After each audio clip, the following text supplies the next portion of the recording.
buddy.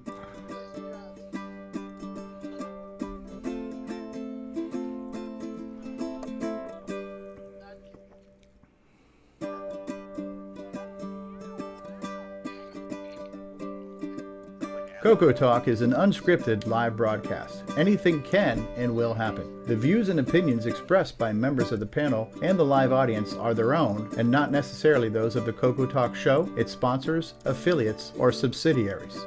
Open minds encouraged, sense of humor recommended. If any off-color comments were made, we're sorry. Hi, this is Dale Lear, designer of TRS-80 Color Baseball, and you're listening to CoCoTALK.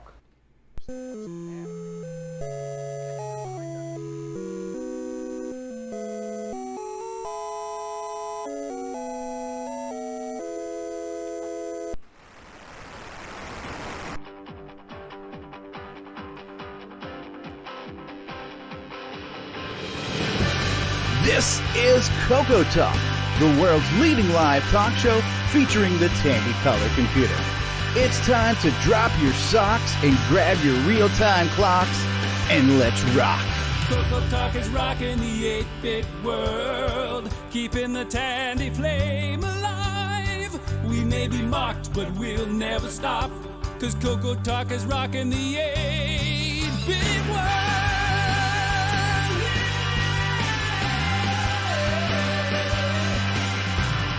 All right, good afternoon, everybody. Welcome to CoCoTALK, episode 136. This is a special edition we call Turkey Talk, where we talk about what we're thankful for. What are you thankful for? For me, it's Nick Marotta. CoCoTALK is rocking the 8-bit world, keeping the Tandy flame alive. We may be mocked, but we'll never stop, cause CoCoTALK is rocking the 8-bit world. All right, welcome everybody. Welcome one and all in one. We are here. It is 2 days after Thanksgiving in the United States. And yesterday was, I guess, what do they call that? Black Friday. Today is what, Gray Saturday? I don't know what shade or what color today is. But for us, it is a turkey talking day. This is the closest we'll get to having a Coco talk on Thanksgiving. It's very close to Thanksgiving. We've got Diet Dr. Pepper in the house. It's white here. It's a white day today because it's snowing. We've got in the live chat, Al Hartman was here saying, I smell a dumpster fire. A dumpster Sorry, fire. Marge. Yes. And Ken. I'll keep you regular. Ken Reichert says, we're sorry. Nick Marotta Actually says we're saying, hello. soury. We're soury. Yes, small business. That's actually what it is called. Today is called Small Business Saturday. Yes. And I believe the idea is since you spend all of your life savings at the big box stores on Friday, if you've got any pocket change left over, go visit a small business, right? Support a small local business if you have any money left after Black Friday. Yeah. Places like CocoMan.biz. CocoMan.biz. Joey. Get yourself a Joey. Get a Joey, eh? They're awesome. CocoMan. Are you having a Black Friday special on Joey's? I'm having a it's through today. If you're watching live Saturday, Small Business Saturday, I'm still offering the pre-sale price of $5 off, so it's $35 plus postage depending on where you're at. And I believe Nightmare Highway is also 90% off for Black Friday right now. Nightmare Highway. Yeah, just use promo code null. Right. Okay, I'm gonna try this again. The cue here is Nightmare Highway. We'll So Nightmare Highway. Nightmare Highway. Is 90% off at canmakeit.com. 90% off. Use offer code null for those savings. So today we are going to do what we're going to call, Turkey Talk. What are we thankful for? It doesn't have to be Coco related, doesn't have to be retro related, but we'll probably get into that. But before we do any of that, the guy who takes live streaming, literally, Grant Leedy, or some of us like to call him Greg. Well, he was out somewhere in Texas, and he actually got to visit a real Radio Shack store. And he also got to visit where the Tandy Towers are still standing. So for those of you not familiar with Greg, this is a picture of Greg. Say hi, Greg. All right. So this is a picture of Grant. This is a picture of a Radio Shack store that he visited. And you can see here they've actually got RC cars. You remember that? Going to the Radio Shack store, getting the remote control cars and the relabeled Casio keyboards and all that cool stuff, right? So this is your brain. This is Radio Shack. This is your brain on Radio Shack. Yes. Any questions? Getting me all nostalgic. Yeah. Oh, like the remember the slot racing cars? Those Yes. were Tyco racers and stuff. Oh man, that's cool. I wouldn't mind having a slot race set up nowadays, Yeah. right? You know, Do they ship? probably if you go to Quick note, Steve. It sounds like from the chat here that the chat's disappearing on the stream after 30 seconds. Hold on one second. Is the chat disappearing on the stream after 30 seconds? Yes. Can also verify. Okay. Today's so chat brought to you by Invisible Ink. Yes, today's chat is brought to you by 30 Seconds. Okay, so here is some more of RC cars. Here we see some T-shirts with the TRS-80 Model 1. And here are the Tandy Towers, all right? So that's the top of the Tandy Tower. Here's one of the Tandy Towers still standing. I'm assuming that's it right there?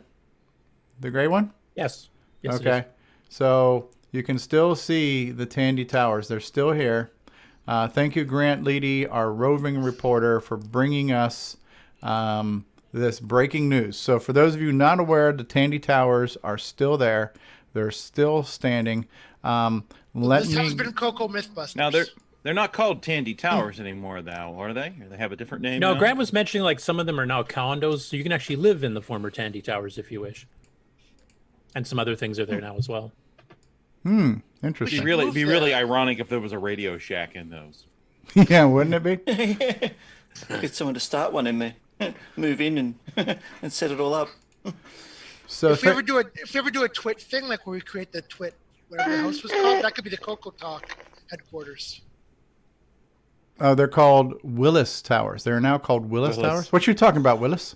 That's what they call the Sears Tower now, the Willis Tower in Oh, is that- Chicago. Okay. And I'd also like to take, since we're in Hollywood Squares mode, Nick Marotta to block. Nick Marotta to block. And by the way, Nick Marotta did a hell of a job hosting last week. Thank you, Nick Marotta. Nick That was really fun. Thank you. Nick Marotta. So breaking news from Grant Leedy. There is a Radio Shack store that has RC cars for sale, and Tandy Towers are still standing. They may be mocked, but they'll never stop. They're still there. And we've got a great panel for us today. We have got Mark Bosley, our backup streamer. We've got internet celebrity Nick Marotta. Nick Marotta is here. He's hanging out with us small folk. He's a big star. We've got from Canada, L. Curtis Boyle, which is Spanish for Curtis Boyle. We have got John Lowry. We've got Jason the Coco Man Reichard. We've got David O'Connor, our favorite musician. Hello. In Aussie Town, we've got everyone's favorite quasi-human, David Ladd, is with us in the house. Hey, David. David, are you excited about being on the show today? Oh, yes, I am. I covering all the interesting CoCo stuff today.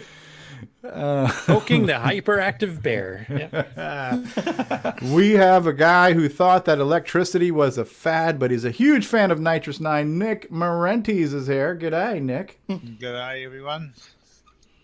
We have from Ron's Garage and Show Us Your Tandy. We got Ron Delvaux is with us. How are you, Ron? Keeping the flame alive. Keeping the flame alive. So, Ron's not here, man. and by the way, those of you who watch us every week, if we don't say this, we'll go ahead and say it again. We would love to have as many of you who want to join us on Zoom. Join us on Zoom. I mean, anybody can be on the panel. Look who's here already. We obviously have no standards. So feel free to join us. You were going to say we're sorry. We're sorry. Yes. But so we want to talk about what we're thankful for today. Turkey talk, Thanksgiving, reflections, looking back, looking forward.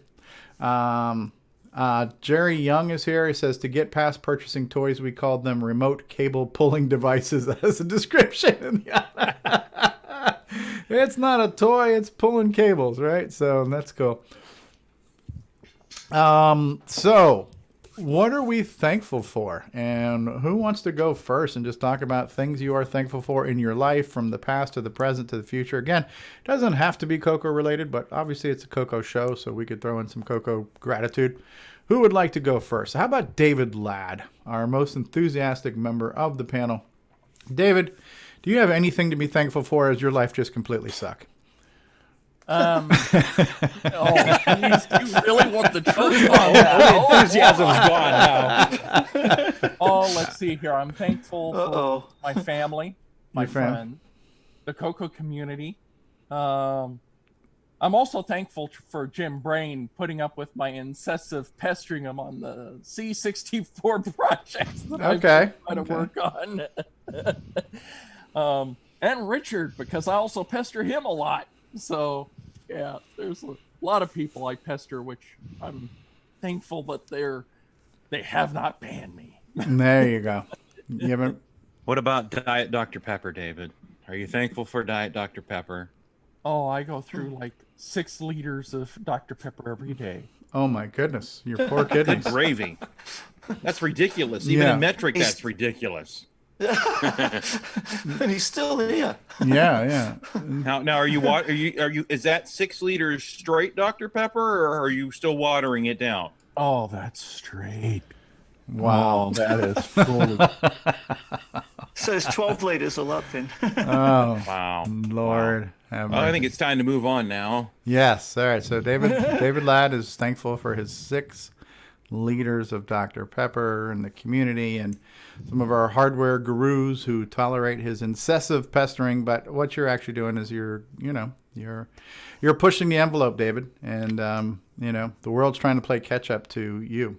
So we're thankful for you breaking things. So Jason Reichert has something in an envelope. Is that? That was you pushing the envelope. I'm pushing the envelope. He's pushing the envelope. There we go. Yes, I'm pushing the envelope right along there. Wow. It's amazing when you have office supplies right next to you. What That you is, can do with them. it's almost like we planned that. Kevin Holloway says he's thankful for Mountain Dew Throwback. That's the ones they used to real sugar instead of that high fructose corn syrup, right? So nothing like real sugar. Who else has got things they're thankful for? And again, it doesn't always have to be CoCo related, but whatever. Who wants to be next on our sharing? I can go and caring? next. Ladies and gentlemen, John Larry.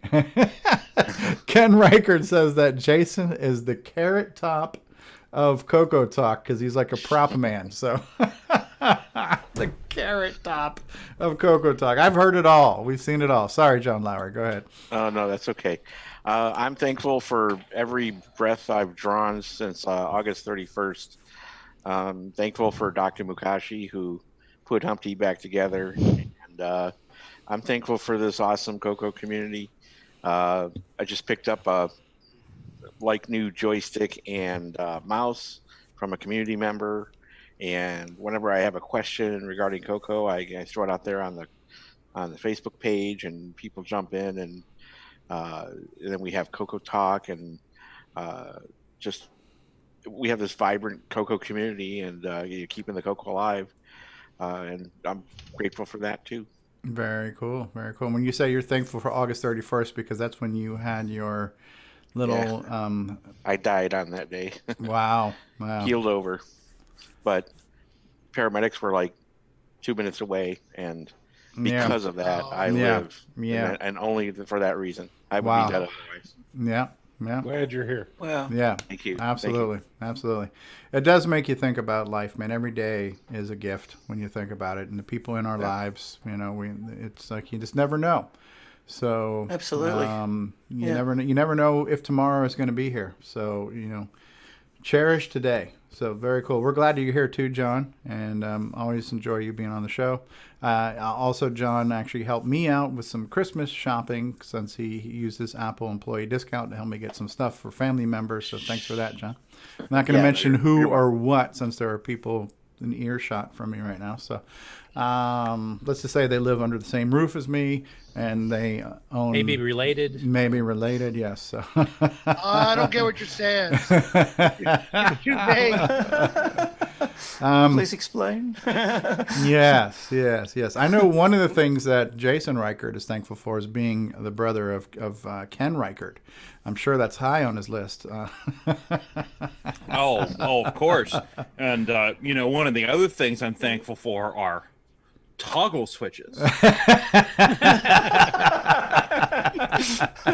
You have made a small fortune with toggle switch technology. So. And beyond that, and something else I'm thankful for is just $5 ukuleles. I've gotten at least $10 out of this $5 ukulele. No questions. That's absolutely. It's a value No at any question. price. Value at any price. I'll give you And $10 to I've drive seen- over it. Is that U.S. or is that like Sure, Canadian sure. money? So it's No, like I'll give you- $7.50. It's worth US.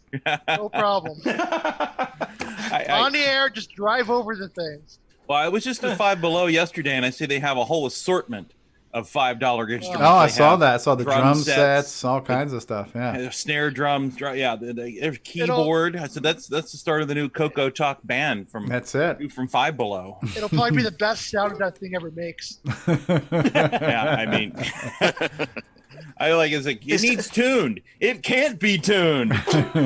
How would you even tell if it was? It's a ukulele. So. Yeah. Has these little plastic tuning knobs here, but Yeah. it's just like I think they're just there for show. How do you tune plastic? I think it's perfectly, and I think it's fine. I think we could play Happy Birthday on that at any point. Absolutely. Well, I'm thankful for the many products you have brought to us, Jason, the CoCo man. I believe I own at least one of each. I think I've got a switcheroo, and I don't have a kookaburra. You don't have Okay. a kookaburra. I do have the wallaby cable. I do have a switcheroo, and I have a Joey. I do not have a kookaburra. So I believe will- it's kookaburra. I think Kookaburra. David O'Connor's taking the issue with how he pronounced that. Yeah, I believe it's kookaburra. How Like you you're pronounce cooking a that, bear. David? Kookaburra. Yeah, we have several Australian experts on the panel here. We should Yeah, yeah, so pronounce at least. Maybe it's Is a it- regional Is thing. it kookaburra? Is it kookaburra? It's cook as in cooking meat, Okay. and it's burra as in burra. Well, Not So you're barra. cooking a bara. But what syllable do you Just put the it's the- accent on? You see, because it's a cocoa product, we should call it the cocoa burr, is what I think. Kookaburra. That means I have to Solves it. order new labels now. See? Ooh. Are you going to recall all the existing ones to change Yeah, them? there's been a recall on the kookaburra. Yes. Send back your kookaburra. We'll replace it with a kookaburra. A kookaburra. Yes. And Nick Marentes concurs with that. You're verifying that proper pronunciation. Yes, kookaburra is correct. Okay, good. Kookaburra. That way. Last time we didn't have a consensus. I need to hear from at least 2 Australians to compare, just in case it's a regional thing. 2 out of the 2 Australians on the show both concur that it is 100% of the Australians on today's panel concur. Yes. Crikey. And we are from different parts of Australia too. We're about 3,000 odd kilometres away from each other. So Just Yeah. it's a boomerang's throw away. So Just a a short Crikey. commute. crikey. Crikey. What else are you thankful for besides taco switches, Jason? Or is that really about Oh it? my! You know what? In all seriousness, this if we're actually going to have to be serious for just a minute, I'll Serious- try. we are gonna offer I'll try to keep it short. Serious but- discussions on this show. There's serious discussions on this professional show. Absolutely. Serious. Just the support of the community, the folks that have ordered and got ordered things from me, and the support makes it, and the people hearing back from people and how much they enjoy the things that I've made. That's very, very fulfilling. I mean, I've had people come up to me at the show, like what I think you were there, Stevie, like VCF. It's like, you're the switcheroo guy. And Yes. he Yeah. told us how much he loved his switcheroo. So I mean, it's that makes it all worth it right there. I mean, this is a labor of love. I'm not getting rich off of this or anything. I don't make a lot of money on it, but it's fun. But That's you what are it's a all hardware about. mogul, though, aren't you? Aren't you a mogul with a website and the whole 9 yards? I do have a website. That makes you a mogul. So it's not a very good website, but I'm working Hey, it I'm does the working job. on it. We're gonna have CoCoMan.biz 2.0 in the not too distant future, but I'm just trying to get them to make it a little better, make it a little easier to order and everything, and make it a little more scalable. Hey, we've got some Jim Brain-esque trolling by Rob Inman out there in the live chat. Rob says, like a brined turkey, CoCoTALK gets a little salty, but you'll be stuffed and ready for a nap by the end. All right, good job there, Rob Inman. Bravo. I believe Rob Inman is being a jive turkey. She's talking about you, jive turkey. But yeah, I'm definitely thankful for your products and all the products that are out there. And the interesting thing is too is that, you know, I was just thinking about this. So you have like the Ed Snyders and the Jim Brains and the Richard Lorbieskis and then John Linville and Neil making cartridges. You got all these guys making things that require plastic and circuit boards and soldering and stuff. And then we got Jason with just basically cables. You know, it's not super high tech, but they serve an important purpose, right? It's most of these cables are passive. There's not a lot of quote unquote electronics in them, but they fill a purpose and they fill a need, and it's still a hardware product, and they're very popular. To me, it's a no-brainer that hardware is the must-have things. Anybody who makes a hardware whatever for the CoCo, to pardon the pun, they kind of get gobbled up, right? So it's great that you're making those, and we got people making, you know, memory expanders and graphics options, but we even got cables and extension cords and splitters and all the things we need. We got people making those things.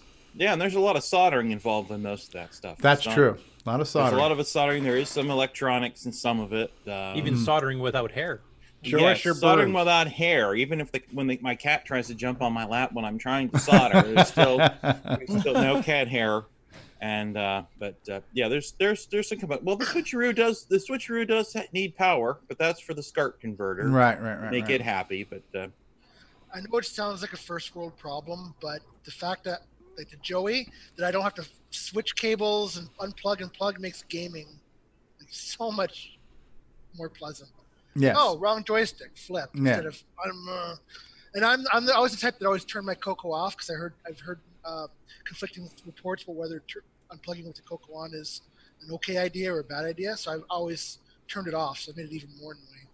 So just the fact, flip, like I love that product, and I obviously have made it pretty clear that I do. They sort of going on about it, but there you go.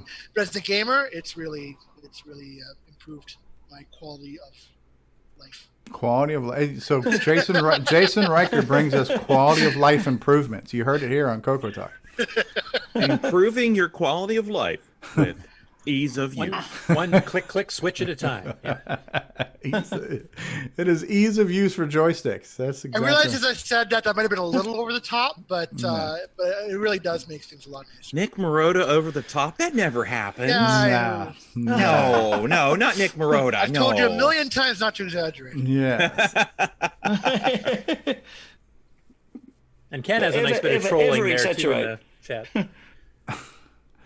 Well, Ken Reichard says, I am thankful someone is going to make the sound card extender for the CoCo SDC. I'm sure I'll feel the same next Thanksgiving. So are you making a little, you trying to make a punny there? Very cool. Well, we're thankful for Jason, the CoCo Man, and all the things he provides for us, these quality of life improvements, all those fun things. David Ladd has just shown us something.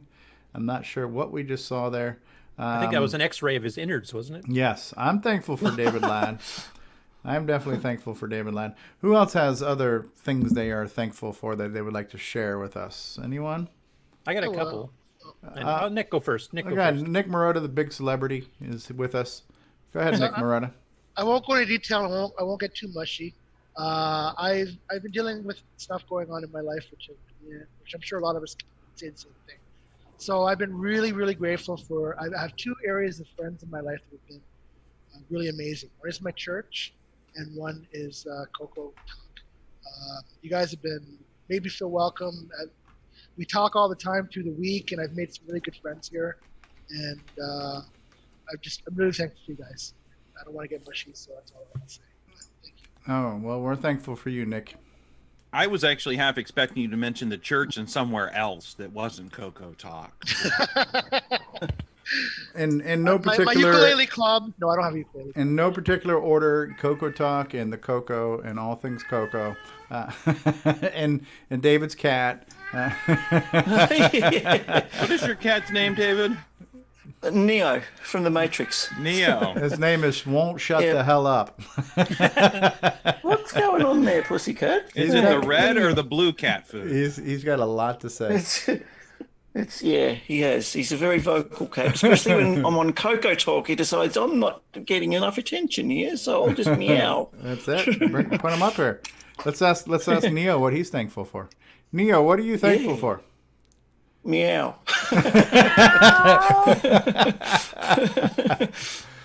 Lord Dragon has joined us. Hey, Lord Dragon.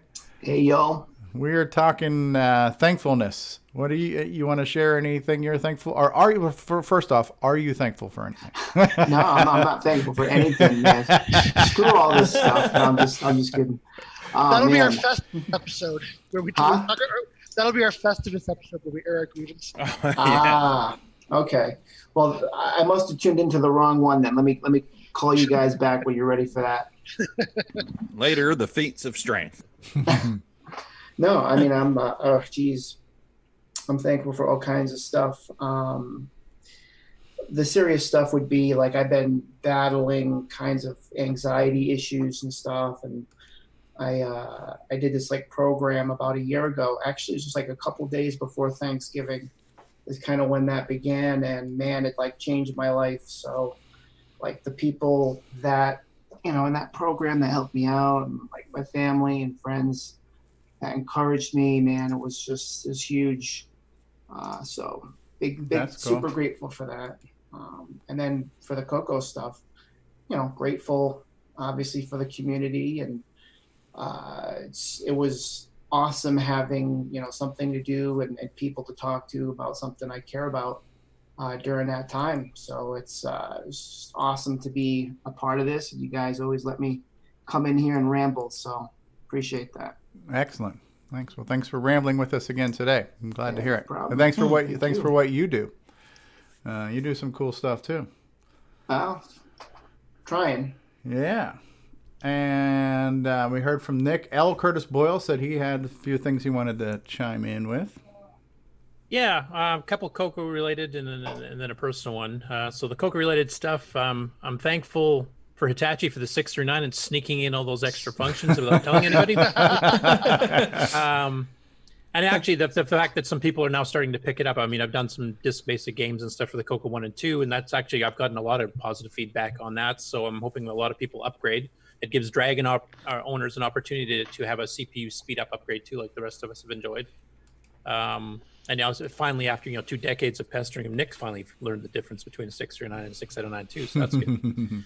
And then on a personal note, I'm thankful that my mom, who just had a stroke here at the end of October, is actually recovering, and she's taken her first steps trying to rewalk again. Excellent. And regaining mobility on her right side. So it's progressing. We don't know how far it's going to take her yet, but she's definitely progressing well at this point. So I'm thankful for that. Yeah, I'm glad to hear that too. Awesome. That's awesome. Absolutely. Yeah, kind of like one of the things that John was saying. You know, I mean, obviously there's like for most of us, this is a hobby and this is just part of our life and everything else. But there are things that happen in the rest of our lives and that just deal with life itself. Some of us are having our own life scares, or we've got relatives and loved ones that you're concerned with and things like that. And sometimes, you just got to remind yourself what's really important, and it's really just the people you care about and things like that. So you got to make sure, spend the times with the one you love when you can, Yeah. I mean, my hobby time has obviously been cut down this last month and a half from having to help out with a lot of this stuff. But it also gives me a grounding to come back to, instead of dwelling on everything that's happened, what could have happened, that kind of thing. I can kind of get it out of my head for a bit and do something that's fun. Mm-hmm. Yeah, absolutely. I'm thankful that John Lowry has figured out that he can screw with his camera and. That's John Lowry live from the surface of the sun. Thankful John Lowry's figured out how to play with his camera and make it all nice and distracting. Yes. I like the ASCII art. The ASCII art's pretty cool. It is cool. It is very cool. Ask a silly question, get a silly answer. Hi-oh. And see. Ooh. Divide by 0. Can't do that. Not a number. Right. And Brian Schubringer's joined the panel as Yeah, well. At least Brian. it's not like a music man. Snapchat filter. Yeah, exactly. Puppy dog ears. Yeah. Hearts coming out of his head or something. Brian, where are you? You've got a tablecloth behind you. Are you at an exhibit somewhere? Or you're using a background replacement? Bingo. Yeah, Okay. This is from back over at the Elgin. I think it's Elgin. I have to double check again. But it was one of the earlier CoCo said. This was over at the Elgin. Okay. Before we moved over to the other place, and I think this was 2008. I think maybe early 2006. That's good because your shoulder's going in and out of existence. Yes, right now. that was the giveaway. Yeah, the fact that you're getting sucked into a black hole or something. Yes, that was a giveaway. Ooh, psycho. So, do you have anything that you want to share with that? Thankfulness, gratefulness, things like that. Probably glad that everybody's here. Definitely. Yeah, and, that my mom and my dad both are here, and that they're getting a little bit on. My mom is starting to lose her mind a little bit, and that's Alzheimer's, which unfortunately runs in the family. So we'll see how long it takes for me. Mine too. Yeah, well, it's on her side of the family. My dad's side of the family, which I take more after. We don't have that much of a problem, but I'm starting to feel a little bit. I probably forgot more stuff that I've learned that I can remember. Yeah. Well, I mean, part of that is age, and some of that might be, like you say, hereditary. So. Exactly. But no, I'm just glad that we're just all here. That we can do what we want to do in this country and others abroad for the most part, and just getting on with life. Absolutely. Very cool. Well, we're thankful for you and all that you have done for the many years that you've been providing music and entertainment and joy at all these CoCo events for 20, 30 years, since you were a baby. So not quite that young, but she's since the mid 90s I've been doing it. Yes. Very cool. John Lowry's still messing with his camera. That's not at all distracting. Hey, John, I think that's a hint for you to knock it off. He's having fun. Let him enjoy himself. He's thankful he's discovered that camera. Let him enjoy himself until he gets dumped from the call. You're breaking up. I think we're experiencing the show's going into a tunnel. The near-death experience camera. Yes, I know Nick Marentes has got a lot to be thankful for. He's got 2 Ferraris he's thankful for from Pop Star sales. Well, you just little taken Matchbox everything from me now. Oh, sorry about that. He's not thankful for Stevie stealing his thunder, and I'm Let's thankful. tell the rich and famous talking to Nick Marentes. No, well, yeah, Steve nailed it there. I'm thankful for all the people who supported me in my software endeavors. And yes, thank you for letting me have 2 Ferraris. They fit nicely in the top drawer. So, Are any of them remote control? No, I haven't got the deluxe model, but They'll never rust. They'll never break down. yeah, that's all. Well, we're thankful for all the contributions you've made in the area of software and entertainment. trash can icons. And all the encouragement you've given Nitrous 9 over the years. So pushing its development. That's right. Yes.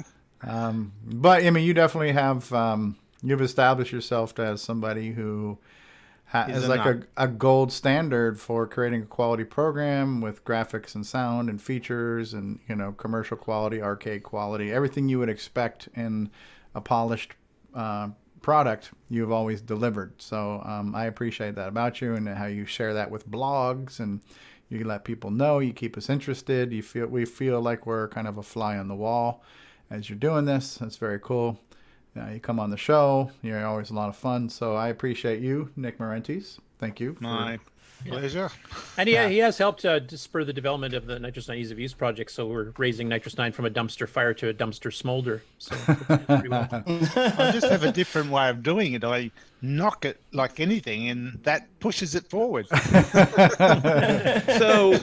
So for you, instead of love. ease of use, it's ease of abuse. Yes, that's right. Reminds me of that Love. Chumbawamba song. I get knocked Negative down, but I get up again. The power of negative logic. That's it. That's it. And Christopher Cromwell says, I'm thankful for Nick Marentes' games. I am thankful to get so frustrated as they were so challenging. Looking forward to his new upcoming game, Gunstar. Yes, that's what it's called, Gunstar. But he pronounces it Star. Gunstar and Popstar. So, yes. So he drops the R. It's Gunstar. Like Gangsta. It's Gunstar and Popstar. Hey, that could be the one after Gunstar. It could be Gangstar. Gangstar. Yeah, Gangstar. Be a Gangstar. CoCo Gangstar. Gangsta style. Gangsta style. Whoop Make them an gangsta offer you style. can't refuse. Oh, yeah. I'm thankful that David keeps glitching his camera with his periodic teases of a zoomed-in soldering picture. What about David O'Connor? I got a whole lot of things to be thankful for, but I'll keep it short. First of all, I'm really thankful for our creator, who's given us the gift of life. Amen, brother. I'm thankful for the gift of music and being able to give back something to the rest of the world. And I'm also thankful for the health system that we have in our country, the fact that it can look after people like myself who've got a disability who can't work anymore. We're not left out on the street. We're not left to fend for ourselves. We've actually got support, and that's part of what drives me with the music, to give something back to the community, to show appreciation for all of that. And on a CoCo level, I'm thankful for everybody on this panel, thankful for everybody in the CoCo community, and those the likes of Brendan Donaghy and Ed Snyder, who give us all these fantastic hardware toys to play with, and others have done the same thing, like Jason and others on the panel here has given us amazing software, and the fact that we've these computers that'll be 40 years old next year. That we can still come together as a community and make new stuff for them these days, and write new software and have new hardware products. And there's, it's almost like the community's thriving more now than it was back in the day. It's really inspiring. Well, we're definitely more connected, right, with the internet. That makes it a whole lot. Technology. Yeah. We have seen a lot of that improve over the past couple of years. Absolutely. Yeah. Did we get to? Sure. David Ladd, you said your thing, right, David? I don't remember. Yeah. Yes. And what about Mark Bosley? Anything you want to share with us? Or are you just completely ingrateful?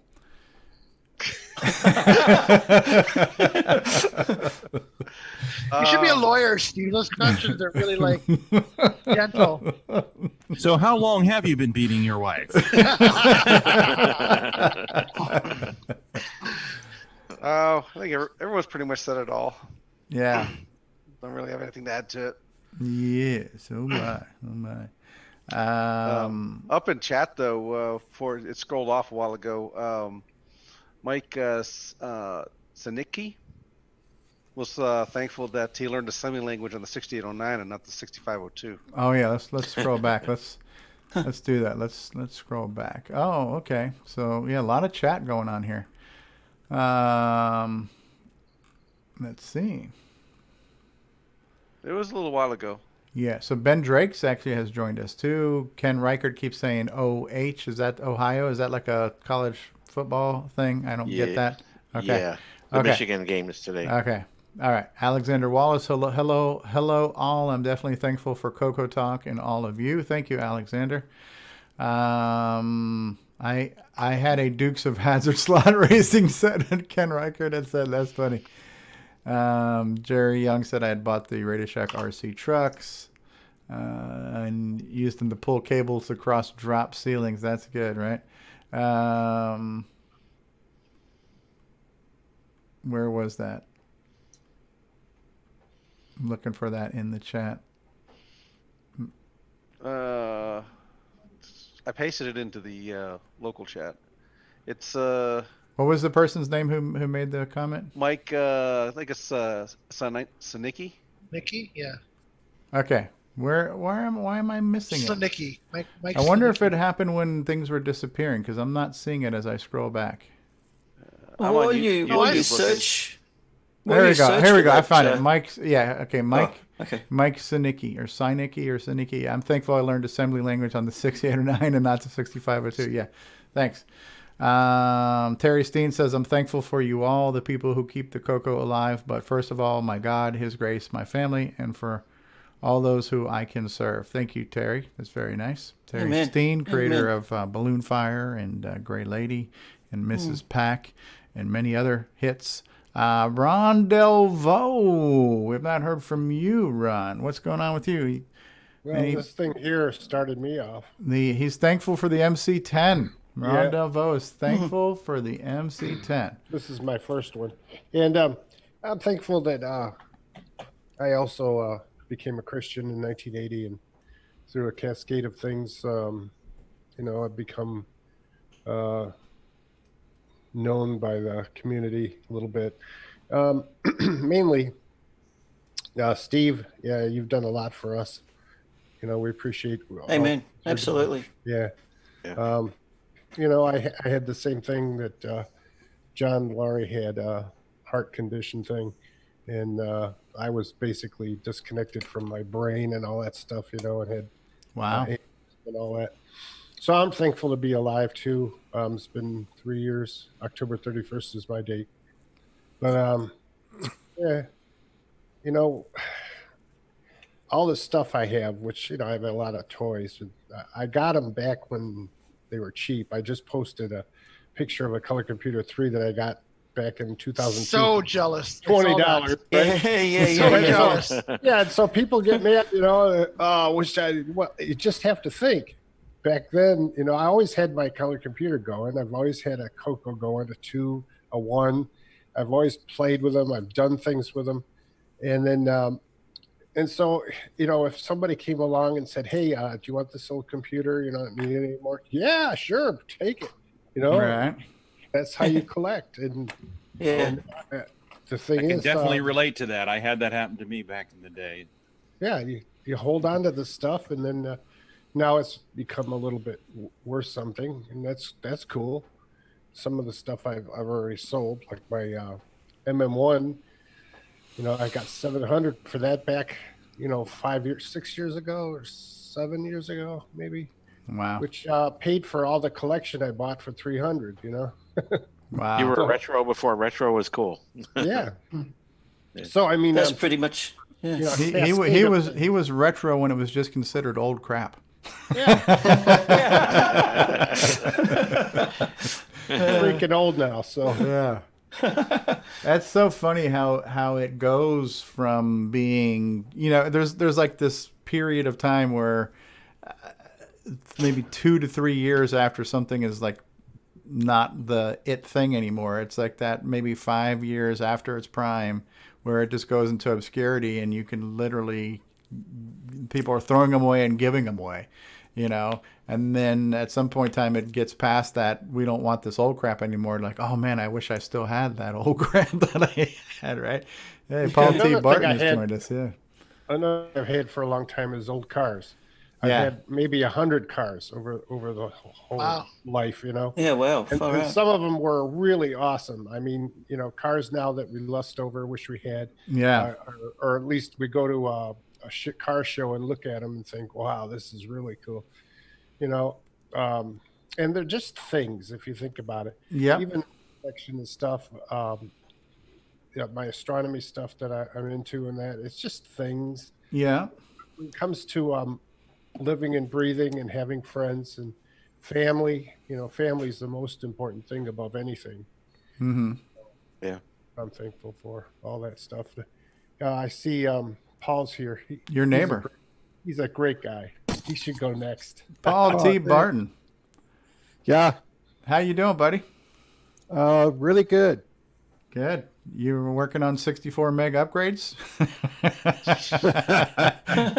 we showed off some of your work last week. Yeah. Yeah, I was trying to get a 16 going, but I don't have a driver for it. So. When 2 megs and 8 megs isn't enough, we got to have 16 and 64. Right? Oh, I remember trying to load up 64 megs just to see how long it took to fill it.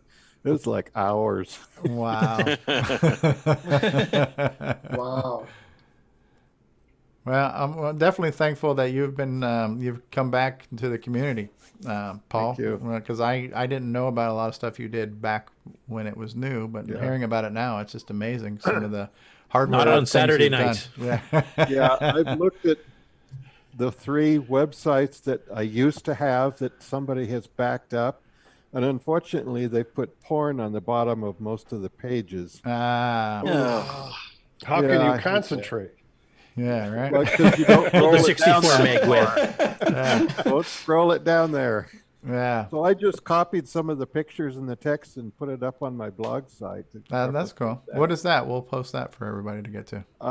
It's idezilla at blogspot.com. IDE Zilla. ZILLA blogspot.com.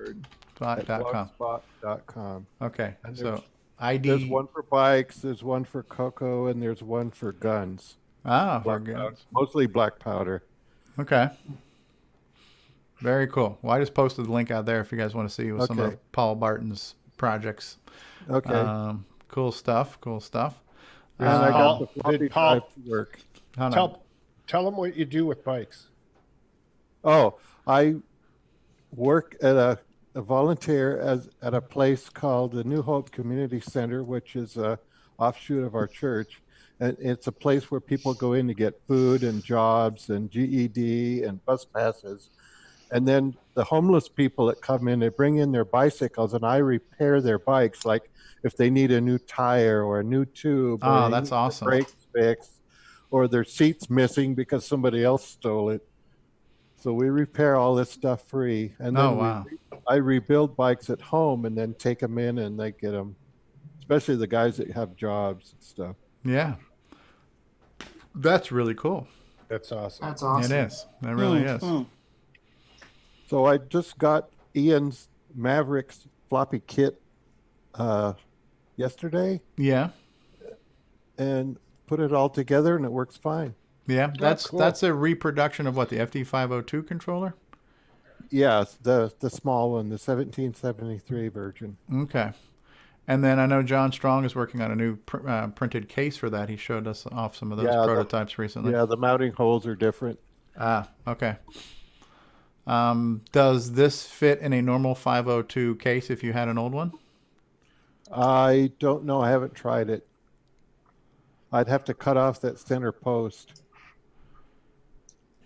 Not sure. Okay, so Mike Sinicki is asking, does anybody know or remember Kent Myers from the CoCo community? He did much with the Flex operating system in OS 9 many years ago. Yeah, I tried that one years ago.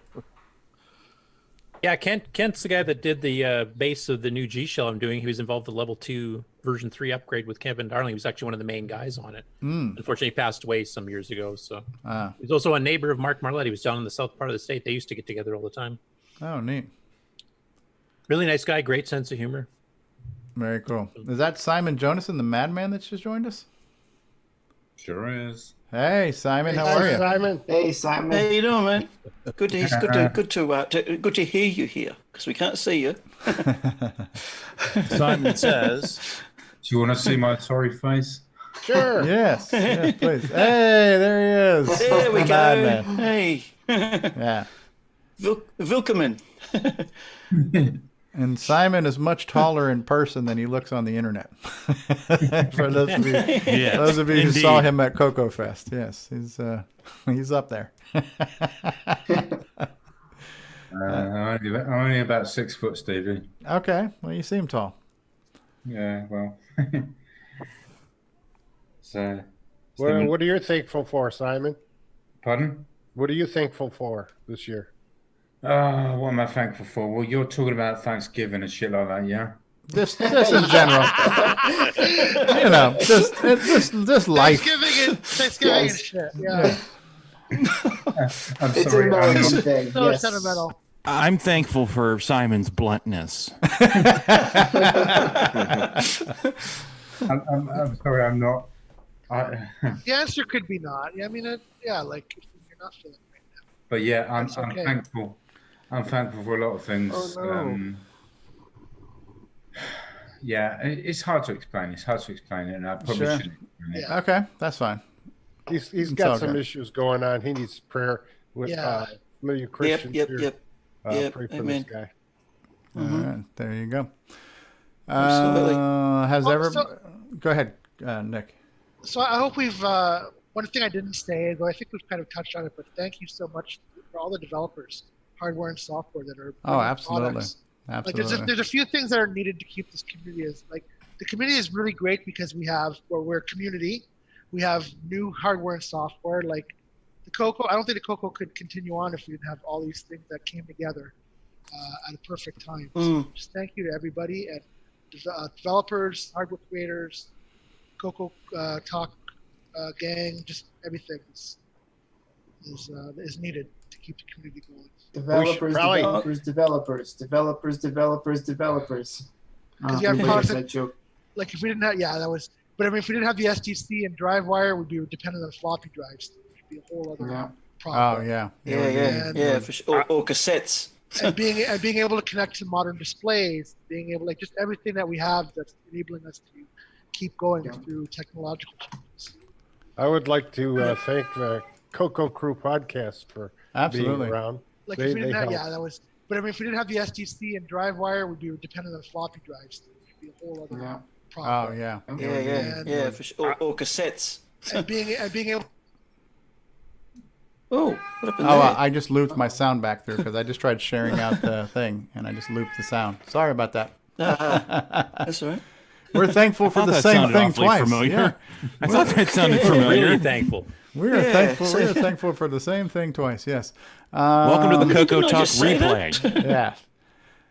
I have to add a big thank you here if I can. There's one really big thank you that I think I'd like to say on behalf of everybody on the panel. That's a great big thank you to you, Stevie, for your tireless effort every week coming in and organising things and getting it together and keeping the ball rolling on this crazy show that we all come together to do and love. Well, thank you.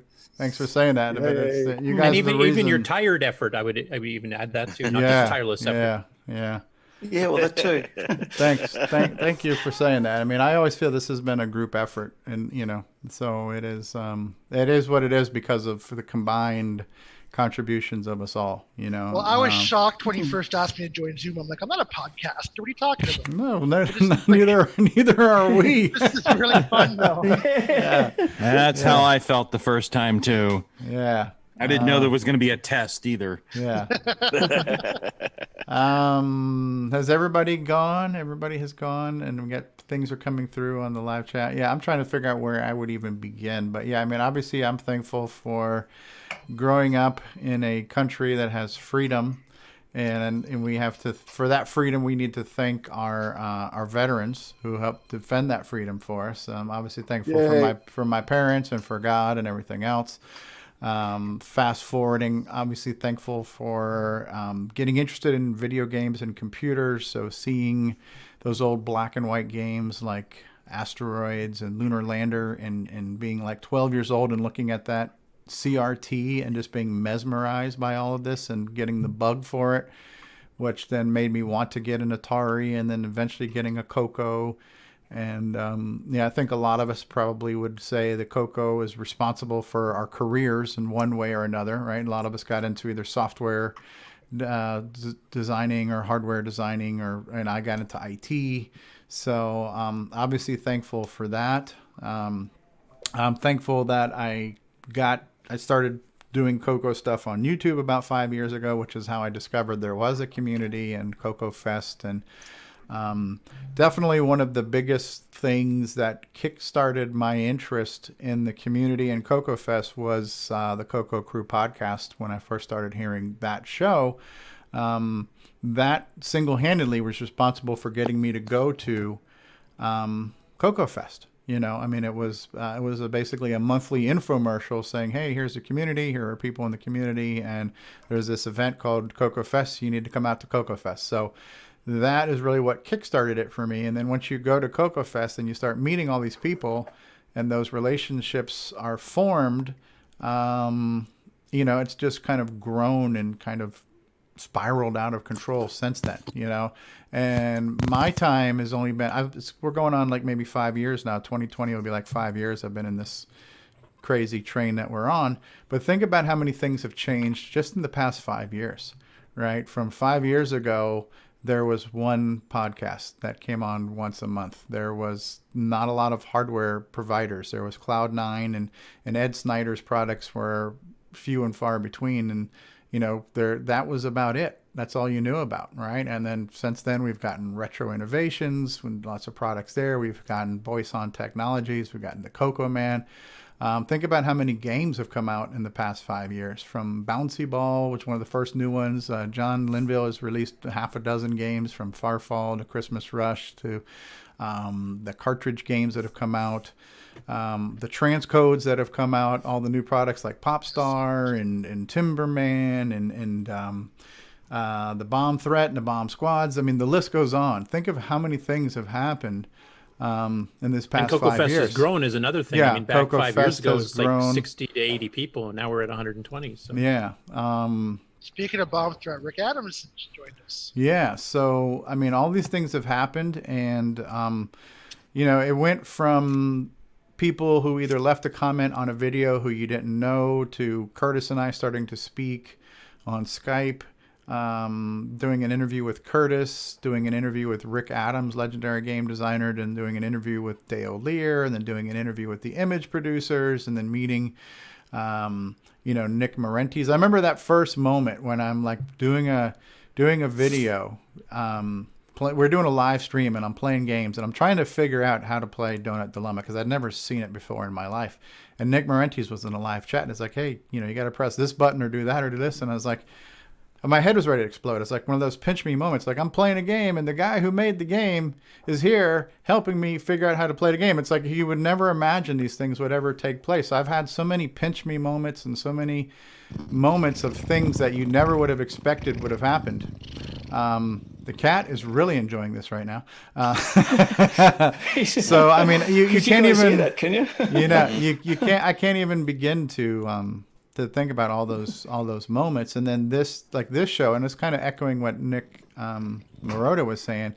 You know, I mean, we all have our regular lives and the things we have to deal with every week, and you got work and responsibilities and stress and anxiety or whatever else you deal with on a daily basis. So my thing I look forward to every single week, the only thing I look forward to every single week is this show, because this is the 2 to 9 hours that I get to forget about everything else in life that isn't fun, and just spend some quality happy time. This is my happy place, right here. This is, you know, to say find your happy place. So coming here to do this show has become my happy place. And it's nice of you, David, to say my untiring effort or whatever you said, but usually, honestly, most of the time I show up about an hour before the show and I press a button and it just happens. So it's not like I do a whole lot to make this happen. It is the magic that we collectively create. But I definitely appreciate all of us, you know, that are here, because that's really what it is. It's that perfect chemical reaction of all these people getting together and creating this magic and this joy for me. I mean, I definitely look forward to this every single week. And and when the times I can't make it and I get to listen to it on the replay, I'll listen to the podcast. I really enjoy it. It's like, man, when I'm not on the show and I just listen to it, this is actually a good show. I would listen to this show if I wasn't already on it. You know what I mean? So I enjoy whatever we've managed to create. So I'm thankful for all you guys. How many of you guys back in the past were sitting with your computer, waiting for the CoCo magazine to come out, and then you'd get that and you look through it. Yeah. You wanted to buy some of the stuff in there, or you hooked up with your local color computer club. That to me was like this group. Yeah. We used to That's go. what we had back then. Hook up with friends. Yeah. We used to talk during the week. Same thing, only it was more local. Yeah. This is your virtual online users group. Yeah. Yeah, and it shows you the change how times have changed. Like when I was hanging out at Radio Shack, I was like 12, 13, 14 years old. And some of my friends I met, like one of my first mentors was a guy who was, God, I don't know how much older than me. He had to be 20 something, if not older. But, I met some strange man who was twice my age at a computer store, became one of my best friends. It's like, you know what I mean? If I think about like if my daughter was 12 years old, I met this strange guy at GameStop and we're like besties now and we hang out and be like, what are you talking about? So it's just that's how we formed our local club, was the exact same thing. I met a guy that was in his 40s, literally. Yeah. Me too, actually, because I'd gotten a 300 baud direct connect modem pack for Christmas, and I was getting on local BBSs with it, and it's pretty rough because BBSs are 80 columns and CoCo's 32, and I met this guy who was the sysop for the local BBS, and he sort of felt my pain. He's like, well, why don't you come down to Radio Shack? I work there. I'll hook you up with a proper modem, serial port, terminal program, and all that stuff. And so I go to my dad, and I was like, I don't know, 11 or 12 years old. I'm like, hey, so I'm gonna go to Radio Shack and meet this dude, I met on some dude I met online. And so of course my dad's first, so of course my dad's first question is, what's a BBS? And then the second question is like, this is like some person. You hooked up the phone to you hooked up the modem to the phone. What's going on? Actually, we went and met this guy, and right on the spot, he soldered a DIN connector for because the modem pack is their normal DB9 connector. So he on the spot broke out a soldering iron and built me a cable, and my dad, I know, gave him $20 and met the guy, and it's just these days that would never happen. Or you'd be afraid of who you want to meet. There's an old saying that if you go to buy something off of Craigslist, the fear is one of us is going to die, right? So it's just like either the guy who's selling it's going to kill me, or I'm the killer who's going to kill him. It's just like you're afraid of who you meet online nowadays. But back then we met strangers and they were all good people. So. Yeah, there was a progression from having your computer at home when you first got it, and then reaching out to your club, and then eventually getting online. And for me, it was CompuServe. Yeah. So there'd be that dimension, and then the local one, and then as time went on, the internet came, and then it got even bigger. Just awesome. Well, I'll give you a perfect example of how times have changed now. So last night, literally yesterday, I'm watching Star Wars in the living room. My daughter comes out and she goes, Dad, I made a game. I go, you did? She goes, yeah, I spent 2 hours making this game. And she made it in this thing called Roblox, right? And it's a game based on Temple Run, which is a mobile game. And I'm like, wow, this is really cool. So we do a live stream of the world premiere of Megan Stroh's new game, right? And so while we're playing it, people are joining us and people are joining her game. And so in real time, we have people who are watching the live stream join her game, play her game, and try it out and give her feedback on her game while we're playing it. And then not only that, as we're getting feedback, she's making change. Okay, Dad, I'm going to change this. I'm going to change this. I'm going to update the server. Get out, get back in. And she changed it to Christmas colors, made it red and green and all this kind of stuff. And so it was really cool that my 10-year-old daughter could make a game, people could join that game online. We had like 4 or 5 people playing all at the same time. And people were chatting and, you know, saying, tell your daughter she's really smart and she made a neat game. I mean, there's no way you could have imagined that happening back in the 80s, but that's just how far technology has come, that we got these tools and this technology that, you know, bring all this stuff together. And it was really cool. It was a cool experience for me to be able to share that with her and have everybody be so nice and kind and give her all that great feedback, you know. And so right before the show started, she was like, because I had the high score. I had gotten like 12,000. Somebody else got 16,000. She comes in, she goes, Dad, I got 20,000, you know. So now she's got the high score. So when the show's over, I got to try to beat her score. So that was a really cool thing last night that we did. But did you make it to level 2, Stevie? Yeah, well, it's a never-ending game, so it's just. I was waiting for Stevie to rage quit it. A likely excuse. Yes. We've been joined by a legend in his own mind, Rick Adams, legendary game designer. See, can you hear me? Yes, we can hear you. Sir. So we're talking thankfulness. Yep. Well, you know, you're expecting me to be all philosophical and stuff, and that's not going to happen. I'm glad to be alive, and my life rocks. So I'm really happy about that. So that's as deep as it gets. There you go. Talking about back in the day, and then what it is like now. I remember 2 stories from back in the early days of computers. Somebody has their computer. The wife comes in and says, "What's that?" "That's a computer." "Oh no, it's the other way around." It is basically. The guy says, computer, that's never going to be worth anything. I'll tell you when it'll be worth something. When I can order a pizza.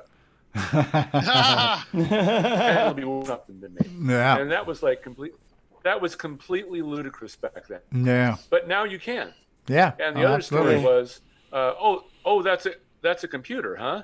Oh, type my wife's name in and see if she's in there. See if she's in the computer. Oh, if she's in there, let her out. No, keep her in there. Keep her in there. Now she is in there on what Facebook. information does it have, you know? Yeah. Now that might actually work. Yeah. When computer classes first came to the schools, and this was probably like late 70s, and there were Apple IIs in my public school, and I was like, oh, this is cool. I want to take the class. But what they had said was, they go, well, you really shouldn't take this class unless you're good in math, because you got to be good in math to know how to use a computer. And as soon as I heard that, I was like, I'm not interested in it, because I hate math, and I still do to this day. But it was like they turned me off of possibly learning about the computer even sooner. So I never had a computer class in school until I had already had a CoCo. I had gotten a CoCo. I was in like 7th or 8th grade, and I had a CoCo for many years. I taught myself BASIC. And then like my last year in high school, I'm like, all right, I'm going to take a couple of computer classes. So one of the classes I took was a data processing class, learning COBOL on the Burroughs B1900 system. And we were writing programs in COBOL. We had to write it out on graph paper, and you had to like literally write out your code before you entered it to make sure you didn't make any mistakes, and then everything else. And so we did that, and that was like an introductory to data processing course that I had taken. And then I also had taken another class on Apple IIs. But I remember my teacher, and I will never forget him because his name was Mr. Heil. And even after I was out of high school, like one year, we ran into him at a grocery store and we said, "Hey, Mr. Heil, how you doing? What are you doing?" And this was still like in the late 80s. And he's like, "Yeah, computers are great." It's like, one day we'll be able to hold a computer in our hands and carry it with us. You know, it's like just thinking about where technology is going to go and all these things, and, look at there. See, Jason Reichert proved him correct, so, yeah, I mean, I remember that class. I remember him saying that. It's like, yeah, wouldn't that be neat? When you don't have to plug it in and plug it into your TV and have it, on the wall. A portable machine, right? So, and now we can run emulators on our phones. CoCo emulators. It's insane. Yeah, I had teachers that told me the same thing. Your computer's going to fit in your pocket. And then one day I was just at work eating lunch, and I went, "Hey, wait, we have that now." I pulled my phone out. And I'm like, "Hey, how did I miss that?" And I can order a pizza on it. One of two ways. We don't yet have flying cars that we all thought we'd have about now, but there's plenty of other things that we do have. I don't think I want a flying car. We have flying cars. They're called airplanes. It's hard enough to keep them in the air with professionals behind the wheel. The one thing they got wrong, though, was the math teacher saying you're not going to be carrying a calculator with you wherever you go. Oh yeah, right. Yes, yeah. we are. Yeah, well, that's true. They were right. We're carrying computers around. Yeah, your phone is a computer now. It's insane. Yeah, I remember seeing the movie The Net when it first came out. Oh, Sandra Bullock. Oh, Sandra Bullock. Exactly. Yeah. And it was we went to see it in the drive-through, and I'm watching it, and she's chatting with people, and like she's ordering pizza, and I'm just like, wow, this is the future right here. Like this, like everybody's going to communicate, via the internet and chat, and things are going to get ordered online, and everybody, just like some of you others were saying, like they thought, oh, this is sci-fi, this is fiction, this would never happen. Nobody's ever going to be like, oh, I'm going to get on my computer and order a pizza. Like that's so nerdy. Who would do that? Right. Damn, here we are. Simon, you were about to say something there. Huh? Simon was about to say something. Oh, I'm there. sorry. You still there, Simon? Yeah, sorry. I was just wondering why the hell I couldn't break in. It got a bit AWOL. But yeah. I still share Stevie's sentiments on COBOL, because I was taught that as well in the early 90s. And we had to actually COBOL with embedded SQL. Oh, yes. Where we had to pre-compile for the SQL and then compile the COBOL. Wow. So what was that all database driven, was it? Or? Yeah. Back when I took my computer education back in the early 90s, and I learned COBOL, I learned Unix, I learned even Prolog. Does anyone know Prolog? No. Isn't that the beginning of a movie? Briefly. It's a synthesizer. There's a Korg Prolog. It's an analog synthesizer. I'm aware of it, though I've never done anything with it. Yeah, look up the language Prolog. It's all about stuff like predicates and stuff like that. It's a really, really abstract language, and so I learned that crap as well. So I share your sentiments on COBOL there, Stevie. Yeah. We were punching ours into terminals. I mean, the Burroughs was in another room in the classroom. We had all the terminals on our desk. And I don't know, what is a Burroughs? Was that like a mini computer? I guess it wasn't really a mainframe, right? Because it fit in the classroom. So maybe it was a mini. I'm not sure. But I just remember it was called the Burroughs B1900, and it ran COBOL, and we wrote it out on graph paper first, and then we punched it in and we ran our program. And there was commands like get a card, read a card, and we had to read in the data and then figure out what the output was from the data. And it was interesting because I had already been playing on the CoCo, so I knew BASIC, I understood syntax and structure.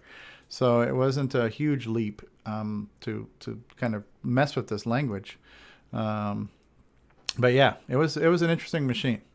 I think I don't remember, other than punching stuff into a terminal. I don't remember. I wouldn't know how to classify the head end of that machine if it was a mainframe or a mini. But I always thought mainframes took up entire floors of buildings or something. So I don't know. Well, they used to. We had back then. We had terminals like the yellow screen. Yeah, amber. Yeah, amber screen. NCR terminals all hooked up to. I think back in the day it was probably Xenix or something like that. Yeah. And you had to, whenever you change anything, you had to recompile the kernel and all that. Wow. Yeah. And we had Sun terminals for like TCP/IP. This is when the internet's first come out. So I'm all the way back to like Netscape 1.0 stuff like that. Where you had to go onto the Sun terminal, and you had to type IP addresses manually, and you had like LAN muxes, like LAN multiplexers. Oh wow, that's old school. Yeah. So I've been there, done that. Wow. Yeah. CoCoTALK is actually best viewed in Netscape. Looks best. Looks best in Netscape Navigator. I thought it was best on Mosaic. Mosaic. You know how you said when you were talking to, like Steve Bjork and and all these guys. I had the same feeling when I went to the 84 Rainbow Fest, and I met Lonnie Falk. I shook his hand, talked to him a Wow. little bit, Wow. stuff like that. When you're younger, I wasn't as young as some of you guys were when you first got your CoCo, but it was inspiring to meet guys that were making their living off of the machine that you were Yeah. using, Yeah. which was kind of cool, and seeing all the latest things that were like cutting edge, all laid out on tables and stuff. Hard drives back then were a big deal. Oh yeah. I didn't have one. One of the living pioneers of that industry. Yeah. Yep. I think one of the most interesting times I can remember, like my first job was working at Radio Shack, and so I had hung out at that same store since I was a kid, so I knew everything in that store. I knew the CoCos and the Tandy 1000s. What the hell is that noise right now? I think it's from David. Okay, I just muted David too. Okay. And so at the time I worked at Radio Shack, there wasn't a lot of generations coexisting. We basically had the CoCo 3 and the Tandy 1000. So, maybe two classes of machines. And I guess maybe the Model 3s were still there. But around 1989, I worked in a store called the Bite Shop in Fort Lauderdale. And we were selling like 86 machines, 286 machines, 386 machines. But we also had the Mac Classic when that was new. We still had Apple IIs on the floor.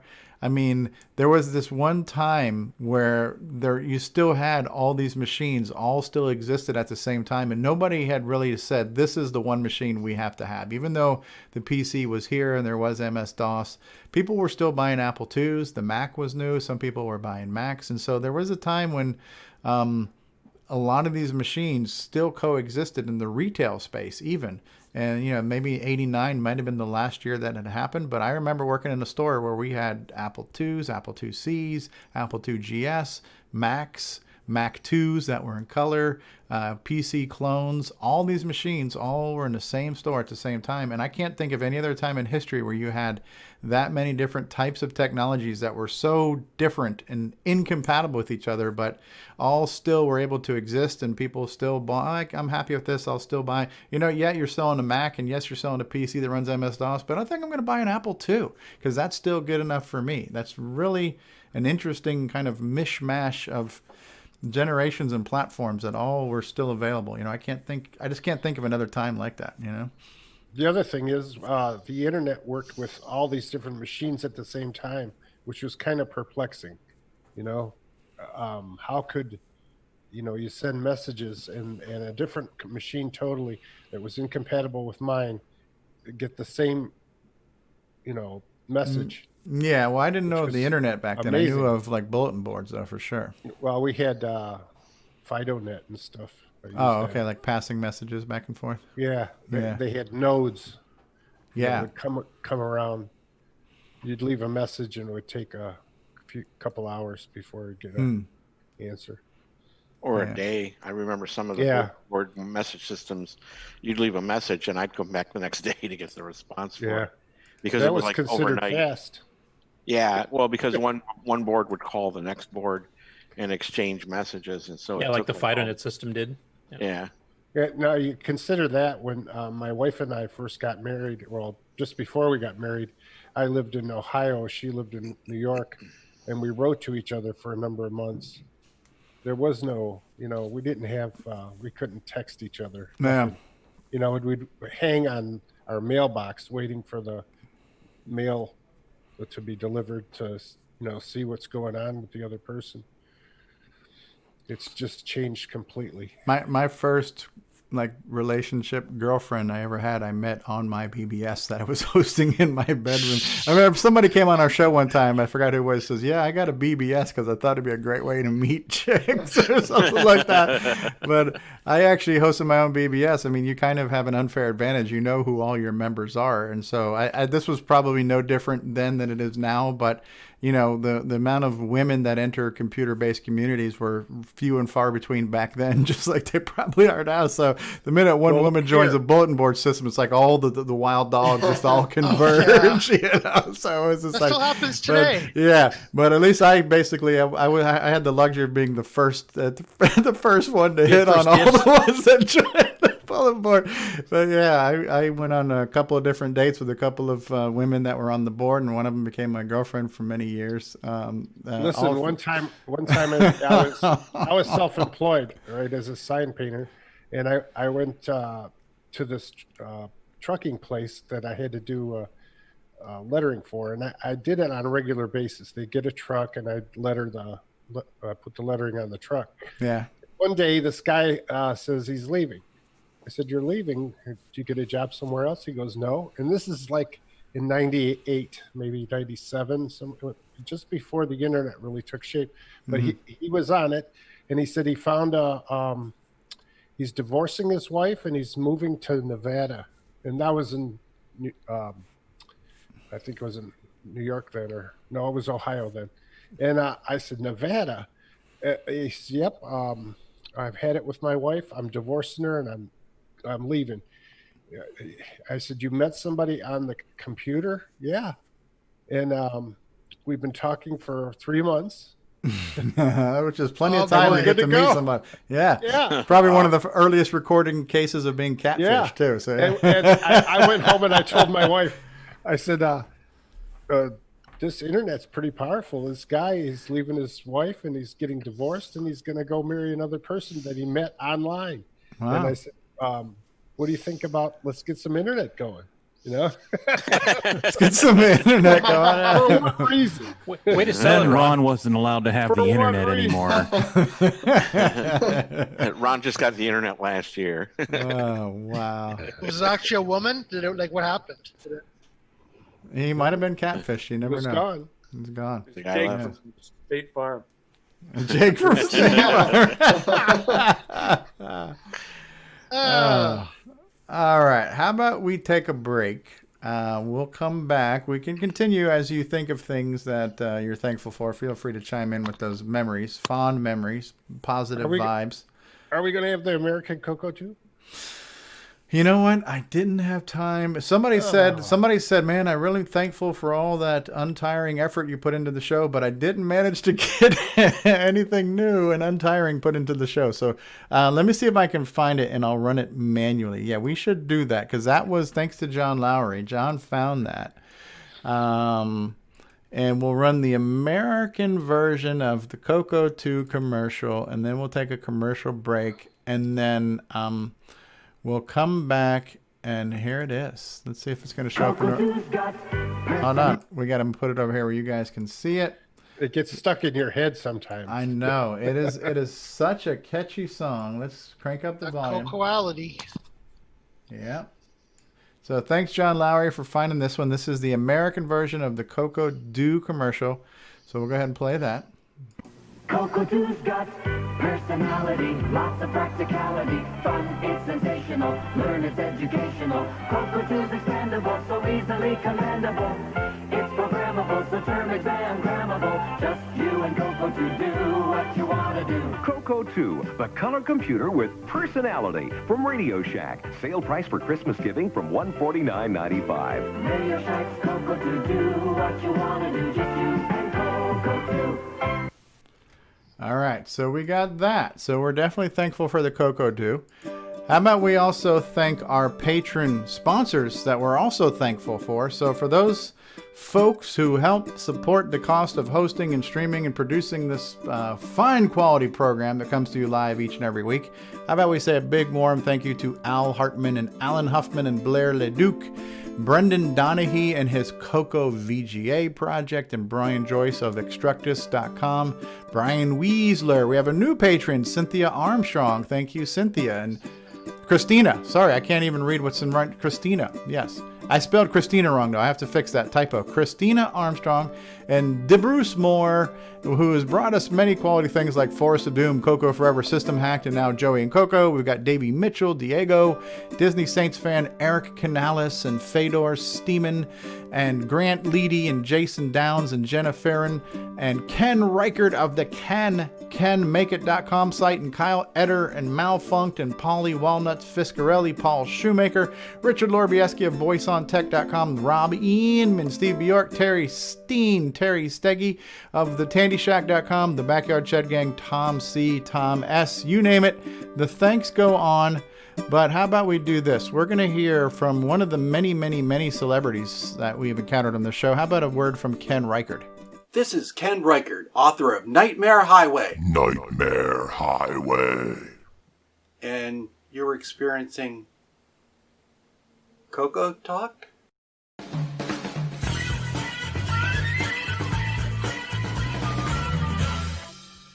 Radio Shack, America's technology store. Right! This Christmas, Tandy has a very special offer. A family color computer pack to take away at a very special price. This family computer comes complete with software and costs an incredible $449, a saving of $241.69. It's powerful, educational, and ideal for the young and young at heart. The easy way to start computing. The Color Computer Family Pack from Tandy. Get it while it's hot. Tandy, the biggest electronic store in Australia. As you start your journey to CoCo Fest, you notice the road ahead is littered with rogue furniture. You realize you are driving on the Nightmare Highway. Nightmare Highway. The new game for the Tandy Color Computer 1, 2, and 3. Nightmare Highway. Nightmare Highway. Stunning low-resolution visuals, digital to analog converted sound, 100% machine language, and basic. What are they saying about Nightmare Highway? Nightmare Highway. Steve B. York says, of all the games released this year, this is one of them. L. Kurt S. Boyle says, this will not be on my site. Nick Marionette says, crikey, look at the size of that crock. Get your complimentary copy of Nightmare Highway. Nightmare Highway. At cancanmakeit.com. If you got it for free, you paid too much. Coming soon. All situations depicted in this trailer actually happened. This true story has been anonymized to protect the guilty.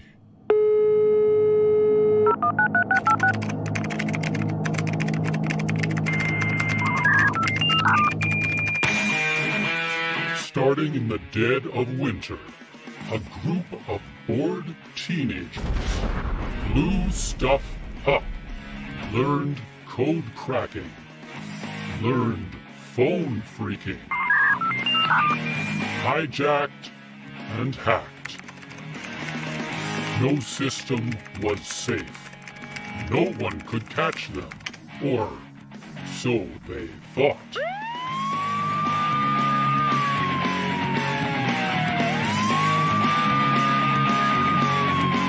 A true story at the dawn of the internet. System hacked.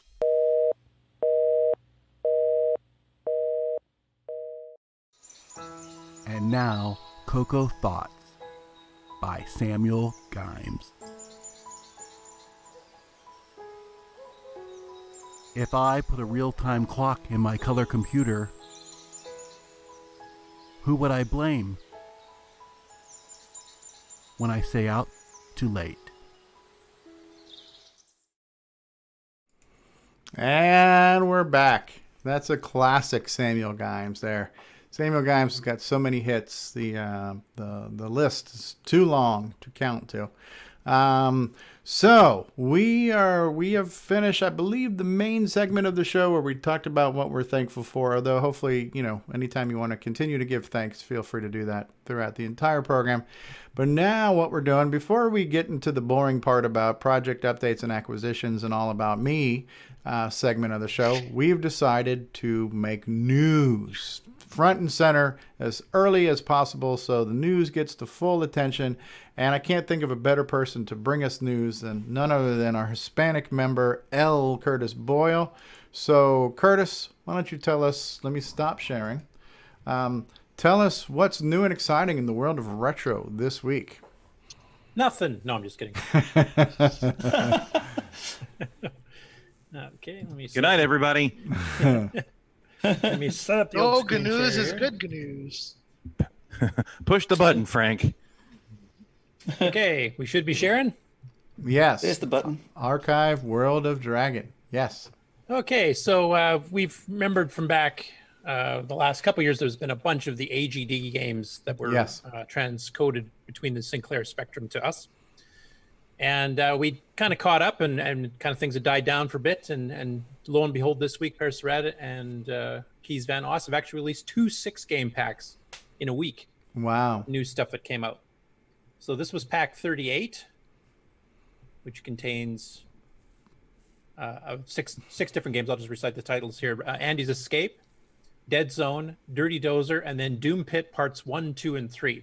Wow. For us audio listeners here. And then for the video watchers, here's some screenshots from some of the games. Doom Pit Part 1, 2, and 3. Have fun, you lucky bast. Dead Zone. PC no games. AGD powered. Yeah. It looks like a ET thing with the bike in the middle there. Earth's main cities are being invaded by UFOs that affected all living beings they find. Every place they raise becomes a dead zone. Wow. That sounds ominous. Okay, Stevie, just sound out the big words. Yes, that took me a while. Took me a while. Is that an alien-powered helicopter there with tiny blades? Could be. Or it could be you're the player attacking. I haven't tried any of these yet. Didn't get a chance to. So. Dirty Dozer. Wow. Look how cute he is. He's like Thomas the Choo Choo. So cute. All right. So Dirty Dozer. Keyboard or left joystick. Okay. What the hell is going on there now? Press a key. Oh, there's like all these different levels of where the dozer is, huh? Yeah. Okay. Just out of curiosity, has anybody in the panel had a chance to try any of these yet? Since Are these the AGD games? These are new AGD games. Oh, I haven't tried these ones. They look cool. I was wondering if anybody in the panel actually had a chance to try them because I didn't get a chance to this. No, I always install them, but I haven't tried them yet. So, see, Nick, that was your cue not to respond. Oh. Okay, let's try that again. I like the splash art in this one. That's a pretty decent black and white dragon for the Doom Pit series. I've just been informed that there actually is a new CoCo Thoughts, so we're probably gonna have to play that. Okay, this is Doom Pit. Interesting. Okay. Oh, that looks a little bit like Downland or Super Pitfall or something like that. That's kind of cool. Yeah, or Mine Rescue or something. Yeah, this one looks interesting. Doom Pit looks really interesting. Doom These Pit Part 2. These were in the most recent big pack, were they? Yes. Yeah.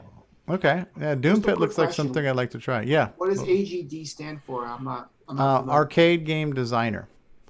So it's kind of like a game engine development set where you can kind of drag and drop and create these games that play. It was originally made for the ZX Spectrum, but then Pearsat and his partner have created a CoCo compatible interpreter for it. Yeah, CoCo and Dragon compatible. CoCo and Dragon, yeah. So the resolution is the same, 256 by 192, but we don't have colors in that mode. So the CoCo and Dragon versions are all monochrome, but it's basically the same game because they ported the engine. Okay, very cool. And it kind of there's very much mostly like platformer style games. Yeah, I think that's what the engine's kind of designed the engine's designed for like platforms, so a lot of the ladder type games, jump and climb. But there's literally hundreds of them now that we have access to. Well over 200 now, yeah. So just tons of extra content. That got released at the beginning of the week, and then I think 3 days later, all of a sudden, the next game pack came out. But wait, there's more. Now how much would you pay? 39. So this one has Mysterious Dimensions Part 2, Nixie and the Seed of Doom, Seta Taisho versus Yokai. I'm not sure if I'm pronouncing that right. And then Sophia 2 Parts 1, 2, and 3. Wow. What the hell is this one here? That is just crazy. Yeah. That's called Mysterious Dimensions. It looks like something a grade school student would draw on their screen. Well, remember there was that school that actually was teaching game design. So these might have been by the students. I'm not sure. That's cool. Ah, the art style. Neat, yeah. That's awesome. That's like Super Mario Brothers 3 or something. On acid. Nixie It'd have and colours the in it if it was on acid. Seeds of Doom. Yeah, just hit yourself in the head a few times. You'll see sparkles. You won't need artifact colours anymore. Yeah. This one even appears to give you hints, like it says maybe there's a back door. You know, type thing. Oh, that's neat looking. Yeah, That's some of these really- actually kind of remind me of what Chet's been doing with Digger 3, except in black and white. So That is cool. looks dangerous too. Yeah, yeah. Ooh, this is interesting.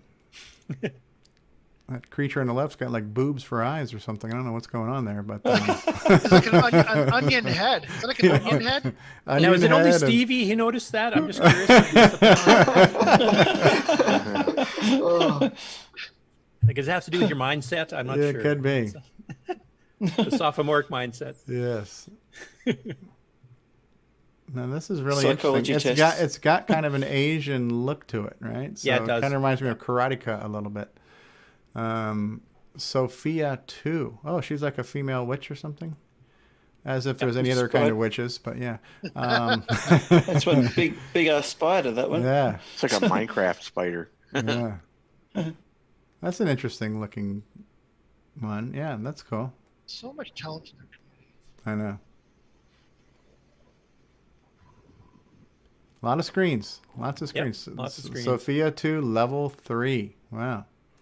Some of those figures kind of remind me of Rad Warrior or something. Yeah, yeah. Yeah, like the runes. statues and stuff. Yeah. Yeah.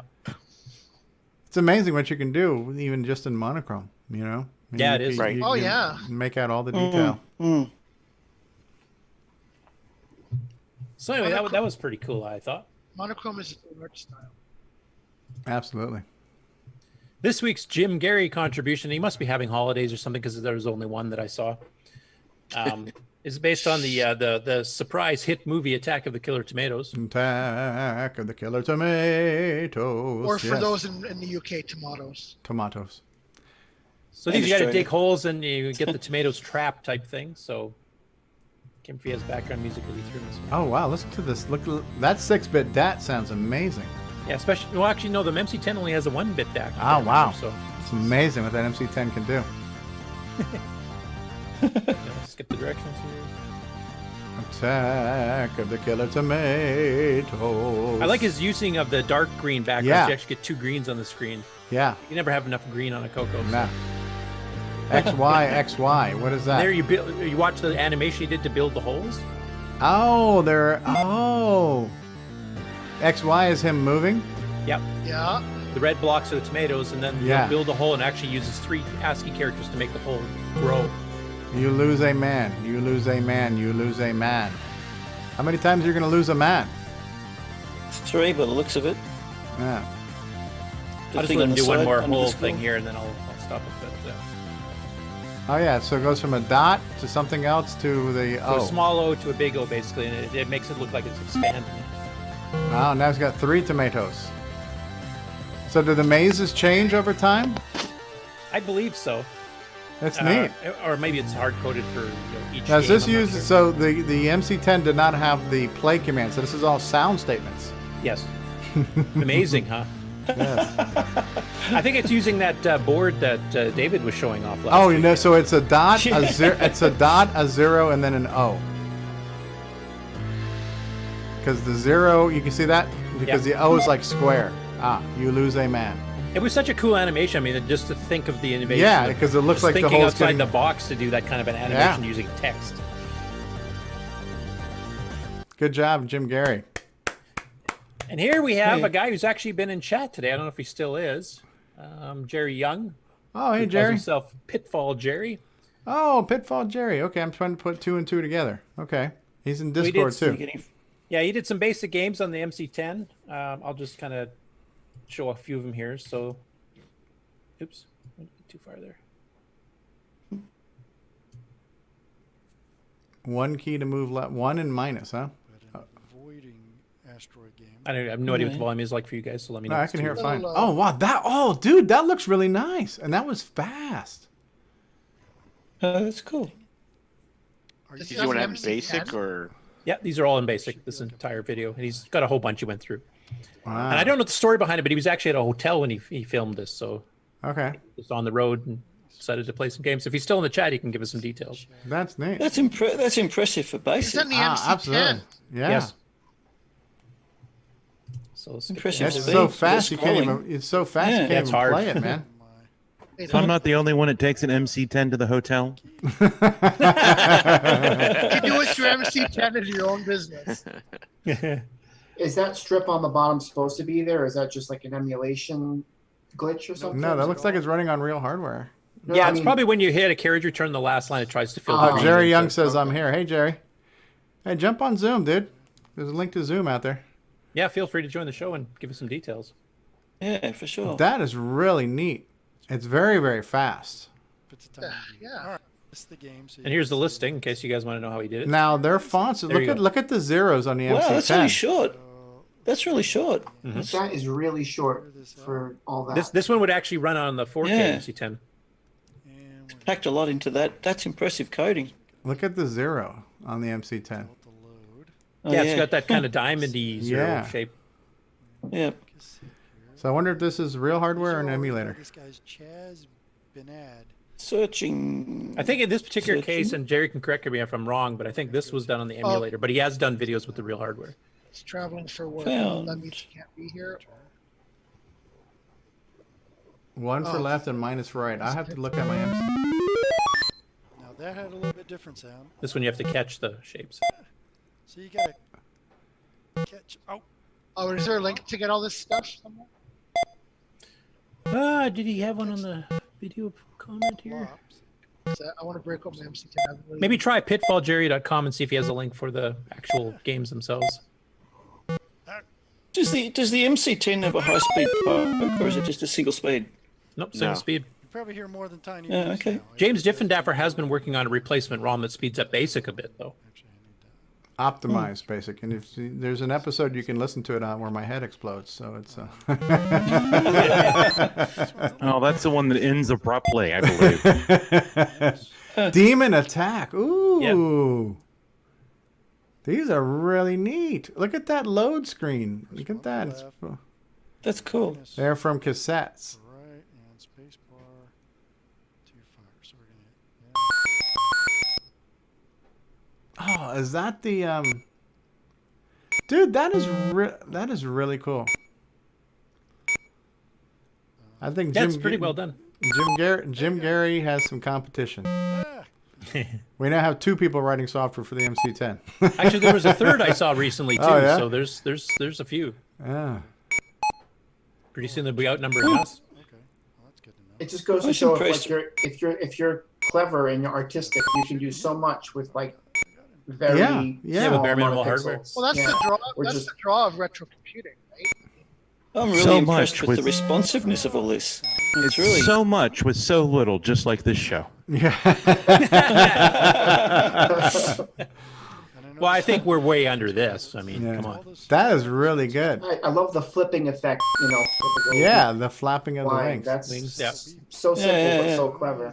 Just like the real Yeah. demon A lot attack. more than Tiny Yep. Voice now, Ashton. Let's see. He does a listing here if you want to see Demon Attack. So there you go. No, Relatively That's a bit small longer. much program. longer. Some of them are really long. Still, it's some of not- them aren't. Some of them are Dragon Castles.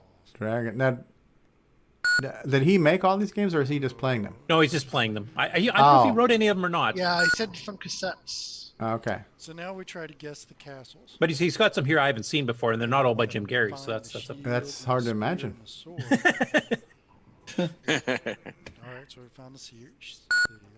This one's more of a random guessing game. So it's just got Ken graphics. says the bar is set low, but still the show manages to get under it. How low can you go? Yeah, we limbo dance under bad quality. That's what we do. Yes. This is really neat. Oh, look at that. That's really cool. It's like it's a duck-lipped dinosaur. So- Come here, let me give you a kiss. I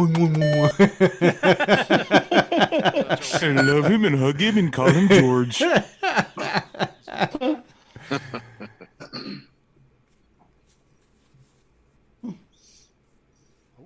Okay, it says I found them in the list of the cassettes in the emulator folder. I just played them. Okay, so these are just MC10 games for us to enjoy. And so far, I'm liking every one that I see. So they're not up in our CoCo archive. Freeway. Oh, This is kind of a Frogger style. Yeah. I remember playing this game at CoCo Fest in real life. Yeah, when you hurt your ankle. You lost, though, if I remember correctly. Yes, I did. You took damage. I was testing the collision detection of the concrete median. You lose a man. You must have had low HP at the time or something. Yes. This is neat. Yeah, kind of a Frogger Yeah, I style. was thinking that a Frogger game on the CoCo VJ might be interesting with some redefinable characters, you know? And the 64 by 32. Oh, what the hell is this? Wow. Road race. I've seen this one. This was in that TRS-80 color computer and MZ10 games, that black cover book. 'Cause I remember playing this on Oh, the yeah, CoCo. visibility conditions. Yeah, the visibility Terrible, basically bad, just sticks very your good. car further down the screen for a harder level so that you have less time to react. Ah, okay. I remember this. We played the heck out of this in the early 16K color Yeah. basic days of our CoCo. And this is That's cool. like... Kind of a car race game with a trail of smoke, I guess. Yeah. Variable width tracks and... I didn't realize from the book, though, so thanks for that update Yeah, there, Jason. that's So- neat. That's neat. I mean, and this is what I love about Basic. You can print very quickly in Basic. You know, so to do a vertical scrolling game using the print command is one of the fastest and easiest things to do. Yeah, assign your graphics in Moon. strings. Oh, here by Jim Gary. Moon Rover Patrol. Yeah, I think Aliens we are showed pre- this one a long time ago. All right, well, let's see it. Hey, thanks for doing all these games, Pitfall, Jerry. Yeah, it should be kicking in pretty quick here. Get ready for level. What is that? Your medication? You said should be kicking in quick, Curtis. I don't know. I'm self-medicated, so I have no idea what's going on. So, So that's the buggy. That's the buggy. Look at that. It's got the scrolling mountains, and that's your buggy. Oh, it's even got the checkpoints, and there's the spaceships. Dude, that is really good. This is based on. This is a basic version of Moon Patrol. Oh, look, and it blew a hole in there. Oh, he didn't jump. Repairs underway. That is really good. Yeah, it's got the boulders. It's got the. It's got the holes. Yeah, and the scrolling. That's cool. Yeah. You gotta not fall in the hole there, Pitfall, Jerry. Well, it's called Pitfall for a reason, you know. Yeah. It's Steve, there's you a don't pit even he get fell in it. started. Oh, he jumped both of those things. That's cool. Yeah. Jump.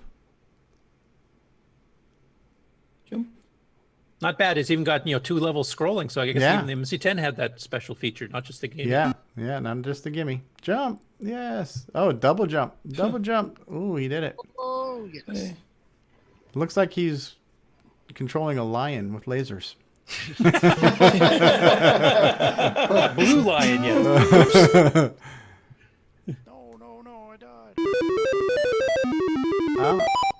Oh, it even plays the music. Yep. That is the correct music, too. That so. is, yeah, just very quickly. Anyway, that was a really interesting episode. I hope he does some more of these and shows off some of the other Was this a games. live stream?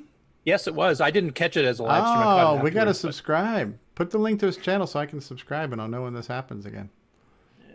Okay. We have so many CoCo celebrities now. Of course, we all are in the shadow of Nick Marotta, but... Oh, there he did. Okay.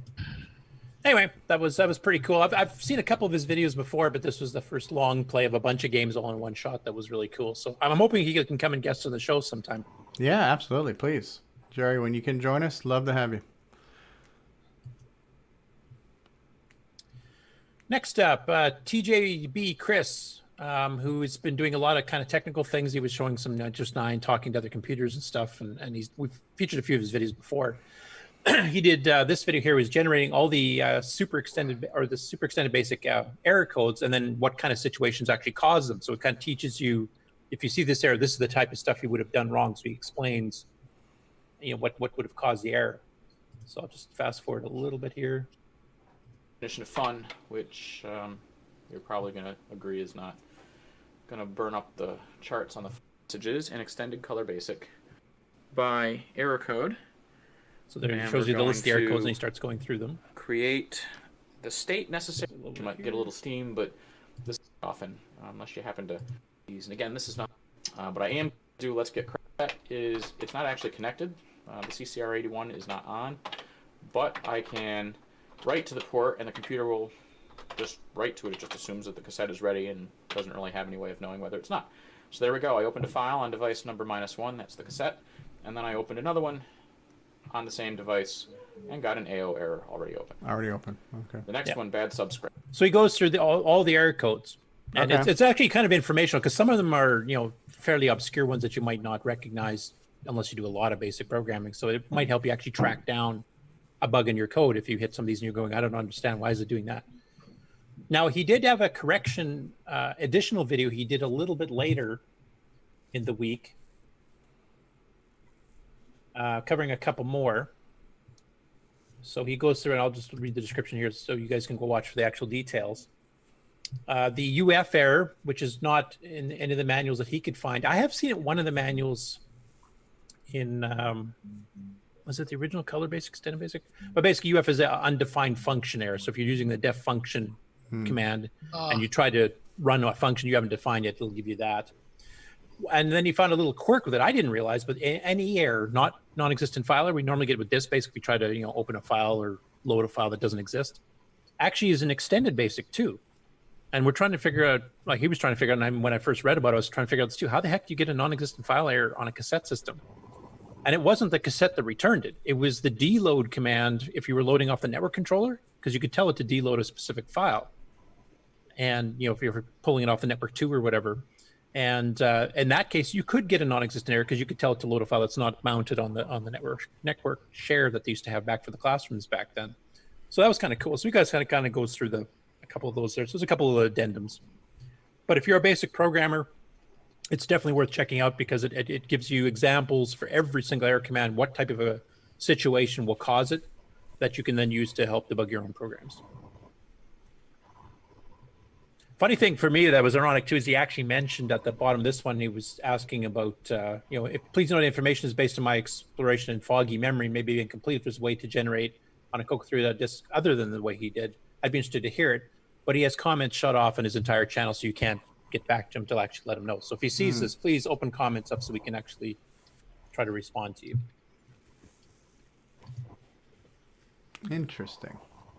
This is probably the biggest story for me this week, and that's this was good. The Ed Snyder announcement that the Gimme X will support a 2.86 megahertz mode, and also that the Gimme X, he's planning to start shipping the first version of it here in January. So wow. Oh, wow. Yeah, that's exciting. The cat liked that news. Yeah. Yeah. Cat's excited. So I'm going to run the whole video here. Because what he's doing is he's got a basic program, so there's no assembly or anything else, nothing fancy, and it's just basically generating a bunch of random characters on the text screen. And he does it first at 0.895 megahertz, and he actually shows the speed at the bottom. He also clears the screen one character at a time in a 4NX loop, so you get to watch it go through the CoCo 1 standard speed, then the CoCo 3 double speed standard speed, and then the new Gimme X turbo mode, as he's calling it. Just a simple speed test. Are you guys getting audio with that? Yes, yes. Just a simple speed test of the Gimme X turbo mode. That is at 2.86 megahertz. Putting some random characters on the screen.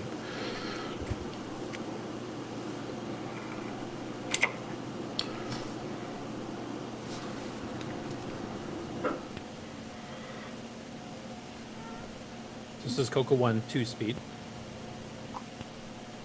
0.89, okay. He actually had about 2 seconds going before he had run too, so. Yeah.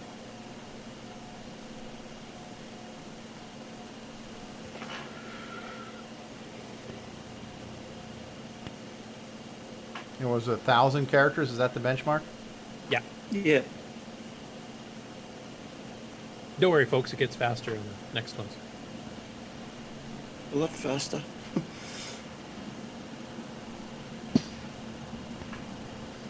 And there's double speed. So that's the CoCo 3 full double speed mode. Okay. 1.79. Yeah. Yeah, and the wiping the screen is also included. So this the Okay. wipe the screen we just saw previous was 1.79. That's So basically that's an unrolled loop of just. Yeah. Yeah. Okay. R&D. And there's 2.86. Wow, crikey. Crikey, look at the speed on that beauty. Now, taking this and combining it with a 639 in native mode, so you get an extra megahertz faster than the CoCo 3 double speed mode does, and you can then add in the 639 native mode stuff. I mean, we could get stuff that if you're considering it versus a 639 would be pretty well a 4 megahertz CoCo in some cases. So I'm I like really the way looking forward to this. I like the way that he described it as nothing, nothing. Yeah, well, he was hoping to get more nothing out of significant. it than that. He was It's like, disappointed that's nothing somewhat. significant. That's huge. Yeah. And I know Chet really like the Simpson- way he's. Oh, good. I was going to say, I really like the way he's implemented it too. To access the 2.86, you use the standard poke 65497, and you just poke a certain value in there. Yeah, and the it letter accesses- Z or Z for his nickname Zipster. That's Oh, the is that one what he it uses. was? Okay. Yeah. I like how he always carefully thinks out backwards compatibility, so that like if some program from the 80s or 90s just pokes a 0 to that, it just automatically will get you back into what's normally expected. So he's always really careful about that. Yeah, That's so yeah, because cool. anything that did the normal double speed poke will still function as a normal double speed poke. Exactly, You have to put that special value there to. I know a lot of people would poke it at 0. I'd always poke it at 255. I figured I want to put the most poke into this slot I can do. I'm going to poke it on max, and maybe I'll get an extra couple milliseconds out of that thing. So. Yeah. Good night, everybody. But I'm really looking forward to this. Nitrous 9 is going to sing on this because, I mean, Bill and I did run, and Bill, Bruce, I said, and a bunch of others back in the day, we did run overclock 689s and 639s. So some of us are running like true 2 megahertz instead of 1.79. Some people went up to 2.25, 2.4. This is actually a jump past that. And unlike the clock doubling circuit that Sockmaster and some other people did, like Bob Puppo back in the day, which only sped up certain instructions that were accessing or not accessing memory, where it could speed up internally, and when it had hit RAM, it had to slow down. This is across the board. Everything is a megahertz faster. So I'm really looking forward to this. It's at like 1 megahertz faster. That's a jump more than the entire speed of the original CoCo 1 at standard speed. Yeah, it's almost like a sequential. It's like the CoCo 1 speed. You add an extra megahertz to basically doubling the CoCo 1 speed, and then you're adding another. So you're tripling CoCo 1 speed now on this. Yeah, and the nice thing is, too, is because Ed's also announced, along with Brendan, when we announced the CoCo VJ update last week, is that they've got that SAM doubler for the CoCo 1 and 2. So they're getting true double speed as well. So now all CoCos are getting an increase in speed. Mm-hmm. So I imagine the games we could write for the CoCo 1 and 2 running at a full 2 megahertz, and imagine CoCo 3 games running at almost 3 megahertz now. So, and there's just a ton of stuff and then Chet Simpson's offered, if he gets one of the first boards, he says that he'll make a kick-ass version of Digger 3 specifically using this mode. So I don't know if he's planning on putting like background music or enhanced graphics or what, but I'd love to see what he does with it. Just think of all those new games that Stevie still won't get to level 2. But he won't get to level 2 much faster now. I will die quicker. Yes. I'll rage quit. Won't get to level 2 at a higher frame rate. Yeah, I'll rage quit 3 times faster now. So it's going to be really useful. Yeah, it's going to be really helpful for me too. Working on this new step sequencer program that I've been working on. I was playing around with it during the week, and experimenting with a high-speed poke versus normal speed on my CoCo 1. And the high-speed poke made a significant difference to how quickly I could run the sequences without them, without the timing being affected by different parts of the program executing at different speeds. So having that extra speed there again on top of that, 3 times the speed, is just stuff that I thought I'd have to do in machine code, I'll be able to do in BASIC. Yeah. Yeah, and I'm hoping like for Basic 9 programmers, I mean, Basic 9 already runs faster, and you can do, low-end arcade-style games on that if you design within limitations. I mean, now with an extra megahertz, you might be able to do some real arcade games properly with that. So I'm looking forward to that. Can't wait. Next one here, Henry Reitfeld. Oh, sorry, good. Somebody saying something? No. No, okay. Henry Reitfeld here put up a video, and this is kind of like double retro. he's got a video of his Coleco Atom logging into his CoCo 3 BBS at 300 baud. So the BBS is running on the CoCo 3, and he's actually logging into it from a Coleco Atom. It's only a minute and a half, so I'll play the whole thing.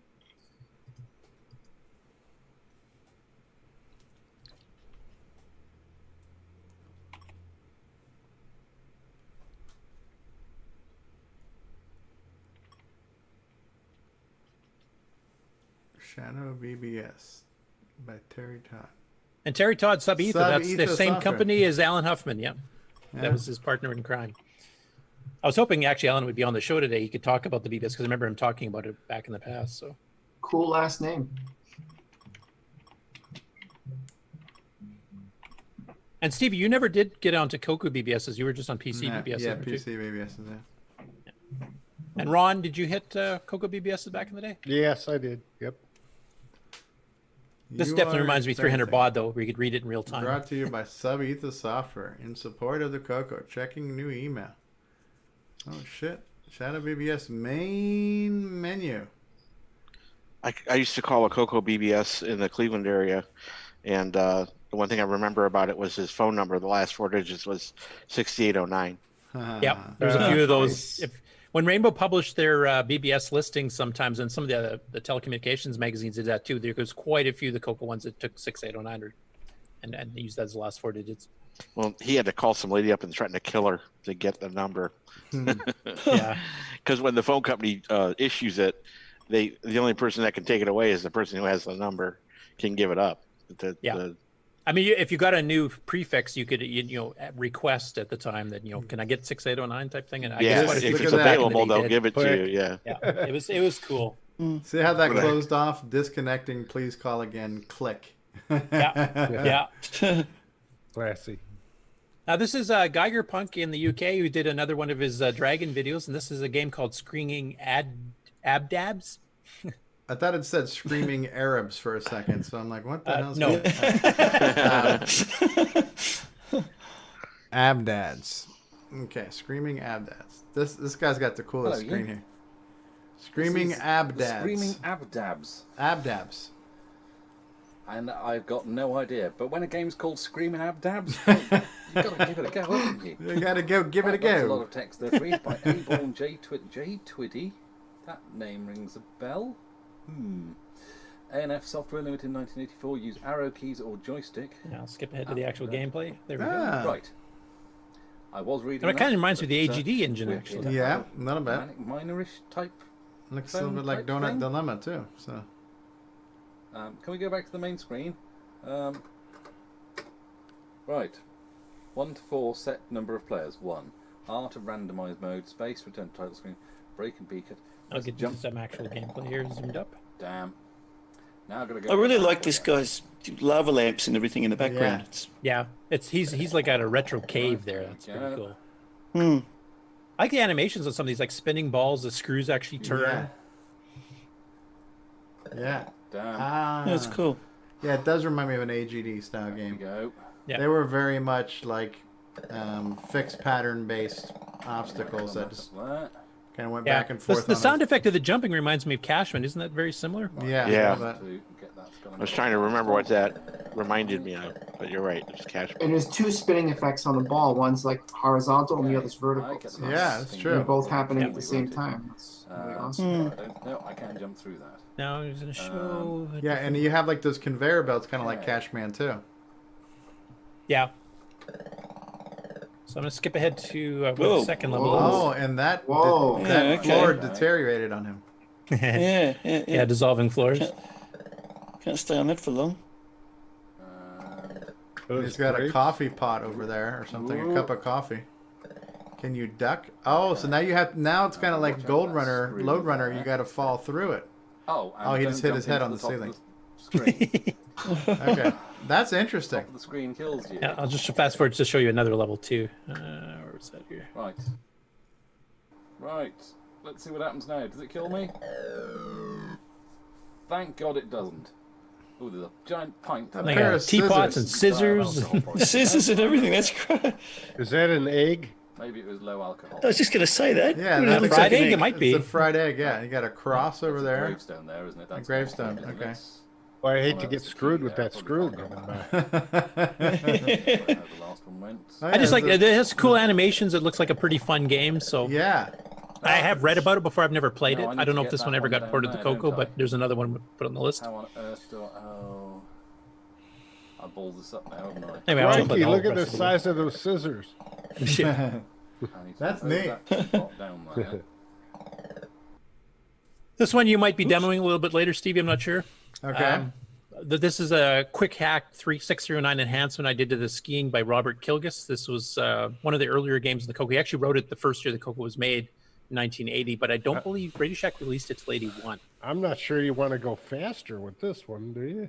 Well, actually, it doesn't go faster. That's the funny thing. This is sync locked. It's V-Sync locked, so it actually forces it to do a 60 hertz refresh rate, probably partly because of the timer, the number of seconds on the top of the screen.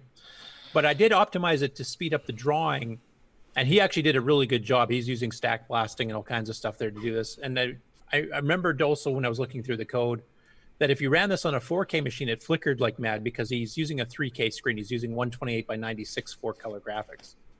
And on a 4K system, you only had enough room for one screen because the screen's 3K, and you only had 4K. So it actually would white out the screen, quickly draw the poles, white out the screen, draw the poles in a shifted position, etc.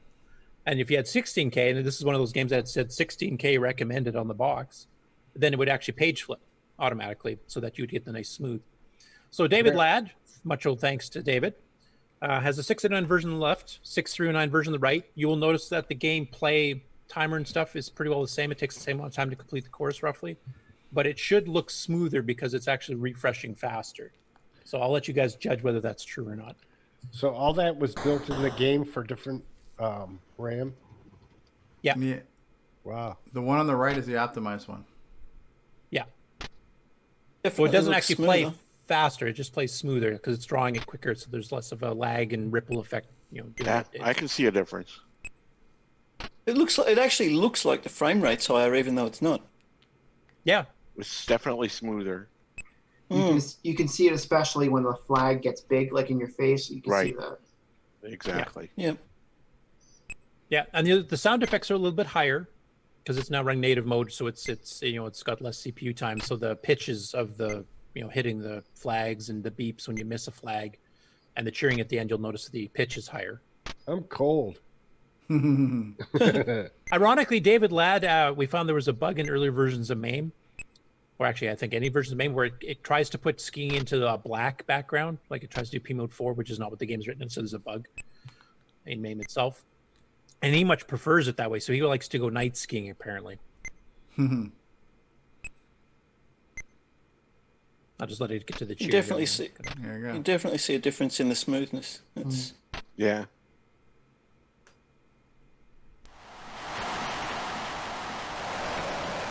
And there you can hear the pitch shift as the two transpose. So. Neat. So if the frame rate's if the frame rate's the same, why does it look smoother if it's drawing the same number of frames? Because you've got more cycles in between frames that you can move around in. Yeah, basically it's drawing the frame faster, and then it leaves the frame on screen. But that means the little Ripley effect of actually watching it draw is gone. So it's yeah, of course. It's each refresh rate's draw time that's improved. Yeah. Hey, this one, Todd actually might want to talk about this one. I'll play the video, and if Todd wants to comment on it afterwards to explain. Director's commentary. Yeah. Hey guys, so just expand it all the way. CoCo SDC. Hey guys, so just a quick video. I've been following discussion on high-res joystick interfaces and software solutions, hardware solutions. The video's frozen. So I kind of wanted to see if I could show the difference between the classic method and the new software-based high-resolution mode. I'm using the code on a game I'm creating, and I compiled two different versions. I'm recording this in 60 frames a second, so hopefully you can get an idea of the smoothness from that. So this is the standard joystick, routine. I'm going to use one of these classics. I think it'll just show it better. I'll try to do my best with one hand, but Also, it's easier to use with one hand because it's so small. Sort of, you can see the step size when I'm moving slowly. Hopefully. You know, Yeah, so it's jumping multiple pixels for every. Looks like really Tetris pieces, like a bunch of Tetris pieces put together in a puzzle. All right, so that's this version. I'll just jump into the high resolution software. This is using SOX and Nick's so. high-res routines. I mean, it's definitely smoother. I mean, you can see the step size is much finer. It just, in person's a lot, wow, this is tough to do with one hand. It's a lot easier to, it's a lot smoother. Yeah, it looks like it.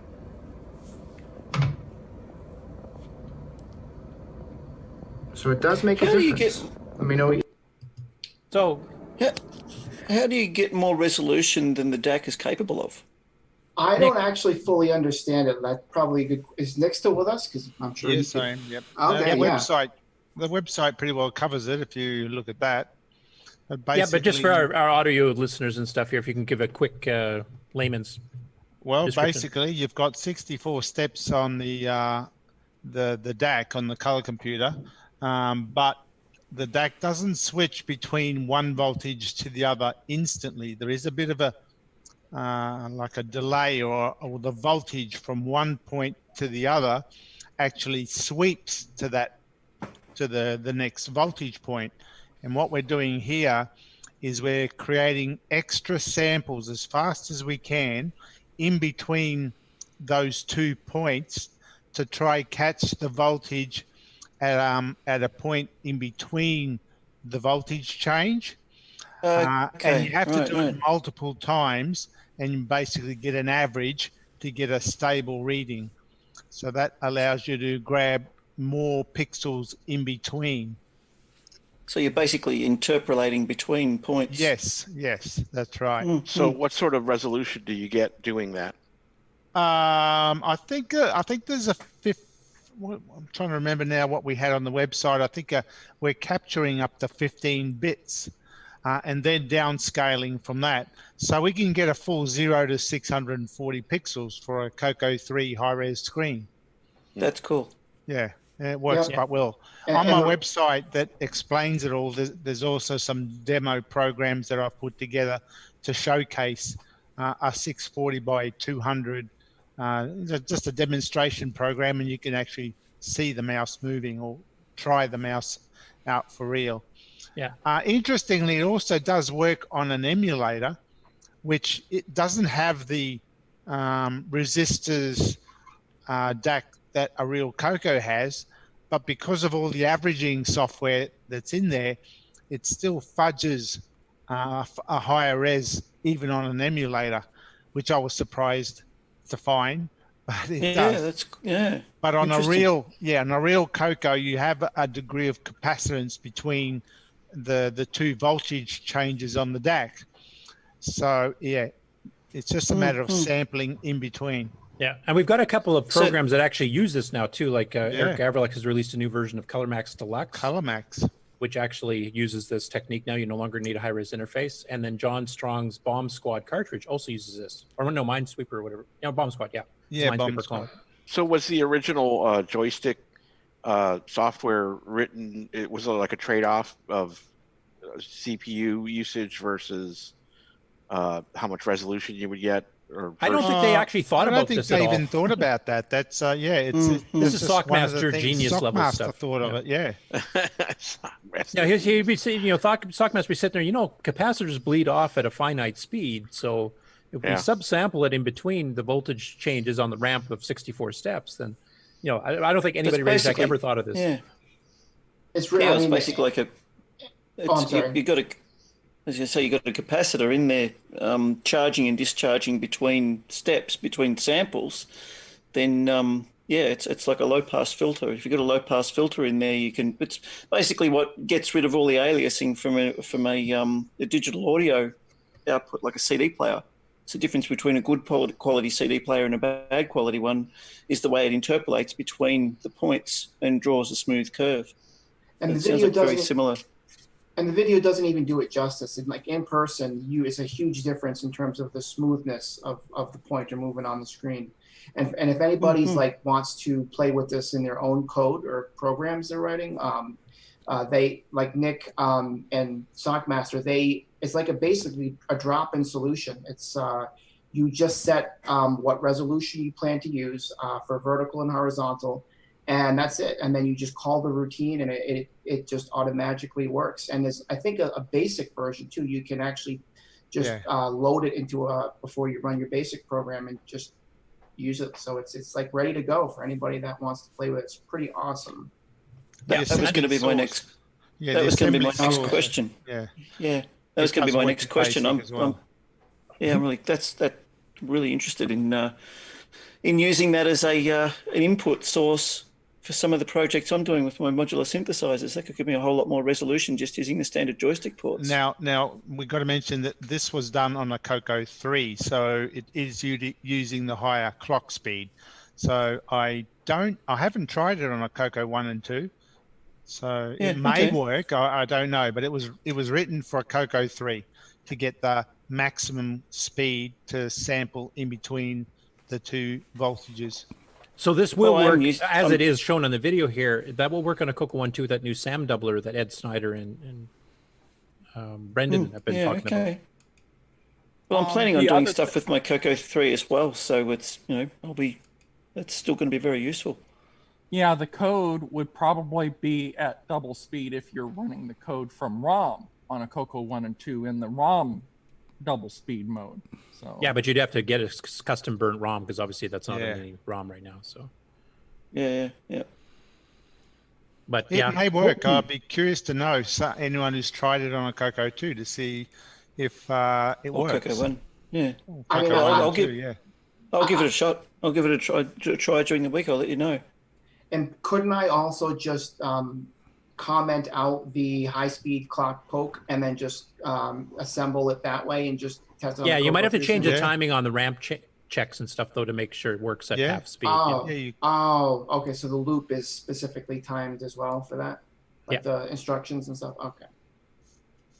So so basically what you do is you're loading you call the routine, like say I'm using it in BASIC, you call the routine first, and then just apply the normal, like, X equals joystick 0, Y equals joystick 1 or whatever, and it'll give you the extra resolution, or is it? No, I think you call the routine. I can't remember now how I did it, just doing an exec or an X equals user, and then you peak the values. I think we stored the values of X and Y in memory, and then your basic program just peaks it.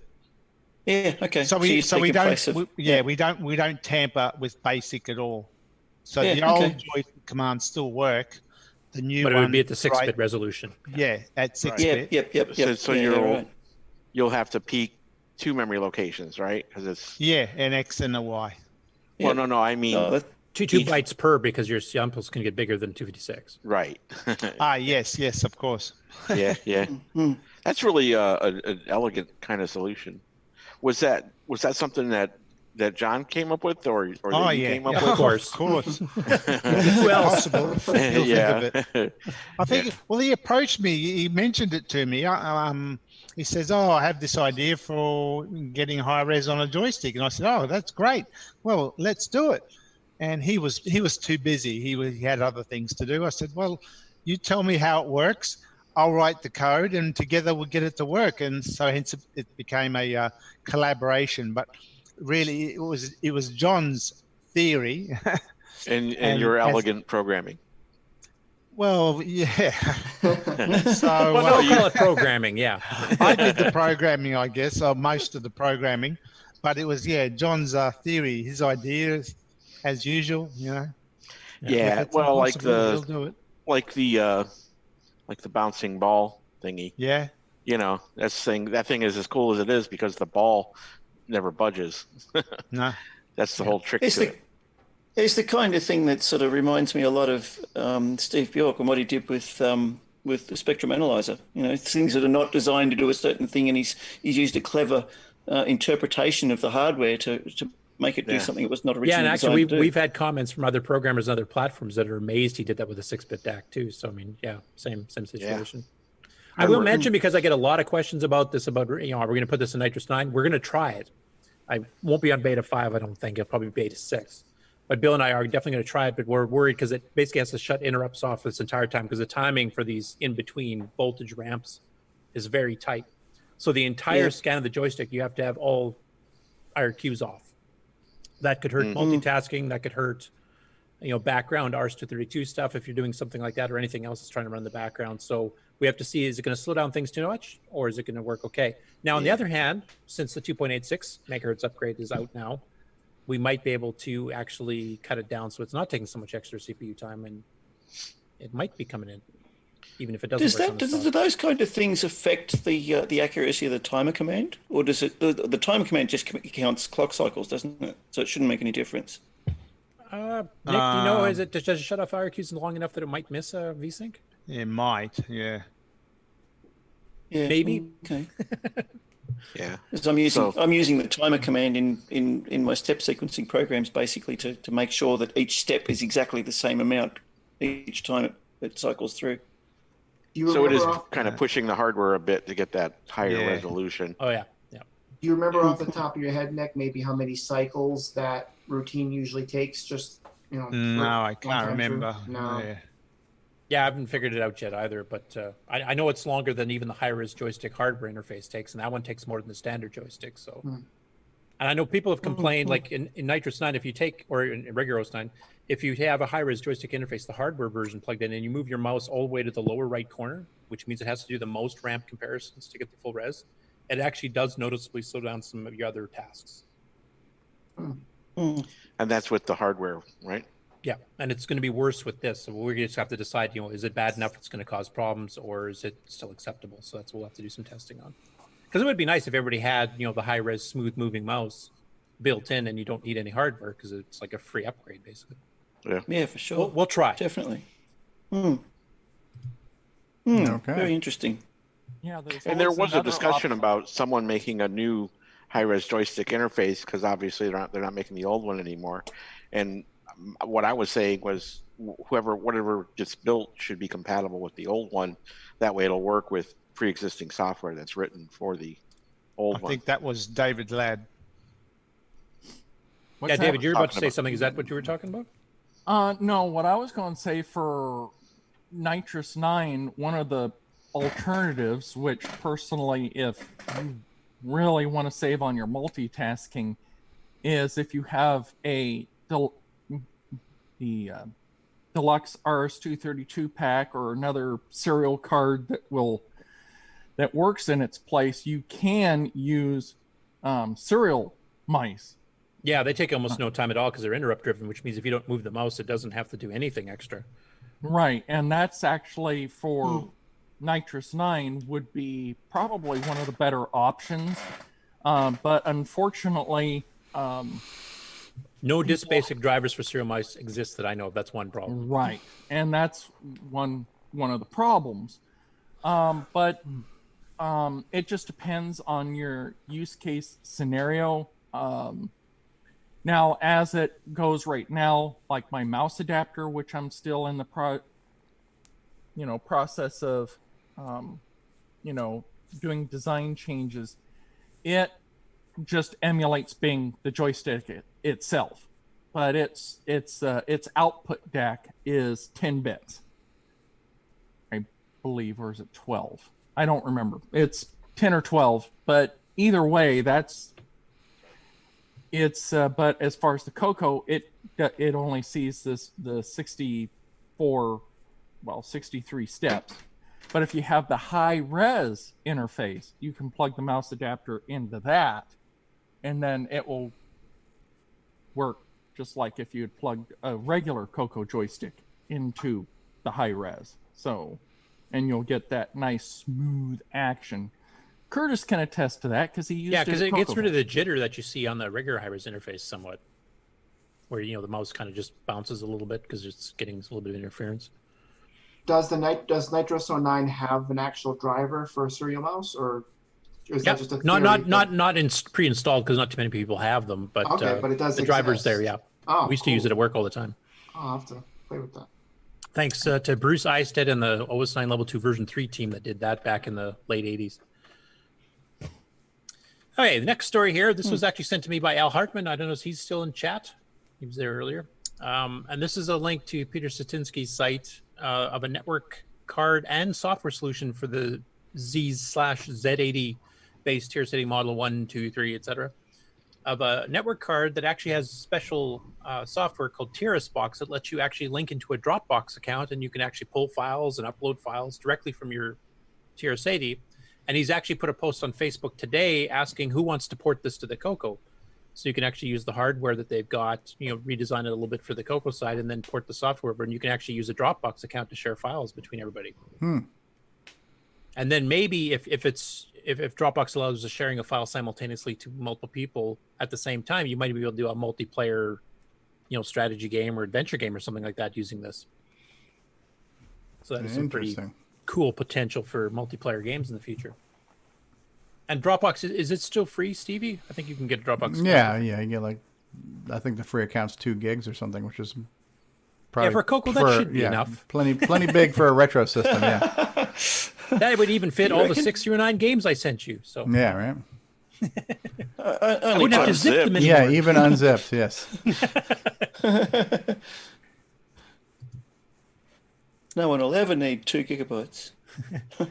Next up, a shout out to our other fellow CoCo Show podcast that there's 3 of now. They just did their latest episode here and released it on YouTube, which is a review of Phantom Slayer and Donkey King.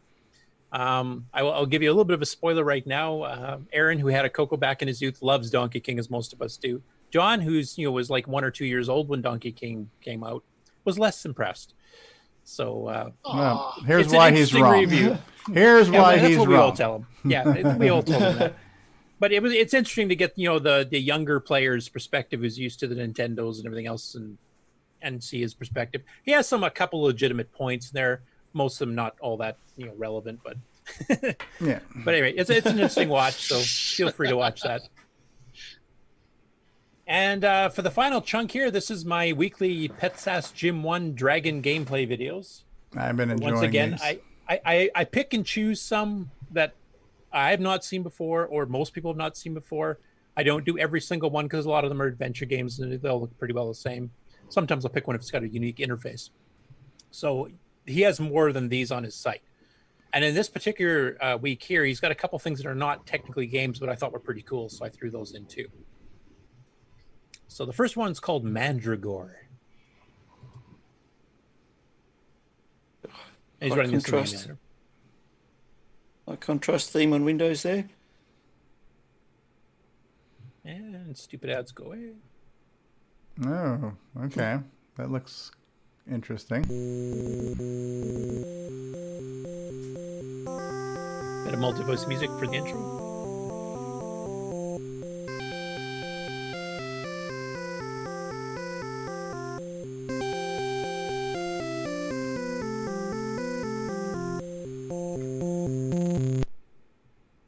Make it spinning stop. key. Yeah, okay. Oh, that is cool. Kind of pseudo 3D. It looks like a dollar. Looks like anti-shooting ants. Yeah. Exterminate the aardvarks. Yeah. Don't hit the little triangles on the floor. You die. Okay. And he's got a pretty good animation for killing these creatures too. Oh, they turn into skeletons. Huh. They're evil aardvarks. Shooting ants. Very cartoony looking. I like it. Yeah. Oh, who's that guy? He shoots back. And he floats. Does he turn into a skeleton too? I think he just dies, if I remember correctly. The game is set up, there's 5 floors per level, and there's 2 levels. So you'll see the level 1 and the level right there. So basically you go from right to left, and then you go down to the next floor, then you go left to right, and then you zigzag back and forth, and then you have another level of another 5 I like floors. the interesting fonts he's come up with based on the kind of Pac-Man I call it shape. the Pac-Man font. Pac-Man font, yeah. Yeah. That's cool. Now this is one if depending on how he's doing his graphics in the background, this is one that I think could use a 609 optimization. So I might fiddle with that. Really? You think it needs to be optimized? Well, it's a little bit slow. That was sarcasm, Curtis. Oh, okay. I know how well you play games at level 1, so I was wondering you might actually need to speed up.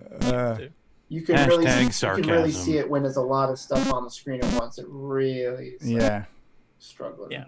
Yeah, the redraws are getting a bit sluggish. I would call this the WIMP mode, like Gunstar is going to have for Stevie 2. It's nice and slow, so we can handle it, and then we'll speed it up for the rest of us. So. All right, he finished the level. Oh, not quite yet. Is that Shrek? This is way before Shrek. I like how he rotates. That's definitely interesting. It's very ambitious. Donkey. That'll do, donkey. Oh, look out for don't fall down in the hole. On the ground. Oh, maybe you have to. That's how you get to the next level, huh? Yeah, next floor. This one here Taking obviously it to the next level. This needs no optimization here. No, not at all.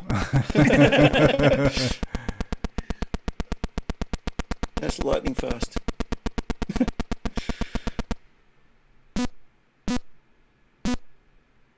Crikey. Oh, look at the bird.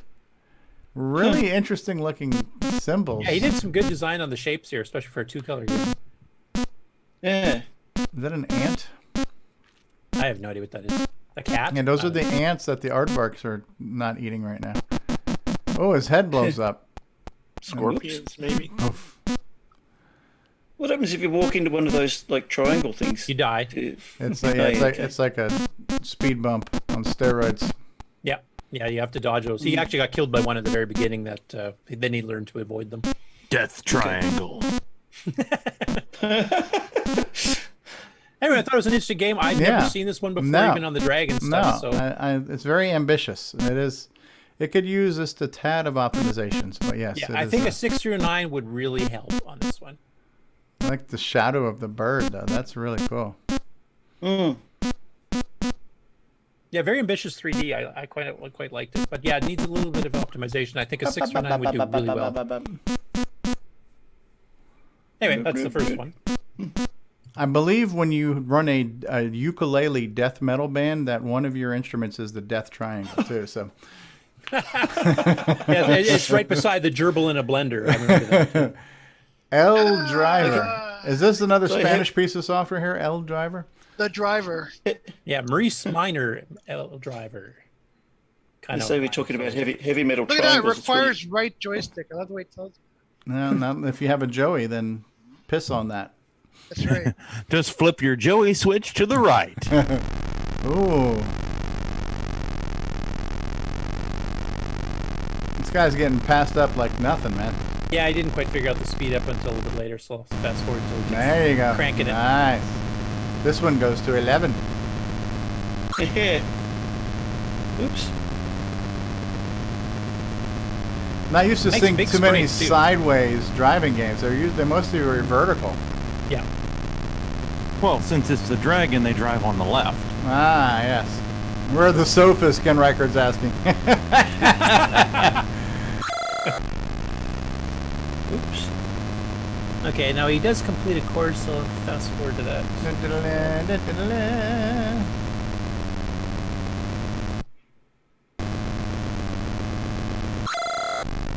Oh, the checkers. The checkers are like the progress meter. I believe so. Jerry Young says this needs more cowbell.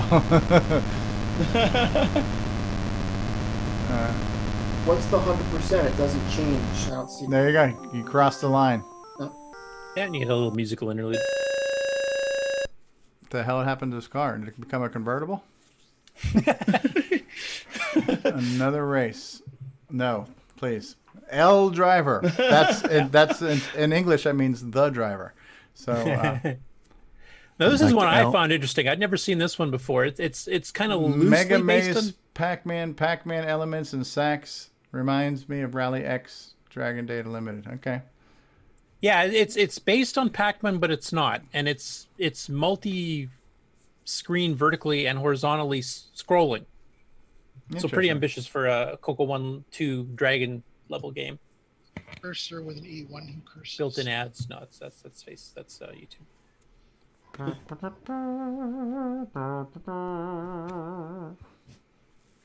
Okay, there's the pack face. And timer. Okay. And so far he's packing quite well. There you go. Oh, wow. It's pretty smooth. Packy McPackface. Packy Yep. McPackface. Scrolling. Very smooth. Okay. It's That's like kind a of really- Megabug-ish where it's got, not completely open mazes. Right, minus the Yeah, magnification. Oh, it's already magnified. It's like the magnified section only. Yeah. It's a pre-zoomed Megabug. Yeah. Yeah. And the fact you have to get treasures as you go through with a timer is a instead little of bit dots, whatever. Yeah. Now, what are the enemies? different. I think time. I think you have to get all the treasures or all of a certain type of treasure to time get to is the the next enemy. level. Much like real life, time is the enemy of us all. Dun, dun, dun, dun, dun, dun, dun. It is neat though. It's very smooth. Yeah, very much reminds me of Megabug.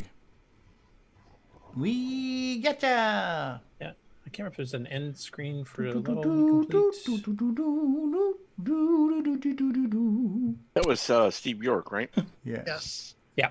Megabug. Yeah. Well, Megabug was not this one, but Right, Megabug. anyway, I guess that's basically the gameplay. It's like one of the 3 games that Steve made. Like 200. We've mentioned in the last 2 minutes. Yes.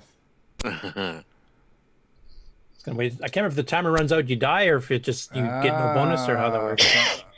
No, don't die on. No, okay, so he's not dead. Okay, so I guess it's no bonus if you run out of timer. No bonus Don't die, for you. Green Pac-Man. Yes. Anyway, I thought it was a pretty cool. Yeah, absolutely. Yeah. And once again, never seen on North American shores. Yeah. Neat. Monsters. Okay, now this one's loosely based. Steve Bjork was out there. Goes just 3 games. What is that in In live on chat. YouTube? Yeah. That's funny. So this is kind of loosely based on Space Panic, Okay. except you have to gather treasures and bring them back up to the top. So you see that little gold bar on the Oh, lower. yes. Okay, and that's your random adversary that's kind of going back and forth. Yeah, and you get more as you go. Oh, look at that. Holy shite. Through the floor.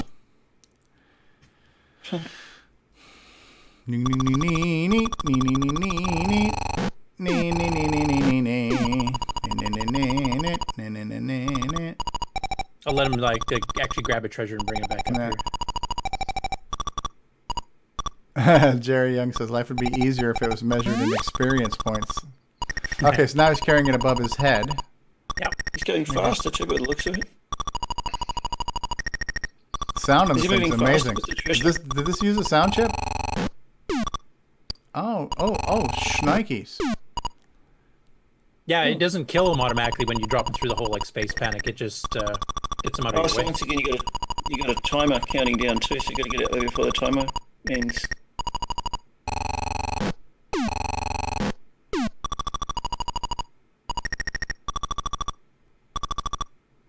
So that's not really to trap them like Load Runner. It's more like just to escape. Yeah. Oh, there you go. Now you got him.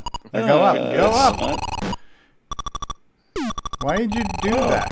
Why did you do that? You could have gone up. Yeah. This guy is like you, Stevie. He doesn't read directions, so he doesn't really know what he's supposed to be doing yet. He kind of figures out as he goes. Okay. Wow. All right. Interesting game. This is like us watching you play games. It's, Okay. Okay, we've seen it. We get it. Yeah. Next. Wow. Okay. Welcome to ADHD Theater.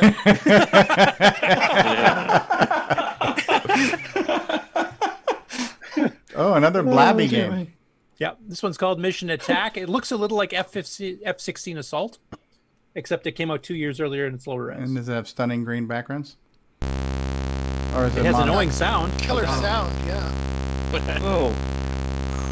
Isn't that great? Digital to analog annoying sound. I believe that's using a 7-bit DAC. It's a division by DAC. Yes. It's only using the first bit of the 7 bits. Oh, wow. So the annoying sounds don't quit. The game is actually surviving the noise and not going crazy. Yes, That's actually the game. Yeah, this is to simulate PTSD, so it's a realistic war game. The annoying sounds that don't quit. And it's a lot choppier, obviously, than F-16. F-16 is a lot more polished, but I mean, for one that came out several years earlier to try to tackle some of this. Yeah, it's ambitious. I've never seen a game featuring a swordfish before. It's really creative. One-eyed one, a Cyclops swordfish at that. I like how you go to the Poo Yen's color set when you die. What's that say about that color set? Oh shit, there's the Poo Yen colors. What is going on here? Can you switch colors in the game, or is this simulating nighttime now? Sure. I have no idea. All right. Okay.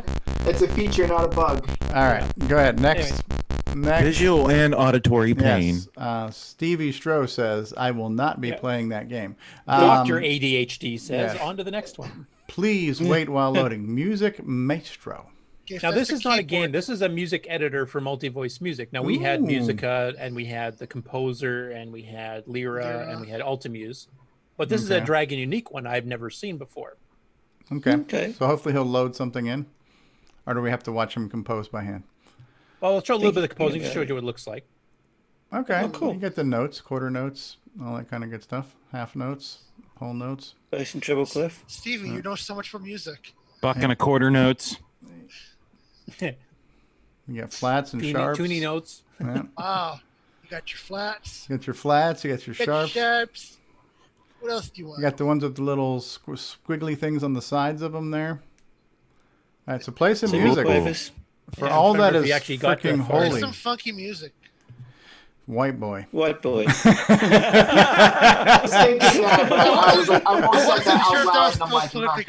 what you call an Australian echo.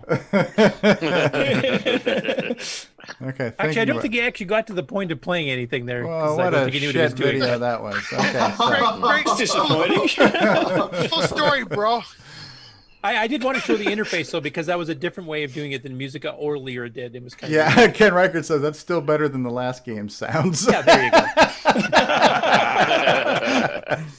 Can we rate Curtis's new submissions? Yes, Curtis. That one's a thumbs down. Yeah, Curtis, you're getting docked.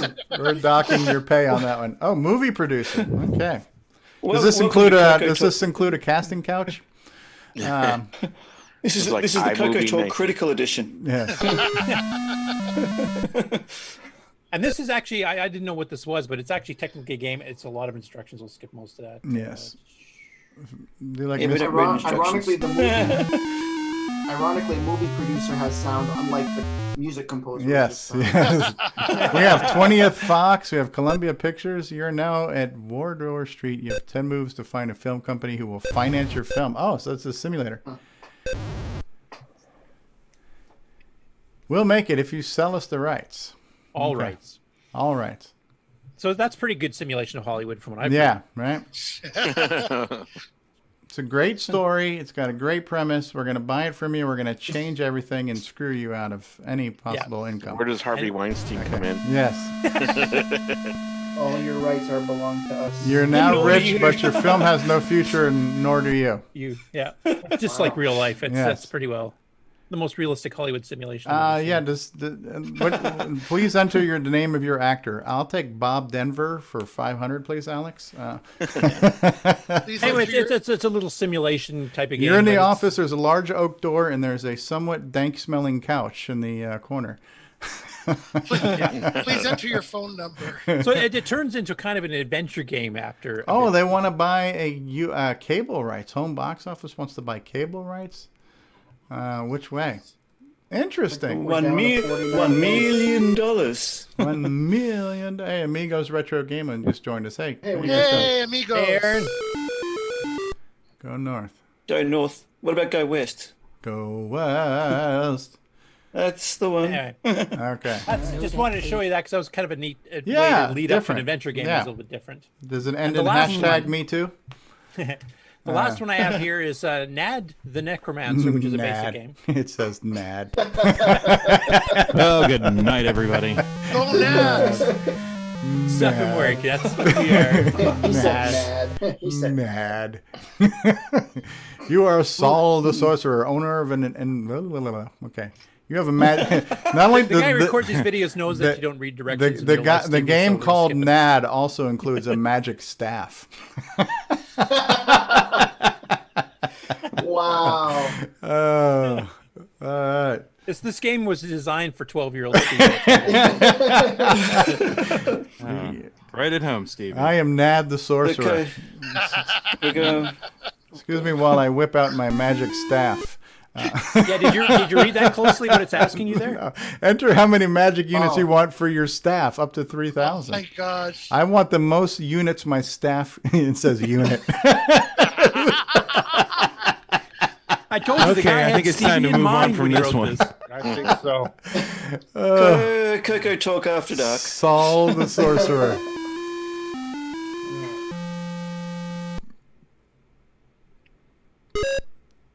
I can And has hear. a numbered room motif for going between rooms. I and- sense magic nearby. It's kind of like a Hunt the Unusual. Wumpus, I guess, kind of. Okay. What command? Unusual. What does font, M though. mean? What is M for magic? Oh, he's just randomly typing stuff, trying to figure out the program. so. M stands for mumps. Okay, so we have a new Joey and Coco. Bruce Moore is telling us, so we'll have to find that one. We'll pull that one up, Bruce. Thanks for letting me know. Oh, that is cool.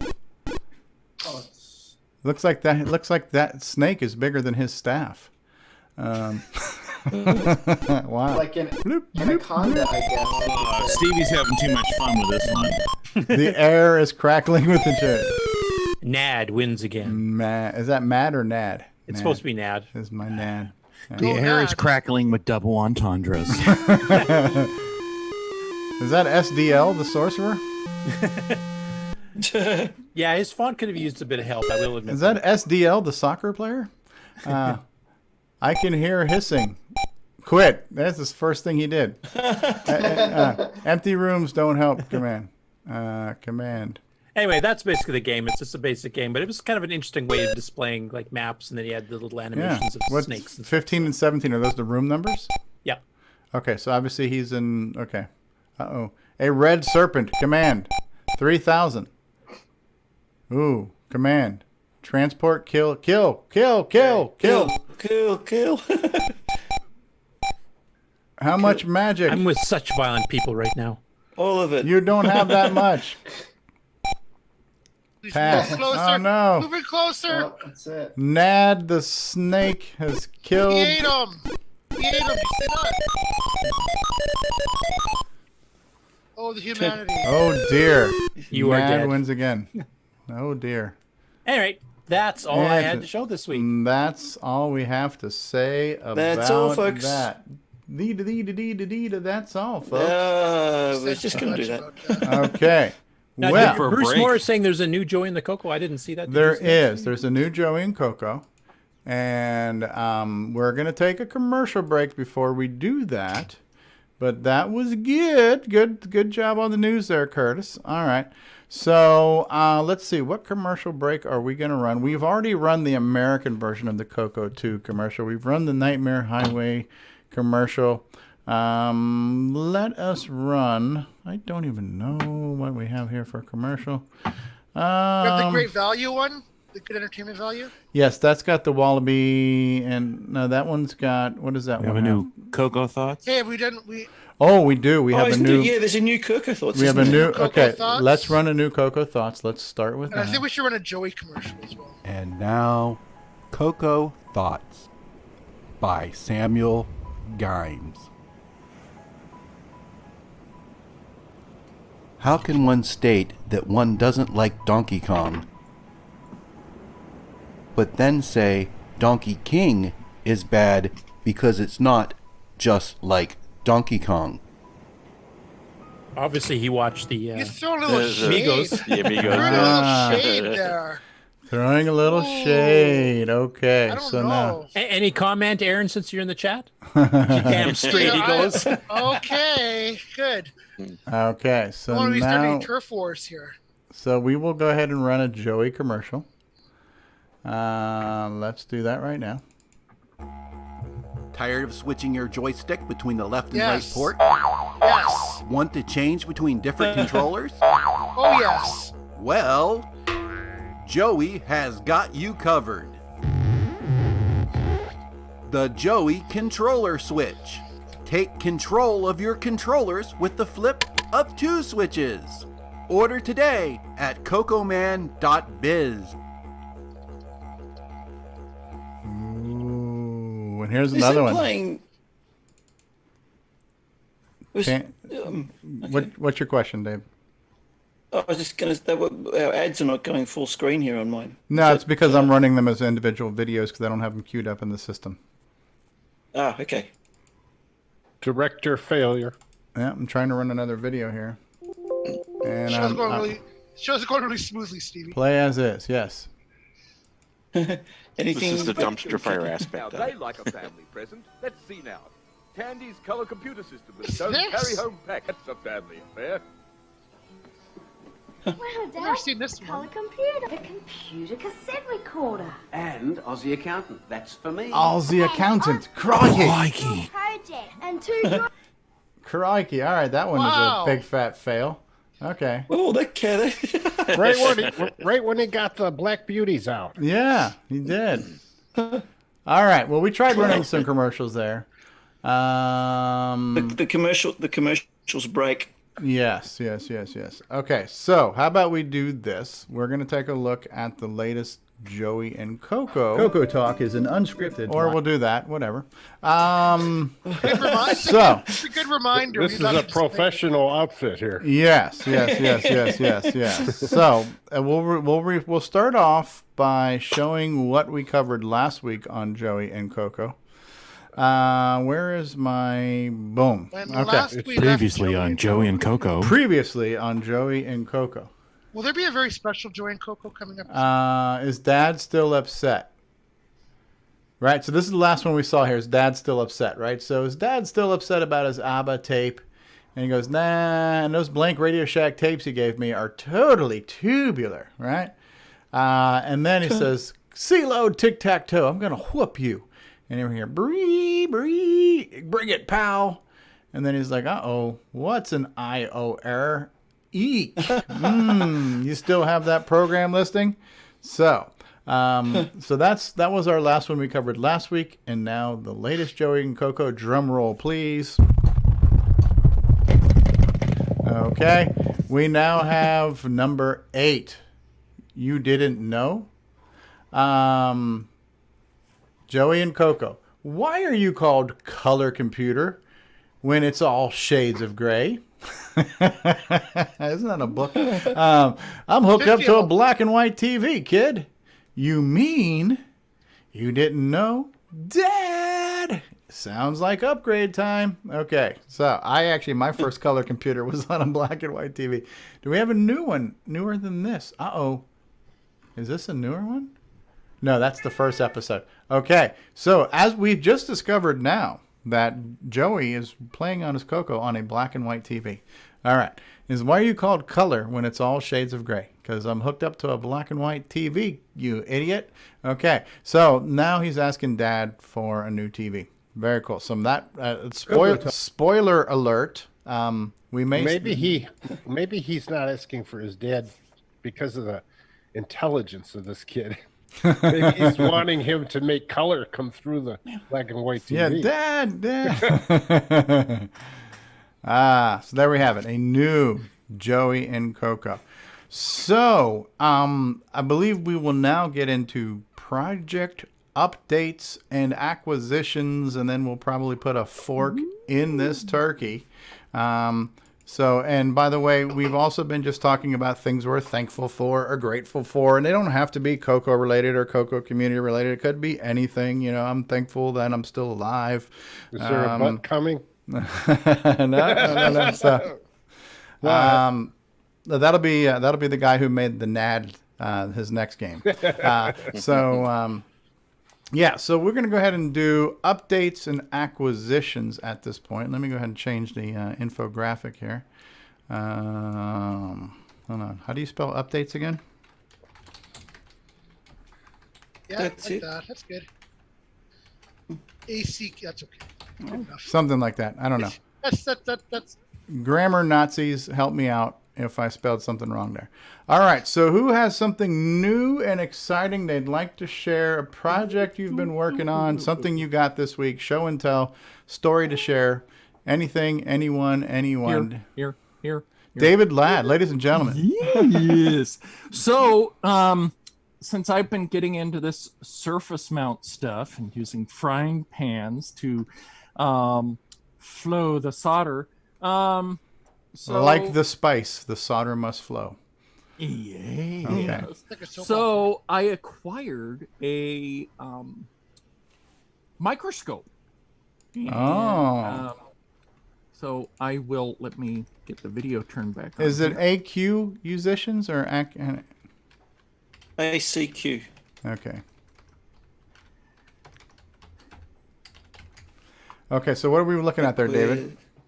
So this is the this circuit board, which unfortunately, microscope, it's kind of focused in.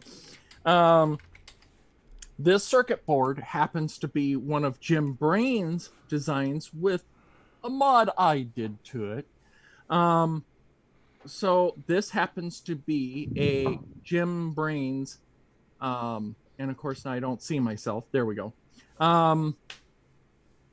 It's his 2364 adapter, and then I modded it. What does that mean in English? 2364 is the ROM chip. It would be found in like the original floppy controllers, the ROM chip that's found in the RS-232 pack, blah, blah, blah. So what I did is I added the real-time clock chip to his design. So therefore you pull the ROM out, and then you put this board in its place, and then you can use a standard 28C64 or 27C64 in its place, but then you also get the RTC. And Curtis is probably familiar with the smartwatch stuff. But now at least, as you can see on this surface mount chip, I can more easily see if I've got a solder blob, otherwise known as a solder bridge on the chips. Okay. So this is why the microscope comes. So in this handy. is basically a notch better than the Mark Overholzer jeweler's lens magnifying helmet, right? So the spear and magic helmet. Yes. So yes, he comes in handy. Very cool. That's neat. And what does a microscope of that magnitude cost one these days? $20. $20. Say it isn't so. Oh wow, that's cool. And then of course plastic Hasbro one. Plastic Hasbro. I microscope. No. Hmm. If it's Hasbro, it probably isn't electronic. This is no. Yeah, that was just meant to be a joke, David. Went right over your head. Yeah. Right over your head. Okay. Hasbro's a gaming company. He's basically asking if this is like a toy. So okay. It could be. Okay. Okay, cool. Is that is that the end of your updates there, David, or have you got more to share? Well, not on the daytime show. So I take it there's something else you were able to find now that you have a microscope. So. Yeah, but you're not here, Steve. Welcome to After Dark in the afternoon. Man, that was low. Righty then. So what else do we have? Who's got Crikey. another update they would like to share? I have an update on Gunstar. Gunstar. What's that? What's that? Just to say that main coding is now complete. The game is finished up to this stage. The next stage is to start doing game testing and fine tuning and all that other fiddly stuff. Nice. So I'll be rolling it out to Curtis will get a copy next week. Can start complaining about it then. I'd like one. I can start now if you want. Been doing that for the last 6 months. Yeah, I have. Where's the background music? Come on. Yeah. So the coding is done. The game is finished, but now it's game testing and fine tuning. I've also begun doing some packaging for it. So I do have the artwork. I can just showcase the artwork I've got together. I don't know if we need to unshare the screen. I have unshared the screen. Oh, okay then. I'll try and share mine somewhere. Looking. Here we go. So Where's that there music is coming the current. Oh, Battle for Earth, Gunstar. That looks So good. that's a DVD insert. Yeah. So that's the part that goes into a DVD case. Yes. Okay. We greeted them as visitors, but they descended as invaders, abducting our people and transporting them to their planet as food. They had come to farm the human race, but hidden deep within the rubble, a small team of survivors has been gathering the parts to secretly build mankind's only hope for survival. A small one-man fighter craft combining human and alien technology with the power to strike back. It is up to you. Pilot the Gunstar back to the aliens' homeworld and stop this onslaught. Wow.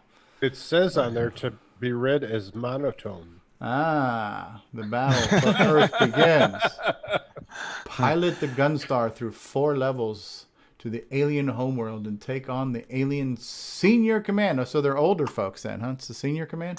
Right, you say, Shinny? Get off my lawn! Get off my planet!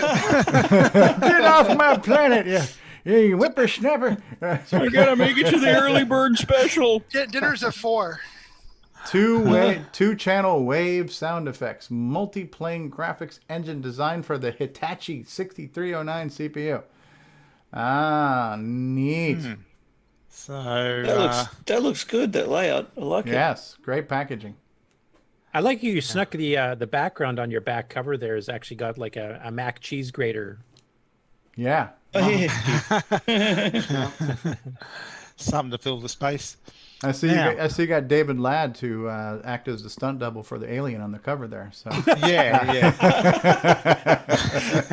Had to catch him at a time he wasn't too happy. First thing in the morning. First thing in the morning. Yeah, that's right. And just a few specs, statistics I could report on Gunstar.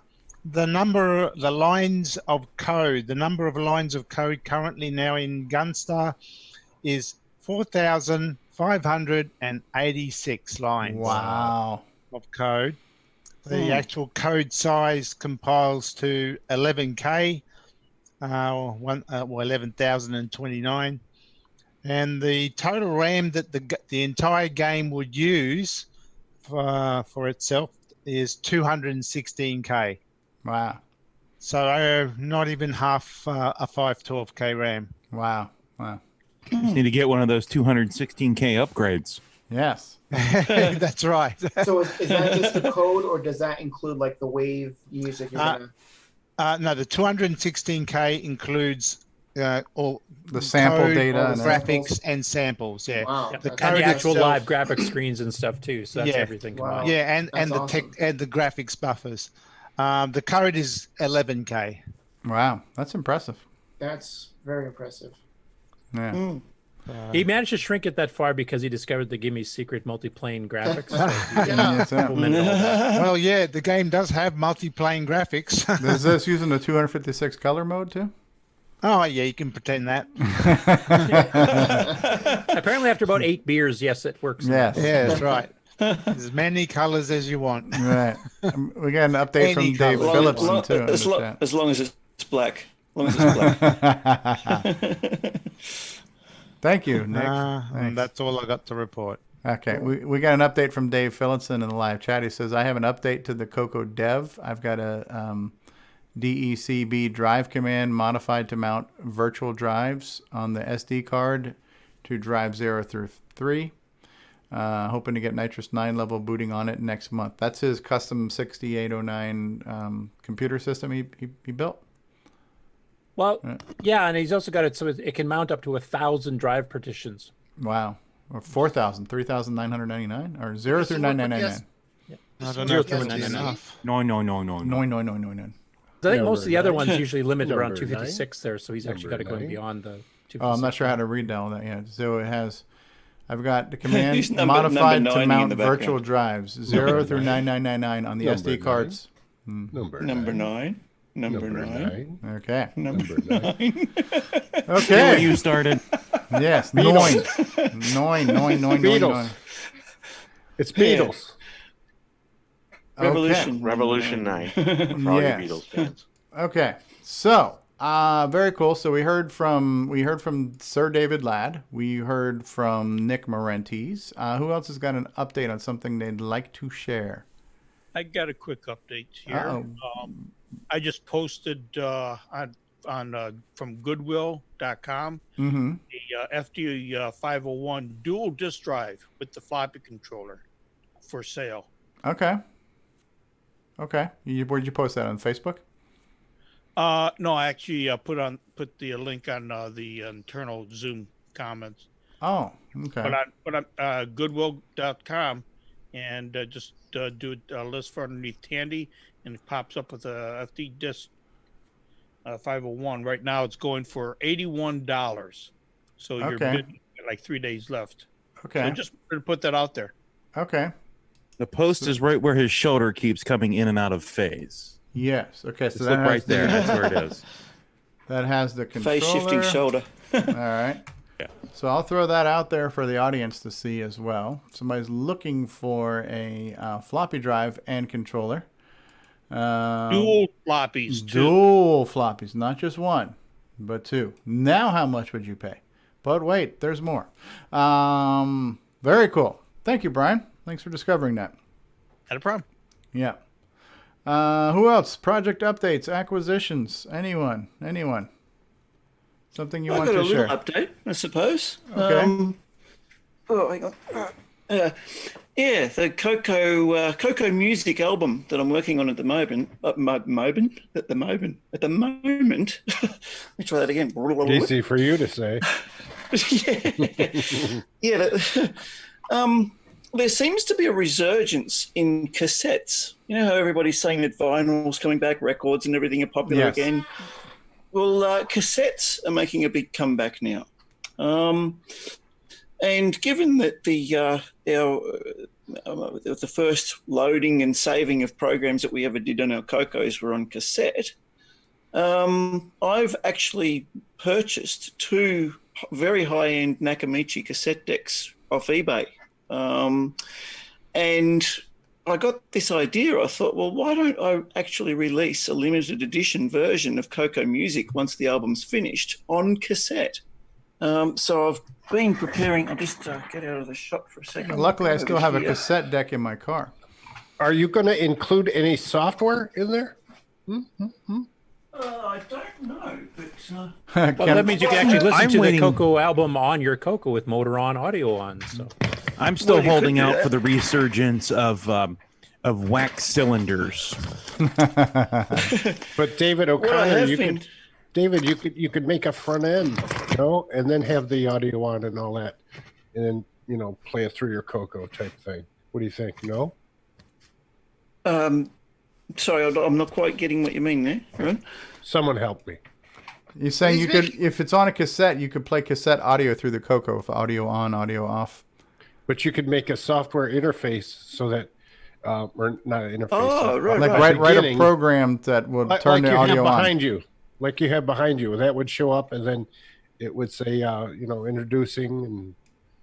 Yeah, and you can use the timer command to keep track of how far you've played the tape, and you can actually change the track listing on the screen to match. Or even put tones on the album in between it and have a program recognize a certain frequency and change the thing or something. But so what I have been doing in preparation for this, I've been scouring local sales and eBay and Gumtree and other places like that, and I've been scoring.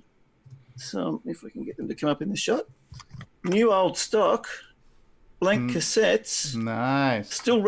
Still wrapped up in their original package. I've opened this one. That's Maxell and BASF tapes and everything. Do they still have that new tape smell? Yes, they do. Open it up and. Oh, that's the good stuff. Plasticky. Oh, yeah. Thank you. But the BASF ones, I want to get some chrome ones as well. These ones are the normal position ones. Okay. I'm going to get chrome ones and metal ones as well. And the chrome ones, actually, the BASF chrome ones, when you open them up, they smell like crayons. They've got that it's a really unique BASF chrome tape smell. So Do you have any that smell like Play-Doh by any chance? I love the smell of Play-Doh. Oh yeah, Play-Doh was cool. So well, these Maxell tapes, I got a packet of 6 of these for the equivalent of $7 US delivered here to my door. Nice. The BASF ones, I got them like for $20 for a packet of 10. Okay. And the cassettes going for ridiculous prices now. Like the TDK, if you want to buy a TDK MAXG, which is the metal tape, with their high-end metal tape, you pay $100 for a single cassette. Ouch! What? Holy crap! It's craziness. They don't make metal tapes anymore. The only thing they make are the normal bias tapes. So your cat thought that was expensive too, David. So he's agreeing with you. Yeah, he's saying that's nuts. So what I'm planning, he's still saying it's nuts. What's going on, Puss? He's just appalled by that price. Yeah. As a matter of fact, I think there's only one manufacturer making tape decks anymore, and one manufacturer making normal bias tapes, and that's it. Techbone was talking about that in one of his videos. My son came out with an album, and he released it on tape also. Neat. Cool. Yeah. Well, what I'm planning on doing, I'm going to release it on the digital mediums as well. Yeah. But on CD Baby, it'll be on Google Play. It'll be on Apple. What do you call it? Apple Music, they call it now. iTunes. They used to call it iTunes. They've changed it to Apple Music. All the regular outlets, people can get a digital copy of it if they want. But if they buy a copy of it on cassette, I'm going to give people the option of buying it on normal cassette. If they want to pay a little bit more, they can buy it on a Chrome cassette. Or if they want to, get a special edition one, which I can sign or whatever, I'll put something else in it. I'll do it on a metal cassette for them. Wow. It'll all be the J cards. I'm even thinking about maybe doing the J cards for it in CoCoMax. Neat. Oh, neat. So now I'm going to go. Now, will there be an 8-track version? There will. Well, there's going to be something better than 8-track. Oh, yeah. Reel to reel? 8-track cart machines. Yeah. Well, we could. I mean, I've got a reel-to-reel deck in the background here that I can record them on. I would just love in the middle of a song that it needs to click, change tracks and go junk. Yep. Yeah. You get that fade out in the middle of a song, fade it back in on the next track, and Yeah. Does your cat do any background vocals in any of these songs? I really kind of like what I'm hearing. So Lyrics by Neo. I think I'm going to have to put him in there somewhere. You should. You should for real. Definitely. Yeah. I've got plenty of recordings of him making plenty of noises, so I could do that.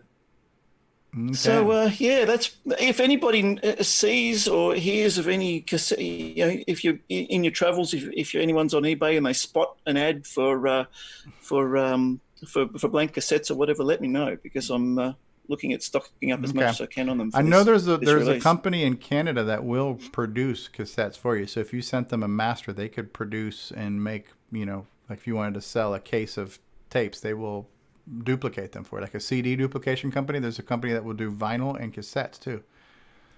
Yeah, I'd sort of looked into that, but half of the appeal of doing this is the fact that I've just purchased these 2 high-end Nakamichi cassette decks. Yeah, so you're going to record them yourselves. And I want to make that a feature of what I'm doing here, that it's a limited edition thing. It's the tapes are literally recorded one at a time on a very high-end deck, so they'll be the best quality you can get, which you won't get if you do it from a duplication place. There you go. How many of us have a turntable? I have one. I have to replace the needle on it. I have one in my microwave. I have one. I have one on the kitchen table that you can spin around and get different things off of. Lazy Susan. I've got two turntables and a microphone. Oh, 2 turntables and a microphone. Nick the DJ scratching. Very cool. So yeah, that's my updates. That's Cool. Anyone else? Anyone? Bueller. I don't have something to talk about, but you were talking about earlier. You were talking about software on cassette tape or mixed with audio. And I remember years ago, Disney had a program that would load off the cassette, and then it would use the motor on command to turn the cassette deck on and the audio on to play the audio through the television. Then it would turn the audio off, but the tape would keep playing, and it would start loading data. And so it would flip back and forth between loading data and having audio speak. So the data would load, then it would click over to audio, and the program timed everything, and it would present the data, and there would be someone speaking in the background. Then you would hear the audio click off, and more data would be loading, and it was pretty neat. It was really well produced. It was made by Disney, so it was yeah. a lot of money behind it. There's some kind of math tutor or something that Radio Shack had. I have it somewhere around here that's on tape that does something very similar. Hound of the Baskervilles does that too. Oh, is it like one of the talking books or something? Yes. Okay. Yeah, I mean, when you think about it, we didn't have a sound chip. There wasn't like a way to have good digital audio like we have in modern computers. So the fact that it was recorded, and you could record human speech and music and everything and dialogue and play that through the computer speaker, that was kind of impressive and a clever way to get high fidelity or higher quality recordings coming and through the computer. Underutilized too, yeah. I actually did that with some of my early programs too on the CoCo. That audio on command, it was pretty cool. I thought, oh, this is really cool. I can get my music coming out the TV speaker, and yeah. We experimented with that too. The one problem we had is that everybody's tape players played at slightly different speeds. So if you had like a long play tape of audio for like 10 minutes, you'd time the program with like 4 next loops to get it to sync up graphics, whatever, to the next one. But it might be 5 seconds ahead on one guy's tape deck and 5 seconds behind on the next one. So it was a little bit inexact. And I know years later, like this is once floppy drives took over and stuff, but didn't they like make tape drives that you could, I don't know, it had some way to recognize like the gap between tracks, so you could, press a button and it would essentially seek multiple tracks. It would, it would click off and you'd hear it kicking into fast forward, and it would somehow find, a couple of tracks down or something like that. You could certainly put in like file name headers and things like that, and just kind of search. Yeah. Put it in a search mode and search for headers. Yeah. And react. I'm not sure how they did it. It was just, I know they did it for like music tapes and stuff. Maybe they were just listening for silence or something, but. Yeah, the cassette decks that did it was called ASMS or something, Auto Search Music System. Something like that. It used to, and it would search literally for the sections of silence on the tape. Oh, like if you wanted to skip a song to the next song? Yeah. I remember decks like that, yeah. I had a tape that had it was a loop, like you use for the answering machine stuff. Answering machines, yeah. And I had that in a kiosk I made, and I did a graphical representation or presentation, I should say, of sales stuff for Dodge dealer. It was in his showroom, and it had the current sale and the percentage rate for the, and it had music, and it had like a guy talking in the background also. Then it would repeat, was it 90 seconds or something? I don't know. It depended on the tape. They had them in different lengths. They had 30-second ones and different lengths. But it worked great. It didn't matter where the graphics were when the guy was talking, because he was, he was professionally done or whatever. Yeah. They handed it to me. I put it in, and the computer did the audio on. Whatever. Yeah, that's neat. Yeah, it was cool. Very cool. Back then, that was a big deal. Oh, yeah. To have like real audio coming through your computer was unheard of, because the computer itself couldn't do it. So whatever clever hack we could use to get the sound to come out was neat. Yeah, we used to joke that once multimedia on PCs became popular, we said, we had that a decade and a half ago in the CoCo with motor on audio on. Yeah. It was true. It was actually true. Yeah. Absolutely. Yeah. Okay, well, I do have an acquisition if nobody else has anything to mention. If I could share, if I could be so bold. And we teased this a little bit last week. I got to find my camera. Do I have a camera option here? Core dump, patron, intros, news, intro. Do I not have the ability? Here we go. Hold on. Can you guys see me? Yes. Certainly can. Unfortunately, yes. Yeah. Did you find a David Ladd goatee? No, I did not. Okay. So this is a CoCo that was donated by Dave Vaughn that we are going to give away to one lucky listener. I'll show you the box first because we have the box. Let me go ahead and close up the box. But we've got the entire box here. So we have Radio Shack TRS-80 Color Computer 2. And it is a 64K extended basic CoCo 2 in the box with the styrofoam, with the plastic wrap. We have the actual CoCo right here, so it's a beauty of a CoCo 2. When you look at it up close here, you can see that it says 64K Color Computer 2. Its warranty sticker has not been broken. It is a model number. What's the serial number? What's the model number here? So this is model number 26-3127. So it still says Radio Shack and TRS-80. So this is before they went to the Tandy. So it's still Radio Shack. We got serial number 95070, 64K Color Computer 2, made in the United States, and it's got the improved. I see it has age spots on it. A few, yeah. Okay. So he's talking about you, Stevie. Oh, that's right. Yes, I've got liver spots and skin tags, if you must know. So yeah, we've got the nice clickety keyboard. We've got the box. We've got the styrofoam. It comes with a handful of accessories. Speaking of cassette tapes, so David O'Connor was showing cassette tapes. This one, I don't know what's on this tape. I'll have to find out. But this is an actual Radio Shack ones. Radio Shack concert tape. 60-minute concert tape. And this is the red leader that Jason Reichert warned us not to save your programs on top of, right? So Indeed. That would be concert tape. Concert tape. Multiple copies Only of one Donkey team. King for John in the chat room. Yeah. So now it does not include a cassette player, but we do have the cassette manual, the CCR81 manual. So it has that. It has the CCR81 or just cassette cable. It has this. Oh, for the audio one? Yes. Audio off. Has this handy RF to RF with antenna lead connector thingies. Driver not included. Yes. Television not included. The quick reference card. Wow. The introducing your Color Computer 2 manual. And then last but not least, the extended color basic manual too. So this is a beauty of a CoCo 2 64K, all the accessories. This was donated by a member of the community. This person wants this CoCo to go to a good home. So here's what I was thinking, is that we want to give it to somebody who doesn't have a CoCo. We don't want this just to be another box on a shelf of some hoarder / collector. So we'd like somebody who would like to have a CoCo, who would actually use this CoCo and put it to good use. And also, Jason the CoCo Man Reichert has also agreed to extend the Black Friday sale on the Joey joystick controller. So I will also purchase one of those to include with this.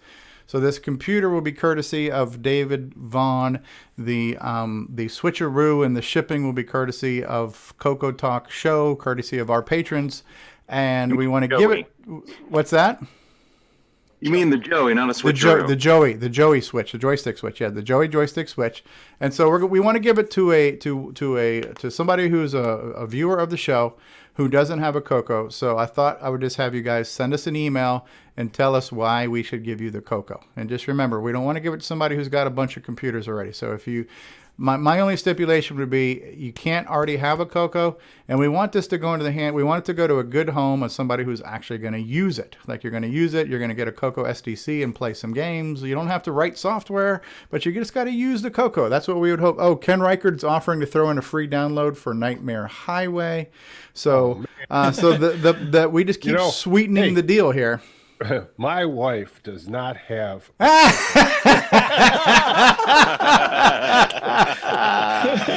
I think, ladies and gentlemen, I think we have a winner. My cat doesn't have a CoCo either. Yes. So get in here. Send an email to CoCoTalk@CoCoTalk.live. That again, send an email to CoCoTalk@CoCoTalk.live and tell us why you deserve a CoCo and what you would do with that CoCo. Let us know. and then we'll figure out how to pick the winner. But it'll be completely free to the person who receives it. It's a good CoCo who needs a good home, and I'm glad that we're able to do this. And thanks to... What a way to keep the flame alive. That's it. And I want to thank David Vaughn for wanting to give this away. He sent me an email saying, I've got a CoCo, I'm not using it. I want it to go to a good home. So we're going to find a way to find a home for this CoCo. Right now I'm fostering it. So I'm fostering the CoCo until we can find a permanent home for it. So, and I think we would like also to, once the person is picked and they receive their CoCos, maybe they can come on the show and just show them some of the things they're doing with it. Yeah. Now, if you want, now here's the thing. I haven't tested it yet. I don't have any reason to suspect it won't work, but I'll pop in a CoCo SDC and make sure we can play Sailor Man, which is the ultimate 64K RAM test. But if somebody chooses and they would like, I could put a 6309 in it too, as long as there's a socket. I'd have to break the seal and look and see, but if there's a socket for the CPU, I will stick a 6309 in there at no extra charge as well, so you can play some of the optimized games. I think you have this figured out, because you're going to put a restriction on it. When they get this machine, they're going to say, "Oh, did we tell you you have to do a machine language program? It's marketable." If you can't do that, it'll have to stay. So I don't know, Stevie, I don't know whether this would be viable, but if it doesn't have a socket in it, I don't know whether shipping would be a bit of a killer, but I'd be willing to do an upgrade on it. Put a socket in and change it to the 6309 for you if that would be viable. I mean, it would be viable, but that might be taking the long way to get it there. But yeah. Let's wait and see who we give it to and see if they want to have a 6309 or not. We'll cross that bridge when the time comes. But probably somebody in the States would make more sense. Like maybe if somebody like Boyson Tech wanted to volunteer the socketing of it. Yeah, for sure. Or something like that, But we'll see. Yeah, shipping would be a killer. So that's what's going to happen. So we'll give it away maybe next week or maybe right before Christmas. Maybe it'll be like a Christmas Eve announcement who we give it to. But if you would like to be considered for a free CoCo, and maybe the list of add-ins might grow over time. Like we're going to add a Joey joystick switch, and we might add more things over time. Free copy of Nightmare Highway has already been added into the pot here. So, send that email to CoCoTalk@CoCoTalk.live. All right. So what about Timmy? Timmy. Timmy. Yes, Timmy. Well, Timmy got his wheelchair on the last telethon that we did. So I think we're good. Timmy does not need a CoCo and a wheelchair. Now that's being greedy. Now maybe if we put wheels on the CoCo and he could use it for a multi-purpose device. That's a really good idea. It's a wheel. Or the arrow keys on the CoCo too to move the wheelchair. Yes, he's got the multiplayer interactive thing. There we go. All right, so I think we're just about out of show. However, I thought, since I haven't seen it, and Curtis Boyle has a number of 6309 optimizations that he sent over to me, maybe we could play a couple of CoCo games that Curtis Boyle has optimized for the 6309. Would anybody like to see one? Like, I have not seen the Russian attack assault thing, and I haven't seen the skiing, the newer ones. We could play one or both of those. So how about we do this? Here all night. What's that? What's that, David Lamb? We'll be here all night. Yeah, because you'll be stuck on level 1. All right. I'm thinking of a phrase that rhymes with "screw you, David Ladd." You don't have to. You just yeah. Oh, okay. Well, there we go. That's because I optimized that. You see what I did there? Okay. So here we go. We're gonna do a core dump intro. All right, ladies and gentlemen, get ready for a core. Actually, no. This should be a game on. Here we go. All right. Here we go. Here's a game on segment because we're going to do some gaming stuff. 6309 optimizations by L. Curtis Boyle and stuff. Okay. And stuff. Okay. Way to sell it. Yes. So what I need to do now is I need to switch over. Yeah, this is a professional outfit here. Oh, we're out of range. We need to switch over to a thing. IO error. There we go. All right. So, can you guys see my CoCo screen? No. Yes, we can. Certainly can. Okay. So, the newer ones are Russian assault and skiing. Both have been optimized for the 63. I have done a showcase on some of these optimizations. Because this is a CoCo 1, I can't show you the Xeneon. But I do also have my Joey controller plugged in. No, I have not, actually. I need to do that right now. Okay, I need to plug my Joey switcheroo thingamajiggy into my CoCo. And this will be my world premiere of testing my Joey. So you put your left plug in, you put your left plug out. Put your left plug in and you shake it all about. All right. So what do we want to see first? You want to see? We'll do an alphabetical order. We'll take a look at Russian and then we'll look at skiing. That sound fair? Like now, did you want to show the original versions and show what the speed up looks Nah, like? screw that. All right. So we're gonna do Rush 6309. Just know that what you're gonna see is fast AF. And what it used to be was not. So do I run the Rush Inst? No, that's the instructions. Just rush. Just load them, rush. Load 'em rush.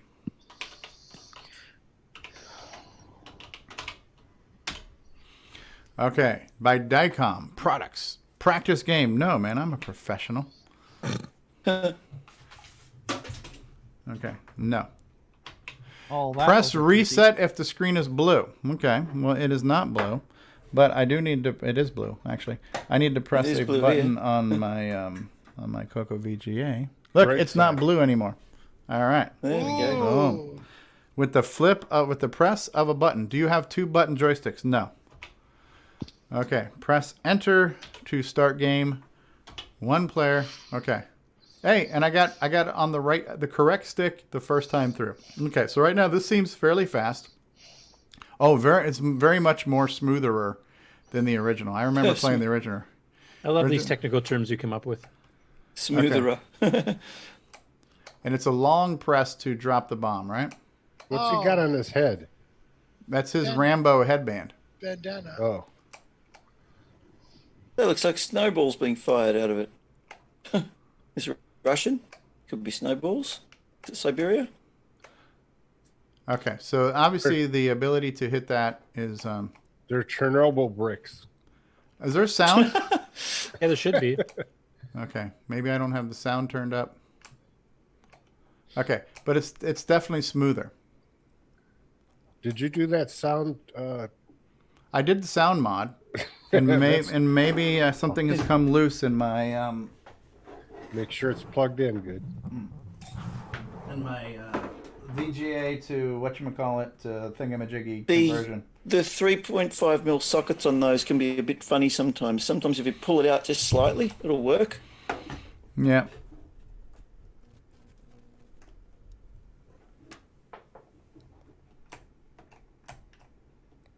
I also might have to adjust something in my capture software. I'm not sure about that. Anyways, even though we can't see we can't hear it, my Yeti volume is loud. My HDMI volume is not coming through. All right, I don't know if that's my bad soldering skills have come unsoldered or something else. Whatever. So but you get the idea. It's faster, right? It's much smoother. Good job, Curtis. Optimized. Can't help but think that those bullets are snowballs. Oh, I love seeing these, and I hate seeing these. Ultra subsonic. Because of jealousy. You can still see a bit of tearing, but it's not as bad as it is without the optimization. Some of them might be the video feed too. Yeah. Suffice to say, it's more better than the original. Yeah. More better. Yeah. So. Any tearing, you're going to see tearing with Zoom, for sure. Yeah, Curtis, I can't wait to try this out on a CoCo 1 or 2 with the second button. What is G for grenade? Oh, so B was bullets and G is grenade? Correct. Okay. Now do I have to blow? You have to bomb the door. Yep. This game is what makes terrorists. Okay. It's very smooth. Yes, I have this incredible urge now to go bomb something. Yes.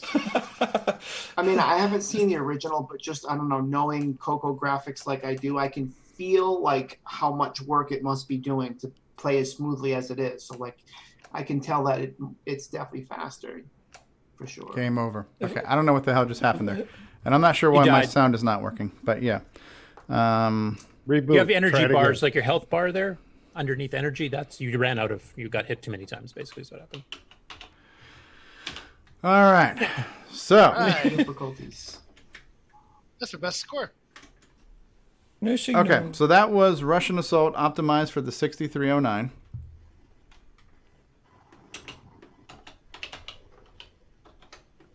What's equal? That's the CoCo SDC thing. Oh. All right. So then the last one will be skiing, right? So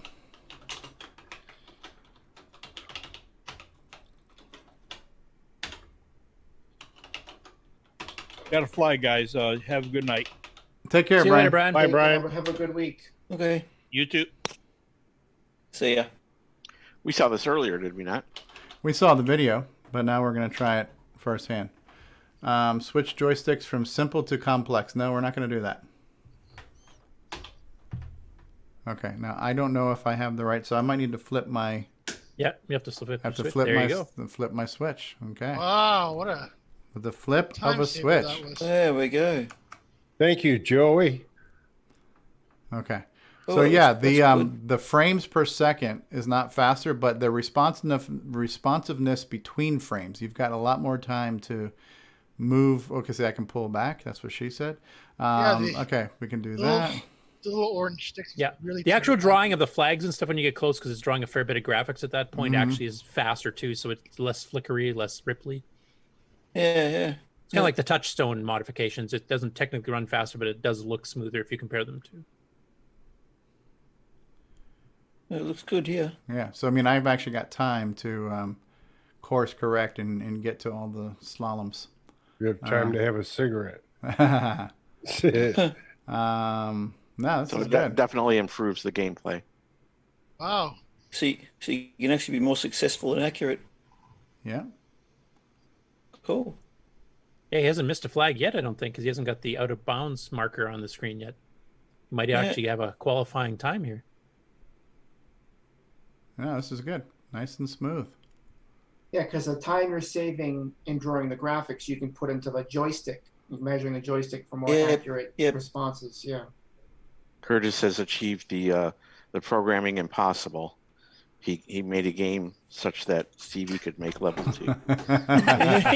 Hey, come on now, I'm not a miracle worker. And the best part of this game is when you reach the finish line, you're greeted by Oompa Loompas. So cheering Oompa Loompas. Yes. So cool stuff. Cool stuff. All right. Good. I got to figure out why my audio is not working. Okay. That's a project for another time. So there we saw a couple of the latest 6309 optimized games by L. Curtis Boyle. I think we're up to what now? Six on the CoCo 1 and 2 and the CoCo 3, 1 and Xenon. I think there's 7. I can't even remember anymore. How long does it usually take you to optimize a particular game? It depends on the game. It depends on how easy it is to find the routines that do scrolling. I've actually done a few games where I've gotten through and the way they've coded it, I can't really optimize it that much. And I've had a couple other games that I've done very minor optimizations that aren't really that noticeable. So I might go back into them later and see if I can figure out some other things to speed up. Is that optimization something you can do on the screen and show us sometime on a CoCoTALK sometime? I could, but it'd be pretty boring. It's pretty technical. It's basically running the MAME debugger live while you're playing the game and trying to figure out where certain routines are, and then you hand patch them in. I mean, is it like days or like weeks or longer? Oh no, it's just like hours. Oh, okay. So you're not really editing a lot. You're more just. No, I change 1 or 2 core routines, usually memory copies. Like if you're doing screen scrolling or clearing the screen or stuff like that, you can sometimes optimize that. And then if I can figure out a quick place to insert, I'll turn native mode on to get that extra 10 to 15% speed increase. Very cool. Hey, Lord Dragon, the game that you showed us, Yes. which looked kind of like a puzzle matching Tetris puzzle type thing. What is that game? Or what is it going to be? So it's going to be a port of a game. I don't know, maybe some of you remember from the 90s. It was called Clickomania. It's kind of reverse Tetris, sort of, where you start out with a full grid with randomized blocks. Okay. And any two together can be eliminated by clicking on them. So the point of the game is to be strategic in what you click so that you bring other blocks into better position to eliminate them. And the object of the game is to try to get to 0 blocks, to clear the entire thing, which is not easy to do because just the way the randomness works out, even if you're smart, sometimes blocks end up in an inconvenient place. So I played a lot in my college years just to pass the time. It's a game that's fun to play, but doesn't require a lot of thought. You just sort of click. Okay, that's perfect for me then. I never heard of that one. Well, I'll dedicate it to you then, Stevie. How's that sound? When's it going to be out? Good question. Actually, that's one of the reasons I wanted to mention it, is so you guys can encourage me aggressively to spend more time on it, because I want to actually finish a project for once. Yeah. I'm taking a break from my disk utility stuff. But Coco Fest in 2 years. 2 years, yeah. I mean, that should give me plenty of time. But Actually, if you want to get encouraged, that's a good thing. Attend the CoCo Fest. That's where you'll get the most. I do, and actually, last year I forget who it was, but somebody said, "Hey, you really should make an effort to get this done by CoCo Fest, and it's an excuse you can go and show it in person." And I really like that idea, but a lot of stuff went down and it wasn't possible. But I think that would be a great idea for this year. Is to have that done and a reason you could set up next to Nightmare Highway. Yeah. I mean, so this year is the first year I was able to show anything off at CoCo Fest. I've been going to a few CoCo Fests, and I'm like, yeah, it'd be neat to have a project to show off. And, and then, a year goes by, you don't do jack shit the whole year. But at least this year I was able to show off Cosmic Alien. So I had the original version running on the Tandy 1000, and I had the CoCo version running side by side. So it was kind of neat to have something that you made there, and people can come up to it and see it and try it out. That's awesome. So do you guys bring your setups when you go? And if so, I guess you can't do that on a plane, huh? Because well, it depends on how many carry-ons and pack suitcases you want to bring with it. Yeah. So you could probably you can bring animals on the plane. So bring a pack in. My emotional support Coco. My emotional support Coco, yes. I've got an inverter here I'm plugging into the seat, and have you guys got a CRT by any chance? Is there a composite input to this TV on the headrest in front of me I can use? You happen to have a tape deck. The good thing is we are starting to get the hardware advantages now that we can actually start making this more easily to bring your CoCo, because once you got a CoCo VGA, you can hook up to a flat screen VGA. A flat screen's a lot easier to pack than a CRT. And the Gimme X will now support VGA as well. That's going on sale in January, so you might be able to get one before the CoCo Fest. Then it's just your CoCo 3 and STC and a flat screen monitor, and that's it. And then you can possibly arrange, too, by people who are local, because people have done that, saying, hey, can anybody bring a CM8 for me? I'm bringing my CoCo, but I can't pack the screen. So if you reach out to the people on the Facebook group and on the Glenside group, there might be some local people that could possibly bring something for you if you're flying. Yeah, and I actually have a cousin, too, who last year when I mentioned it was like, hey, that'd be great. It'd be a road trip, and we'll throw the monitor and all the stuff in the back and just make a trip of it. So, that's the goal. But I mean, Take the TV from your hotel room. Like maybe 50 I think they bolt those things down. Yeah. The ones in the lobby might be easier to get out. So. But yeah, so I say it's like maybe 50% done. I've got to kind of do the match detection to see, figure out how many connected blocks there are, and then I can sort of do the easy way out and just sort of quickly redraw with the missing blocks, but I'd like to be able to do some kind of animation, where the blocks explode and fall. But I've never done something like that before, so feature creep is a thing. Then you'll need to do a book of cheats and stuff like that. Yeah. So is it like a columns game where once you erase the pieces, other pieces fall down and open up spaces above them? Okay. Exactly. Which is similar to what Tetris was too, right? Yeah. But instead of Okay. Yeah. No, I was just gonna say it's just the elimination instead of adding, you're subtracting. Right. So, in fact, there's videos on YouTube I could maybe link of showing the '90s game. It's the original. How the gameplay is and what it looked like. Yeah. What's Tetris spelled backwards? Who knows? Surtet. Yes, sir. Surtet. Yeah, Surtet. Yeah, I'm gonna type Tetris. So it's Surset. Surtet. Surset. Oh, Tetris. Hold on. Tetris. Yeah, Surtet. Yes, it's Surtet. Yeah. Surtet. Ron Delvau's working blue again, I see. Yeah, That's Surtet. right, buddy. Surtet that was knighted by the queen. Apparently. Yes. I I did want forget to 10% mention. of nothing. I did when we were talking acquisitions. I didn't mention. Well, I think I mentioned it when we were at the beginning of the show. I did acquire a joystick and a mouse from a community member.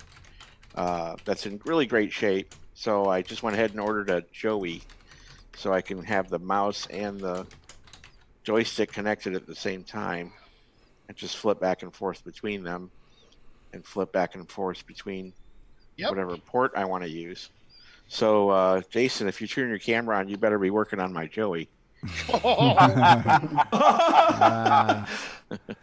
was I going to say? Oh, so Lord Dragon, when you talk about needing some motivation, I think one of the things that's great is just, going on the Facebook group or coming on this show each week and seeing what other people are doing.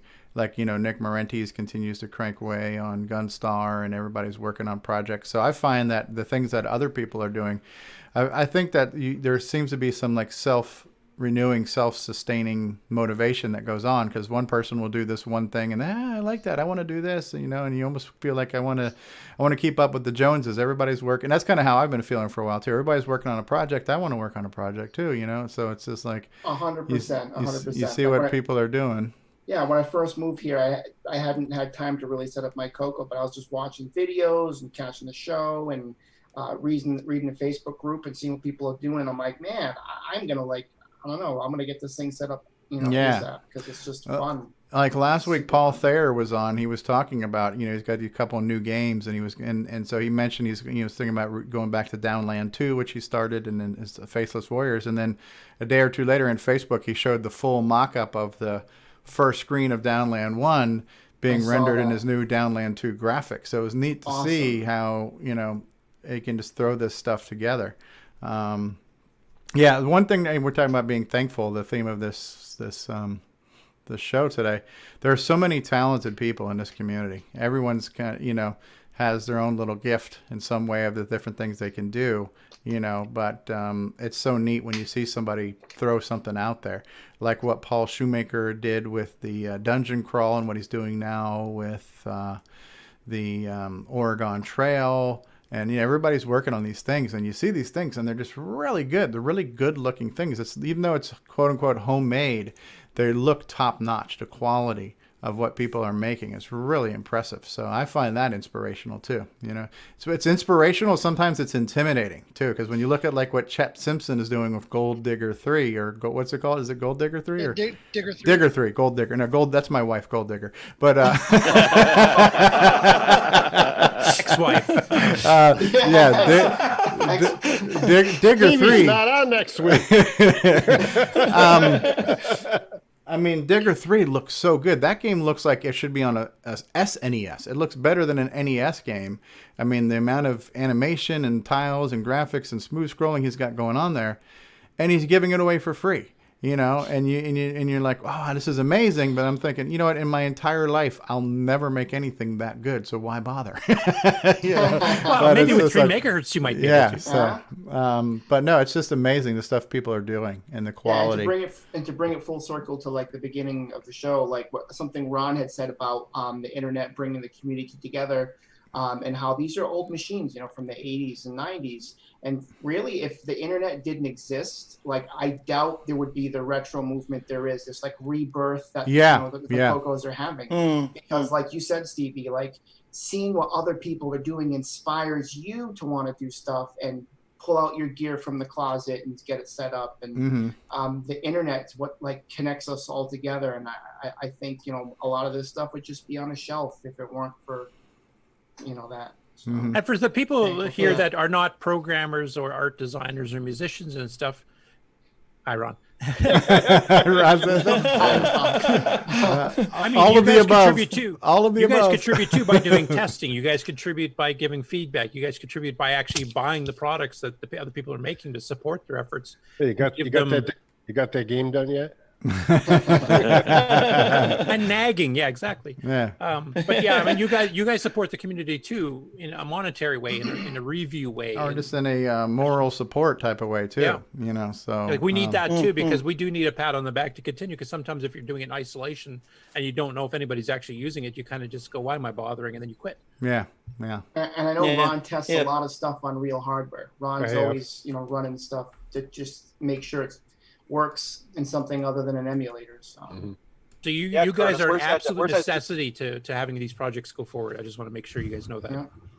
Well, when I saw when I saw you were playing my song on your computer and you had the video playing there and everything, and I saw that was really inspiring to me. It really made me want to go ahead and do it. You know? Seriously, it really it's I totally agree with you, Curtis.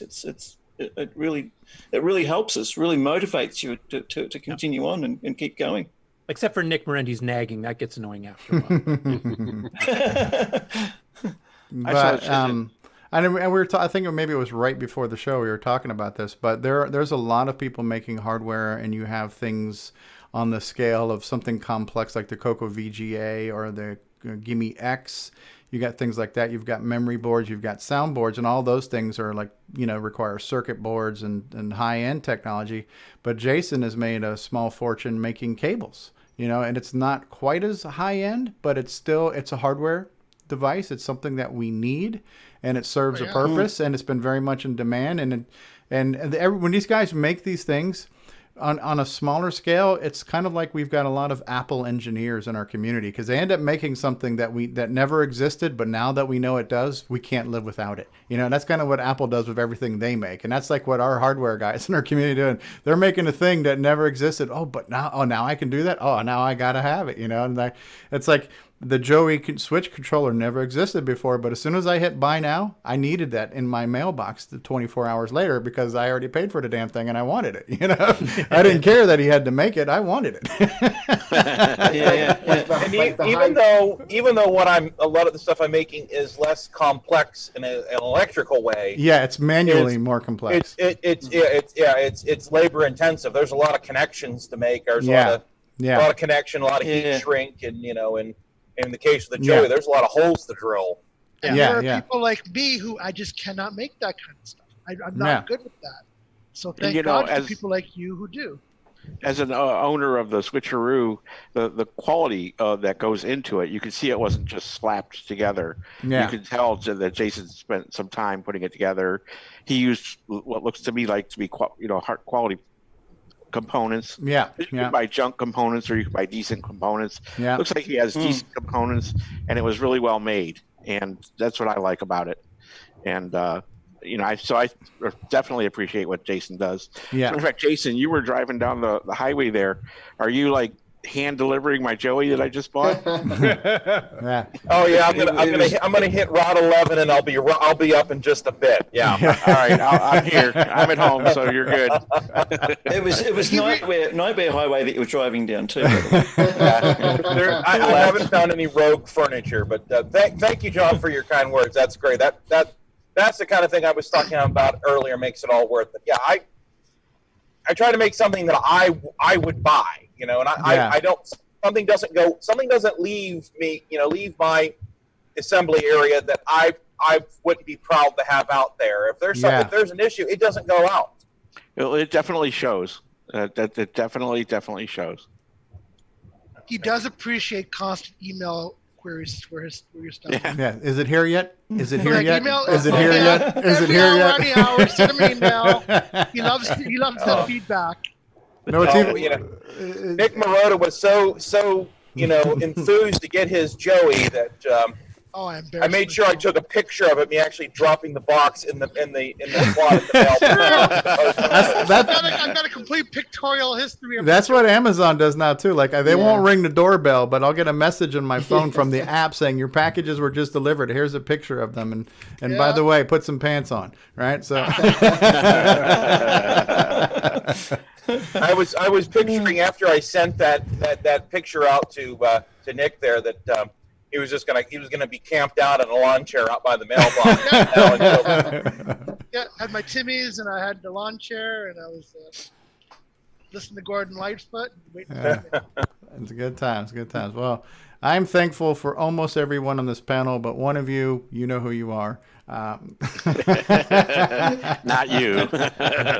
And that's up to us to decide. Which Yes. Who's the one named Judas? Okay. All right, let's roll the outro, and then we'll be back for parting thoughts. This concludes another episode of CoCoTALK, the world's leading live talk show featuring the Tandy color computer.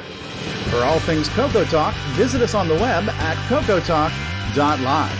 We'd love to hear from you. Send feedback, suggestions, even segments via email to cocotalk@cocotalk.live. CoCoTALK is rocking the 8-bit world, keeping the Tandy flame alive. We may be mocked, but we'll never stop, 'cause CoCoTALK is rocking the 8-bit world.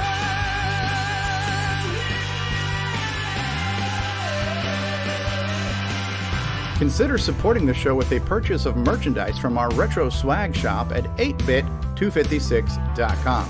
If you'd like to become a patron of the show, click the Patreon link at our website at cocotalk.live.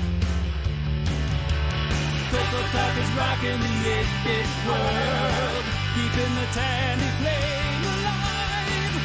We may be mocked, but we'll never stop, 'cause CoCoTALK is rocking the 8-bit world. CoCoTALK would not exist without the community, its cast, crew, and contributors. Thanks go to Curtis Boyle, David Ladd, Mark Overholzer, Grant Leedy, Bruce Moore, Nick Marentes, Ron Delvaux, Rick Adams, Jason Reichert, Richard Lorbieski, Jim Brain, Tom C., Rob Inman, Mark Bosley, Brian Joyce, Ken Reichert, David O'Connor, Brian Weasler, Terry Steggy, Nick Marotta, John Strong, and many more, especially to Steve Bjork for production suggestions and James Diffendaffer for making my head explode.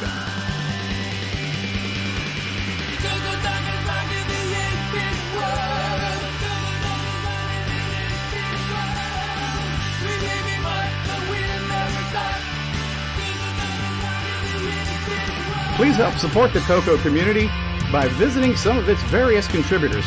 A list of resources is available at imacoconut.com. That's IMACOCONUT.com.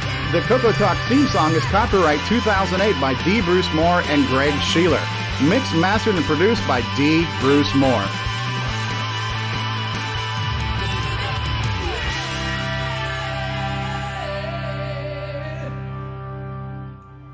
That was the old Nick Marotta before he got into the hobby.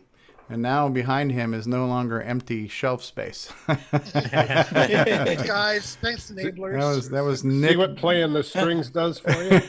Right. But this hobby would not be nearly as fun if it wasn't for the community. Yeah. That's true. Absolutely. Fellowship and all that stuff. Yeah, and I think this show is a great cross section of the community, because there's hardcore OS 9ers and hardcore hardware engineers, and then there's the casual people like Ron DeVoe and myself. We're just we're in it for the fun, you know. There's a little bit of everybody. There's guys who know how to solder and make circuits and design things. There's all of us are willing to buy whatever comes out, you know. And so the community is a melting pot of different interests and skill sets and personalities, and I think this show is a good cross section of that too. So not only the panel but the audience too, you know. Yeah, and all you listeners out on YouTube and Facebook too that have not been on the show before, feel free to come on. Yes, everyone is Discord. welcome. So we're a fondue, is that it? Maybe we can We're a have fondue, yes. Maybe we can have less dragon people. Less dragon people, yeah. And there's another big appreciation thing too, is for all the people who listen to us every week and come on and come into the chat and everything like that. It's there's would be no point doing the show if there was no one out there listening to it. Yeah, and so we've gotten a few people feeding some feedback on changing the format by throwing the news up earlier in the show. I believe Alan Huffman mentioned he appreciated that. So we're always looking for people to give us some feedback. And one of the best ways, besides sending us an email, and again, I'll throw that out in the live chat. I'll give it to you verbally. I'll give it to you textually, but it's CoCoTalk at CoCoTalk.live. .live is kind of like a .com or a .net, but it's CoCoTalk at CoCoTalk.live. You're always welcome to send feedback there, but we also have a channel in Discord that's called News Topics Suggestions. So if you have something you want us to report on the news, throw it there. If you have a topic you want us to cover, throw it there. If you got a suggestion, throw it there. So Discord is an easy place to throw things out there for us. But we've heard a few people say, yeah, thanks for putting the news up first. So if you're listening and you don't want to waste an hour and a half to get to the news, you'll get to the news sooner. Today was an exception because of the Thanksgiving, but we did an extra long opening segment. So it'll always be a little bit dynamic, but we're all going to try to, when we don't have a topic, we'll jump straight into the news. We'll do a quick panel introduction, get into the news, and then we'll do our projects and updates at the end of the show. So we'll try to get to the content sooner for those. But so we always welcome that feedback and that input. But luckily, too, even now, we've got 24 viewers who are still with us to the bitter end. So we've averaged 25 to 30 to 35 people. And so the live view count remains pretty consistent through the entire show. So the people who are watching, and thank you for watching, they're with us. They're with us to the bitter end. So regardless of the format, they're here. They're gluttons for punishment. So next week is what I hate. What I hate. Yeah, this week is what we're thankful for. Next week, let's So we start off with why did Tandy do that? Get ready for a 10-hour show. Yeah. Right. Yeah. And then there's what I want for Christmas. What I want for Christmas, right? Gimme X, Mega Mini. Yeah, I'm surprised Ed Snyder didn't have a Black Friday special, right? CoCo keyboards, 20% off, right? So. And then the one after that can be. Yeah, the one after that can be what we got for Christmas. Yes. So Ben Drake's brought up an interesting question. I mentioned we're going to give away the CoCo. We didn't put any regional restrictions on this. I don't know that necessarily we need to, because the CoCo was free. All I'm going to be paying for is the shipping. I'm not sure how much it's going to cost to ship it, but right now I don't think we should put regional restrictions on it. Let's let everybody submit their entries, regardless of where you are in the world. And then what we'll probably do is we'll narrow it down to a short list, and then we'll do some type of live poll where people can vote live on the air, and we'll let the audience choose who the winner is going to be. That way there's no perceived bias in who the winner is. But my wife may use her maiden name, Gabby.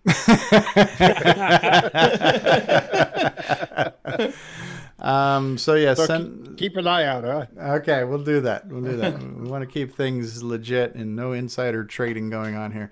Yeah. So I know Ben was wondering about the cost of shipping internationally, but I mean that's what the Patreon's for, is to help sponsor things like this. So. So let's not try to put any parameters on that. Let's make this an open global potential for anybody in the world to get this CoCo again, but we want it to go to a good home and somebody who's going to use it. The one thing I would remind you, which you're probably already aware of, is that because this is a US CoCo, it's running on 120 volts, not on 220. So you would need to get that the adapter. Yeah, and it's also NTSC output, so you need American television. I think that's more common than 90%. Play both. Yeah, 90% of TVs these days you will accept NTSC or PAL. That's not usually an issue. Okay. NTSC, you can get artifact colors. Colors, yes.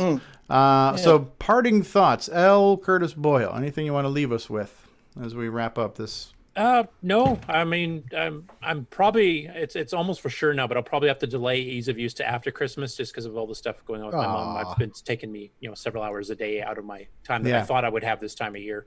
And that's going to keep going for the next couple of months until she can actually get home. Yeah. So, it'll be a bit delayed, but that's, real life stuff I can't do anything about. So still being worked on, just not as much as I think. Life happens, and family first. Take care of your family. Take care of mom. That's important. So, David O'Connor, parting thoughts. Once again, it's been a wonderful show and a joy to be here. Really enjoyed it. And if anyone wants to keep up with the progress of my new album, or even buy a copy of the existing album that's up there, pulseeternal.com, if I can do a shameless plug. You just did. Okay. pulseeternal.com. There you go. Yep. Lord Dragon, parting thoughts.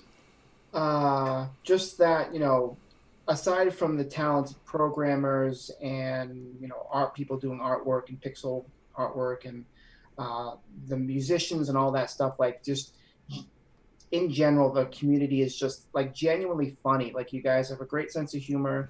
Those commercials I love watching because they're hilarious, like really funny, not just, so it's just, aside from the talent, just you guys are cool. And, excellent. Well, thank you for that. Yeah.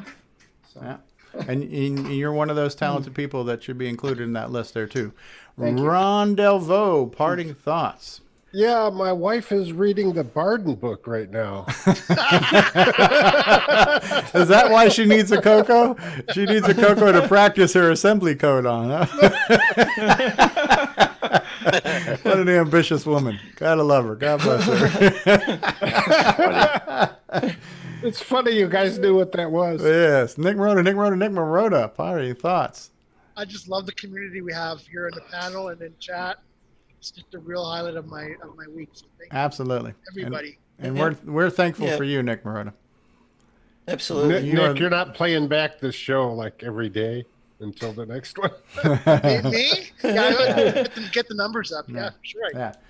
John Lowry, parting thoughts, John Lowry. When that video that Ed Snyder made about the Gimme X, I saw the video, but I didn't catch the part where it was looking to come out in January. So that's exciting. I got my checkbook ready. So checkbook. Ed, do you accept checks on your same website? here. Just hold your Same check up to the screen and it will OCR the code. Yeah, what's your bank account number, Ed? I'm just going to direct deposit and just bypass. I'll just wait. Yeah. But yeah, that's exciting that it's just around the corner. I've been kind of watching out for that. So that'll Jumping be at nice. the bit for it. Yeah, Yeah, absolutely. Same here. Yeah. I'm gonna dive on it. Yeah, the minute it's available. That Futurama meme comes to mind. Shut up and take my money. Right? So That's the one. That's the one. That's Yeah. it. Yeah. Mark Bosley, parting thoughts for you, sir. Oh, my cat says it's dinner time. Your cat says it's dinner time. We must listen. We must listen. Jason the Coco Man Reichert, whose products were mentioned many times on this show. Any parting thoughts from you, sir? It's like a big infomercial. For CocoMan.biz. Shameful plug. Yeah, shameful plug. Shameful plug. Shameful plug. Yeah. Buy one Joey and get another one at regular price and no additional cost. While supplies last. But how about free shipping on your second one if ordered at the same time? No, just pay separate shipping. Pay separate shipping. I found mine on the Nightmare Highway. I just two for the price of two. Mm-hmm. Like I say, the more you buy, the more you save. Pay double and get one free. There you go. The more you buy, the more you spend. Last but not least, Sir David Ladd, Lord of the Floppy. Hello, everyone. Oh, yes, this has been a great day. And you know what? I can't wait for Christmas. Me neither. I've got two things that's on my wish list. Whether or not I'll be able to get them, that's another thing. But I want Ed's Mech keyboard. Okay. The #1 model, the one with those nice dark gray keys. Okay. The center white keys and those blue arrow keys. Okay. Oh, yeah. And then the Gimme X project. Gimme X. That's my two wish list items for the CoCo, because the fact that I'm tinkering with so many things. I gotta have that nice crisp VGA. Oh, you know that, Dad? Hold on. Whoa. We're not after dark yet. Oh, David, you really need to lay off the catnip. Yes, David. Someone give him his beds. You need 240 volts for that Gimme X. 240 volts. As soon as you power up your CoCo, the lights flicker. 1.21 gigawatts. No, don't worry, Ron. I got my capacitor pump systems going. They're all ready. He's got some type of pump system going. The flux capacitor is working. It's been 4 hours. Call your doctor. Yes. You have to choose between the clothes dryer and the CoCo. Yes, and we are at the Just gotta 4-hour get your- mark. Yes, so. Press Just the gotta get button, your coat. Frank. Yeah. So in closing too, my parting thoughts. I am thankful for everybody who's part of this crazy thing we do every single week. It is the highlight of my week to be here with you clowns and do what we do. And What does that say for you, really? Exactly. Yeah.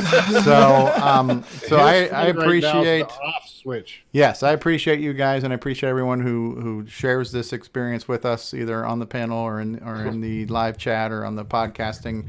However you experience CoCoTALK, we're grateful that you do, and we hope you'll keep coming back. On that note, I'm going to press the button. Say goodbye, everybody. Bye, everybody. Sayonara. Thanks, Steve. Thanks, everybody, for doing the Thanks, show. Stevie. See you next Number week. 9. Number 9. Here we go. 3 Mississippi, 2 Mississippi, Number 1 9. Mississippi.